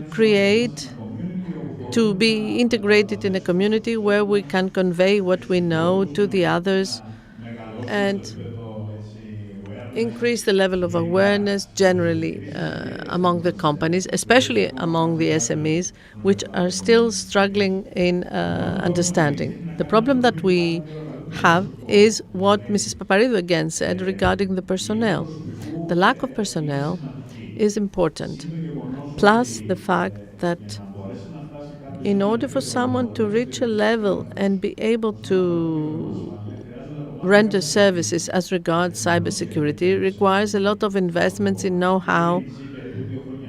KPMG, about 2 years ago, carried out a survey about Greece, which said that there are 12 to 13,000 developers that are lacking, and 50% are in the cyber sector, just in Greece. So the global figure in cyber engineers, because we're not talking about engineers, we are consultants, etc., is approximately 2 million globally. So it's a huge figure. Now, I made this introduction to answer the part whether companies have self-awareness about cyber security and what it means. If we exclude banks and some big companies which have to do it because they are or they were targets traditionally, I would say that the level of awareness and the level of knowledge is quite good, but they constitute a very small percentage. Most companies could never imagine that NIS2 would come. They cannot imagine, or they suspect that they might have been subject to cyber attack when the average figure of attacks is 450 days before it is discovered. I mean, someone might have entered an organization for 450 days before they are detected. These are figures from ENISA. If you enter the site, it is more than a year. We find out an attack, but it does not mean that it happened a week ago. It happened a year ago. Some of the attacks are never understood. There are people who do not know about the regulation, they don't know what it means, and now they have to think about and understand what they need to do. And here, the associations, the government, we as private companies, we need to have a target, an objective to inform all these people and the companies via various actions, but they also need to understand, because they have not understood, that what we are talking about, it's something that will come back as an investment. What do I mean by that and why? We see very many companies that we work with which come and ask for various things as consulting in cybersecurity, because in order for them to work with third companies, they have to prove that they are quite safe and they are not a threat factor, something that might jeopardize the safety, the security of the company with whom they want to work. So there is a lot of work until the level of awareness is reached from all agencies. And such conferences that are being attended on the internet in order for us to convey this knowledge. So, in a nutshell, to tell it in a more journalistic way, the basic problem is for the companies to understand that they have a problem. I would agree, yes, the main problem is for companies to understand that they have a problem. I repeat what you said, and also to understand that now we're not talking about GDPR. It's not that the state says that now I have the white paper on cybersecurity. The problem is real. The attacks, the million attacks of the Greek state are also attacks on Greek banks. Hundreds of attacks. And in some of these attacks have led to denial of service. I mean, me as a citizen, I cannot enter into my web banking. I cannot pay by card, by credit card. I think, yes, in August we had such a problem, I think, to pay by credit card. Maybe it's the holidays that are the preferred dates for cyber attacks, 15th of August, Easter Sunday, etc., etc. Well, if we had to see that as a war scenario, not a cyber war, someone will attack a country on a holiday because things are more relaxed. Not everyone has a security operations center, but NIS2 does not say that you have to have a security operations center. It says that you must be able to give a report on a cyber attack to the cybersecurity agency and to have the framework to respond to an incident, etc. All these things clearly requires knowledge, and knowledge is not something that you acquire by reading a book.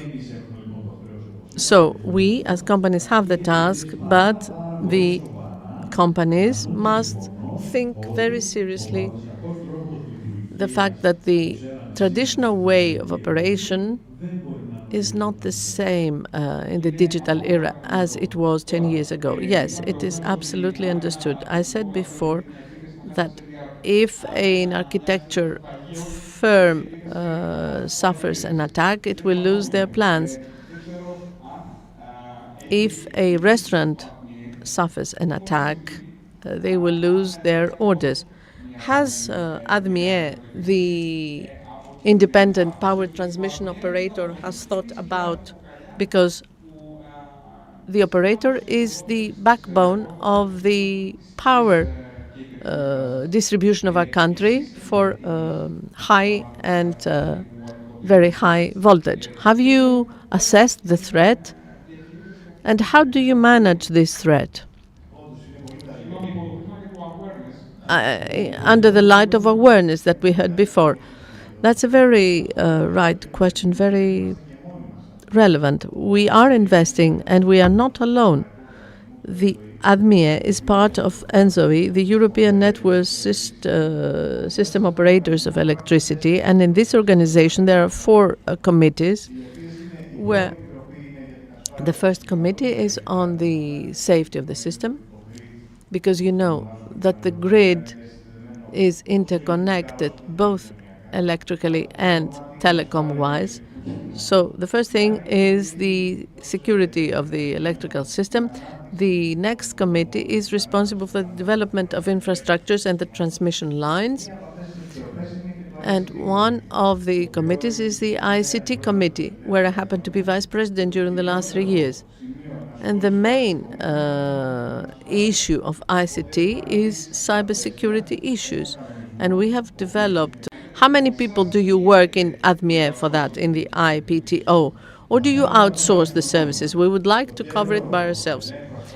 The Security Control Center, which is a model center, we were the first critical infrastructure in the country that implemented this architecture of zero trust that we are maintaining. We have all the technical means, all the consulting means, but unfortunately, the people that we have are not enough. So we have a hybrid system. We are outsourcing as well. We are working with another company. So we are monitoring the incidents with a hybrid system. Was there any moment that you were really worried? You said, oh, here we can have a serious damage. Yes, there has been, but I cannot tell you more. No, I didn't ask you when. I understand that indeed you are subject to serious attacks, if we can characterize them. No, we do not suffer serious attacks because we have not become a target yet.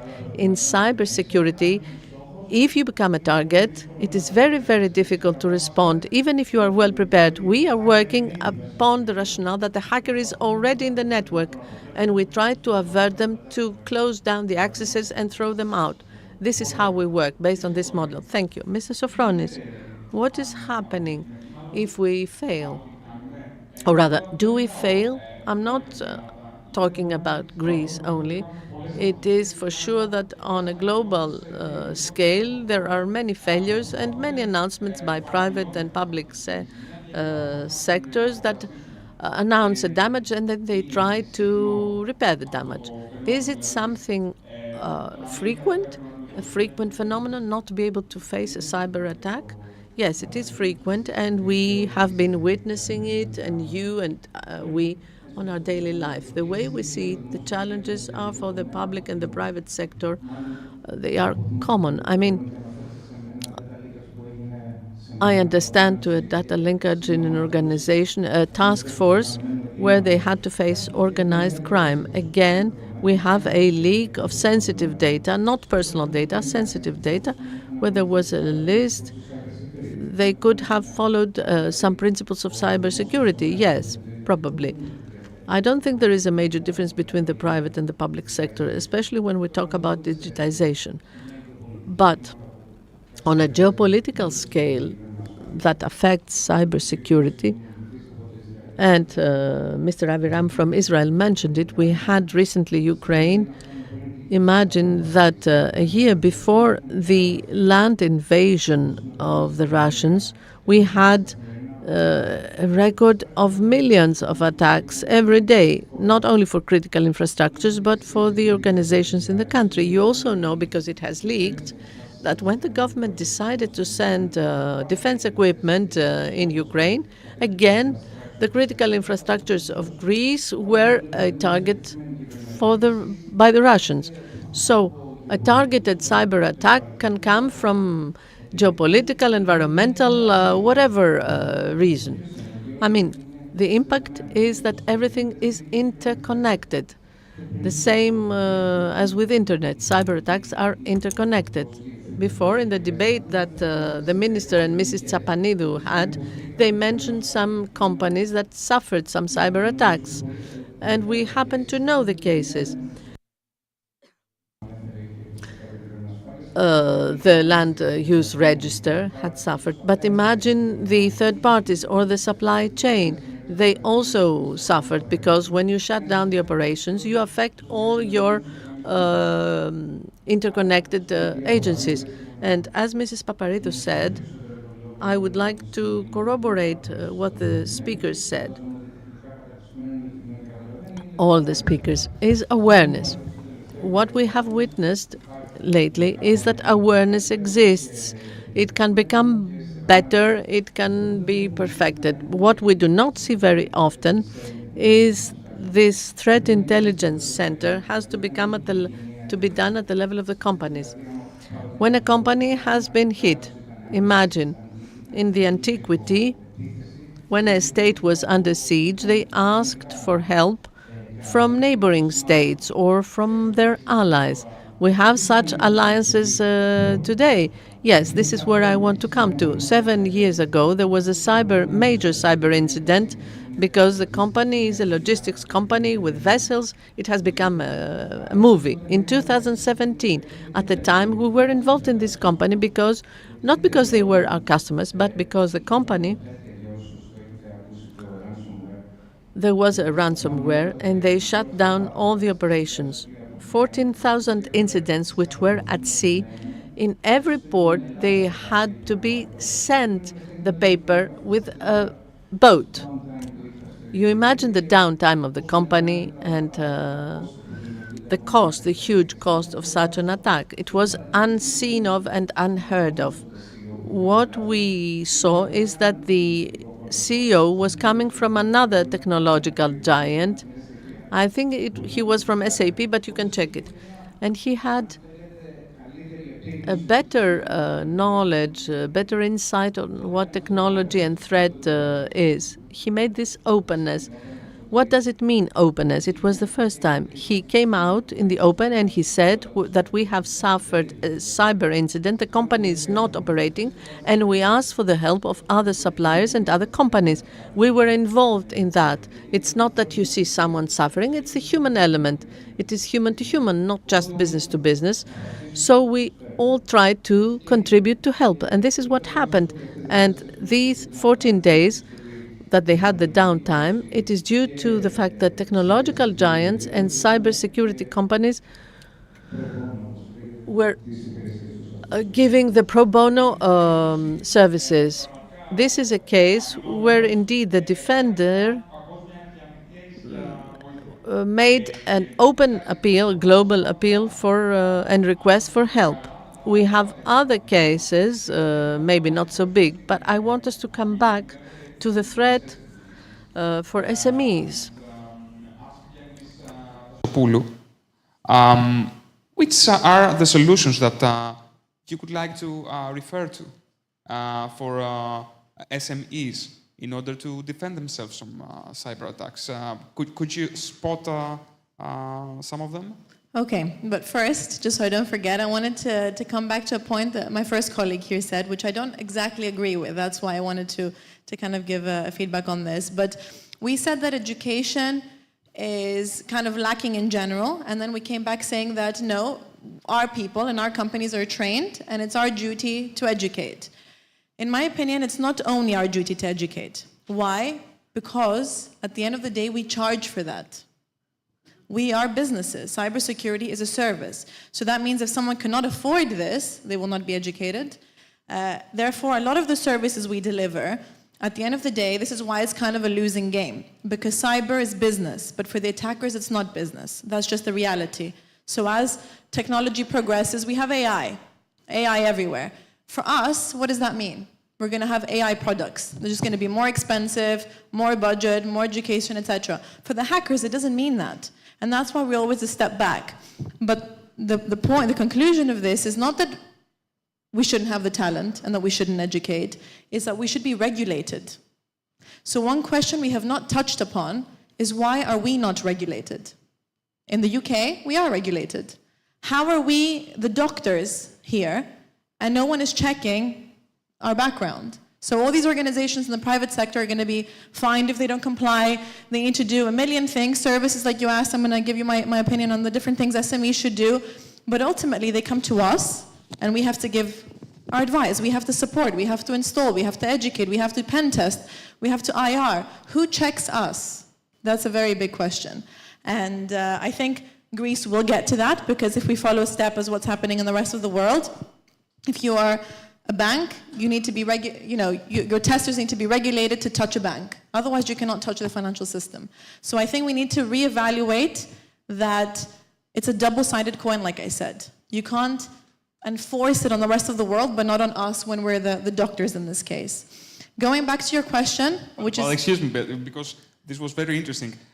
Is there anybody that can show how good you are in what you're doing? So exactly, yes. It's all down to, I guess, a different topic here, but how does a company say, yeah, we're good in cybersecurity? Yeah. Based on what? Because apart from the regulation, there should be an index. Exactly. Yes, there should be an index and there should be frameworks. Every security company now does things their own way. Risk assessment. How do you do a risk assessment? Every company that will come to you will risk assess you differently. Therefore, we need to centralize everything if we're going to push a regulation. The way you should be risk assessed, the people allowed to assess you, and how they should be certified. Not the company, but the people. Because you cannot get a company certified and then the people coming to touch your systems don't have experience. In terms of, quickly, your question, what should SMEs and small businesses do? There's no answer to that, because like all my colleagues said here, it's continuous, and it's not one size fits all.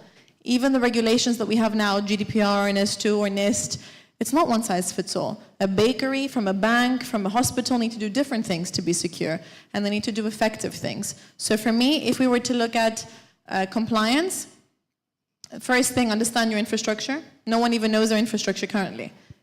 When you go to a customer, they don't even understand their systems. You need to understand your systems. You need to understand what is old foundations, what's new foundations. You need to have a trusted partner, and you need to create a compliance team and slowly build that up with time, with different tools, different services, different skill sets to be compliant. But the main point here is that I think the ministry needs to address is the regulations.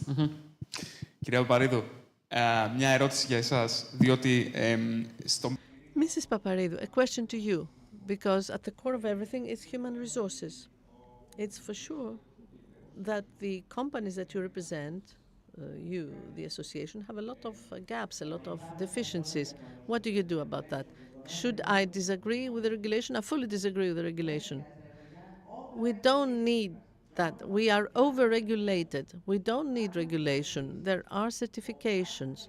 Each customer that wants to get some services, either cybersecurity or whatever that is, can check whether the provider, the service provider, has certifications in order to do this job.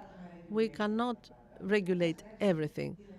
This has destroyed Europe right now. Europe is doing nothing more than regulating and legislating.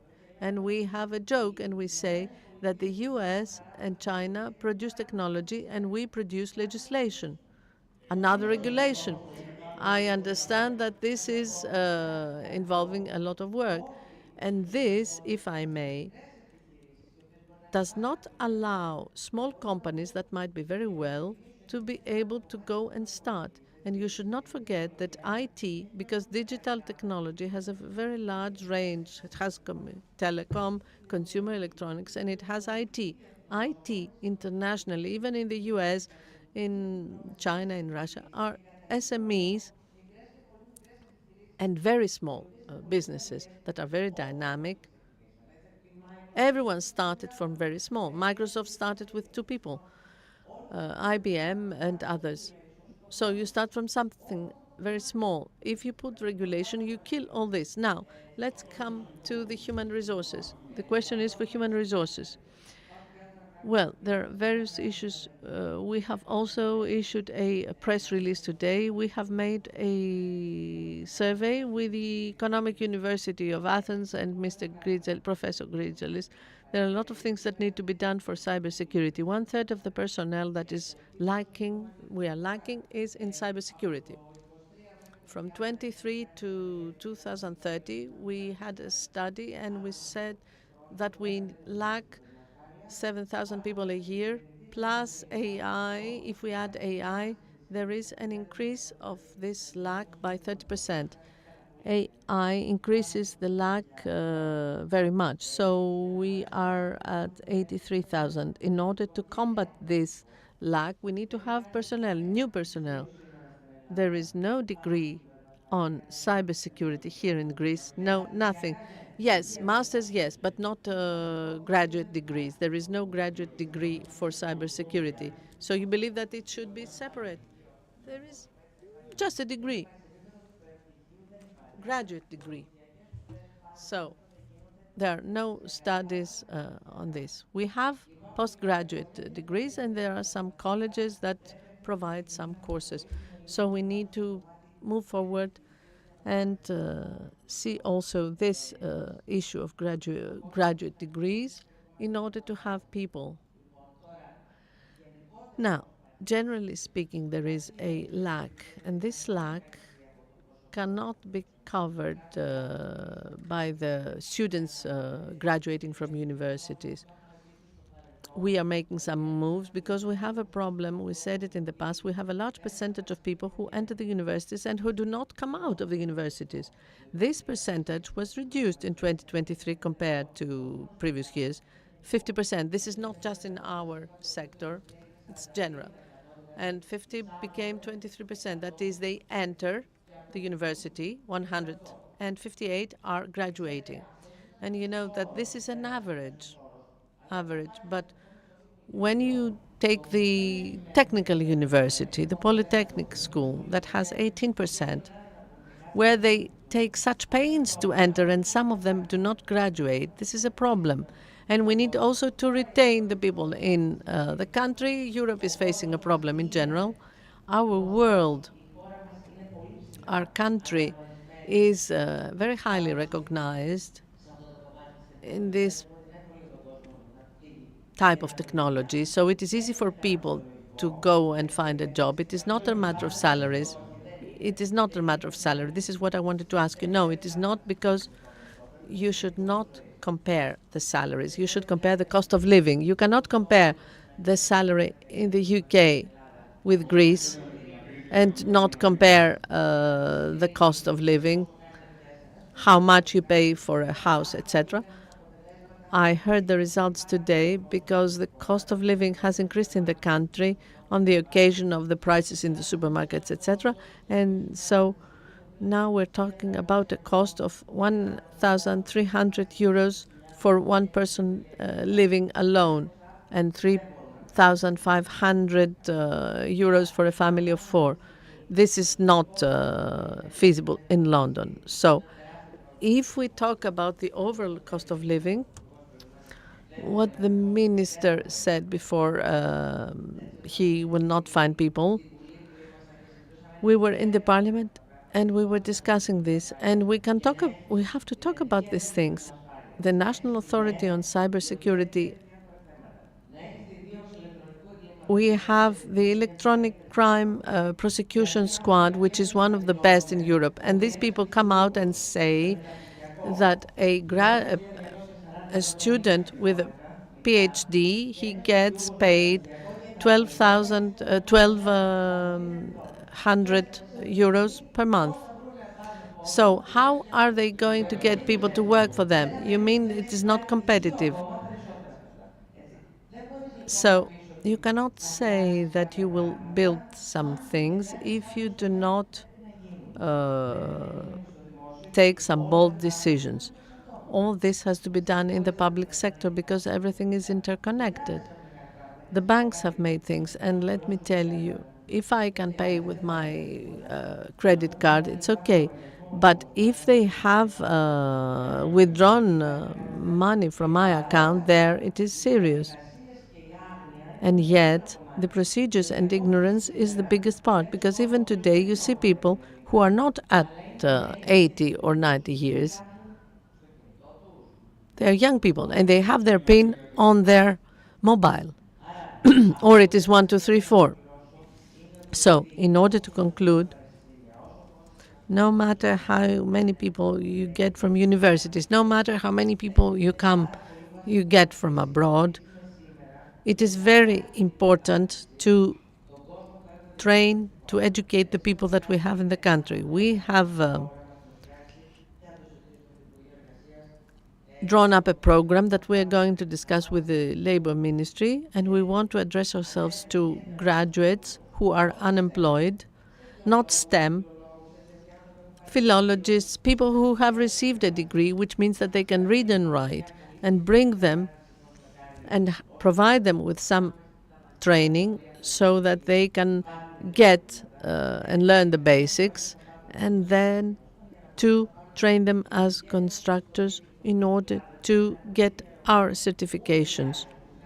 We're not talking about ISO, etc., to get our own certifications. I'm sorry if I annoy some people, but this is the reality today. We want to have our certifications and train some people, because we cannot wait. Even if they have degrees for cybersecurity, we're talking about the next 10 years. Today we have to resolve a problem, and only training and lifelong learning can teach us that. Ambassador of Iran, a few moments earlier, you gave us a clear picture about the cyber threat that Israel has been facing during the past 12 months or more. I don't know if you could elaborate about the cyber threat that Greece is facing. And I don't know if you could estimate what is the level of the cyber defense of Greece, both of the public and the private sector. Well, I'm sitting in a room full of experts, so I should be very careful in what I say. I would say the following. In terms of sector, more than 50% on the attacks are on government-owned agencies. About 30% are going to SMEs.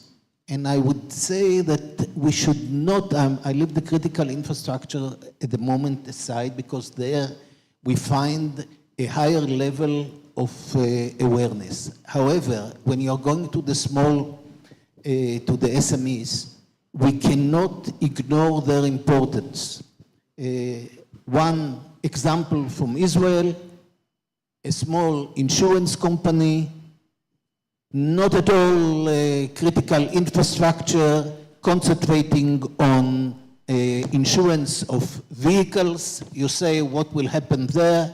They were hacked, paid the ransom. But then we have learned that they were the one who won from the Ministry of Defense the tender to pay a reduced price for vehicles insurance of employees of the Ministry of Defense. And suddenly, what was there as a criminal crime became an issue of national defense. And this is true in so many very other places. We see here that most of the cases are ransomware. But we see a lot of DDoS as well. And whenever a DDoS occurs in any of the companies, the waves hit all the others as well. I think that it is very important, even at that stage, when Greece is much more, I would say, potentially safe in terms of national security, to pay attention to that as well. Because at the time that things will be a little bit more difficult, and we were in such cases in Greece a few times in the last 50 years, it will be too late to return and say, why have I used this and why have I done that? It has to be there as well. I think that, and that's my last remark, I see too often the CEOs that are being caught at the time of the crisis. And then they realize of all the other things that they have not done. So yes, it's true, we need to bring awareness to the people. I'm in favor of having cyber classes, even in high school. Because our kids are exposed not much less than us to all kinds of cyber issues. But we need, on the highest level, to be sure that people understand that cybersecurity is not an IT issue. It cannot be an issue only of the people that are dealing with the IT. It is connected with all the operation of a company or an organization, isn't it? Absolutely. Everyone is there, and not only in the time of the crisis, but throughout the whole preparation work. We have found many times in a training that we have done with companies. First, the CEO is sure that the moment he gets this awful email, he pick up the telephone to his IT guy and stop. By that he thinks that he solved the problem. And then we see that it is the first time that security talks to customer relations.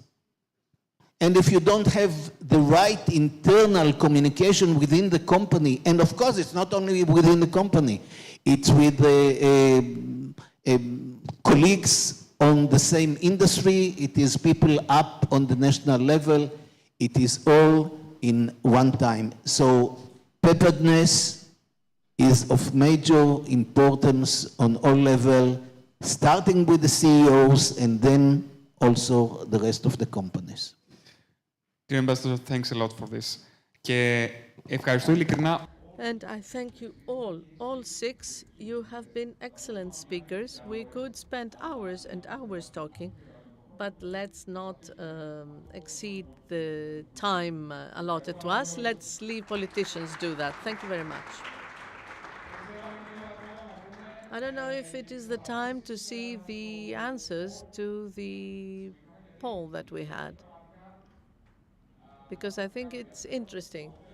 So, the number of cyber attacks in the private sector is increasing exponentially each year. Do you believe that the administration of companies should invest more time and funds in combating crime? 62%. Ask more help from state authorities? 3%.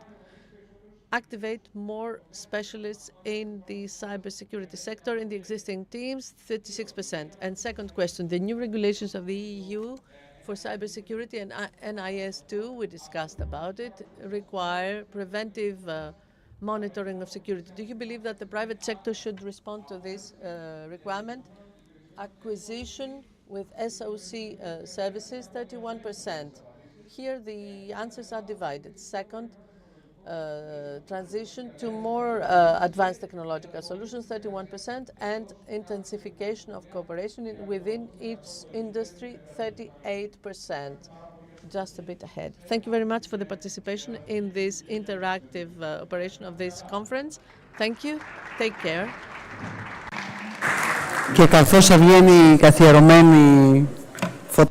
Well, while we take the family picture, we'd like to thank you, Mr. Hatzinikolaou and myself. We'd like to thank you for being with us in Cyber Greece 2024. In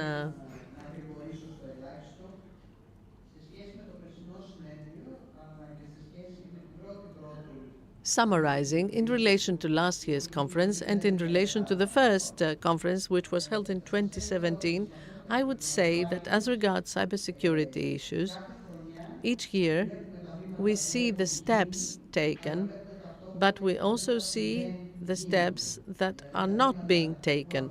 That is, the steps that leave the same gaps, the same deficits from 2017 until 2024. The important thing is to focus on the steps taken. I will agree on that. But at the same time, since I heard before Mrs. Paparidou, who said that it would take us 10 years to do that, and I was thinking that from 17 to 24, these 7 years have been wasted time. If we had exploited that properly, if we had interconnected the higher education foundations with the founding and expansion of faculties that could go to the directions that we were having before our very eyes, if we had understood that the defense and the cyber defense of the country would be things that we would discuss on an equal footing, we would have different legal provisions. We would have established defense mechanisms much earlier on, and above all, we would have tried, I'm saying this as a journalist, and I'm saying this politically, as it were, we would have tried more actively, not in a closed conference such as ours or similar ones, we would have tried to make the society participate, not just the companies and higher education foundations with the well-known delays. In other words, ladies and gentlemen, since it was in 2017, the 72 hours, the GDPR was coming, we saw how it was implemented by some companies, big companies, and then you were giving 10,000 euros and you would get the certification. You know that it is a paper, just a piece of paper. It has very little to do with compliance. So in 2025, and I hope you will be there, all of you, I think that we need to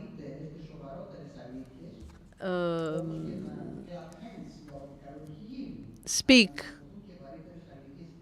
truths and to clap hands, of course, for the incredible delay that we all prove, not just the state. Collectively, we show a very, very slow pace vis-à-vis a risk which is supranational. It does not pertain to 5 hackers. It pertains to an existential threat for the existence of the whole country. And we have been saying this, not us, I mean, everyone has been saying this since 2017. But I'm seeing that now at least there is a speeding up. If we miss again this opportunity, this margin that the European Union is giving us with the RRF, with this last series of tools, financial tools, and if we act in our usual Greek way, unfortunately, we will pay it very, very, very dearly. And I can sign that, really. I am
In a world driven by digital technology, there's a quiet force behind it all.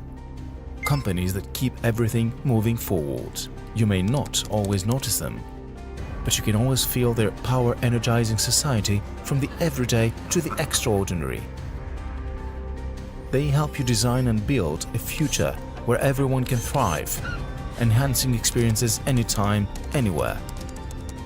They don't just let you watch the story, they bring you into the heart of it. At In Digital, we believe that when progress finds its purpose, the future becomes limitless. In Digital, where the digital experience isn't just felt, it's lived.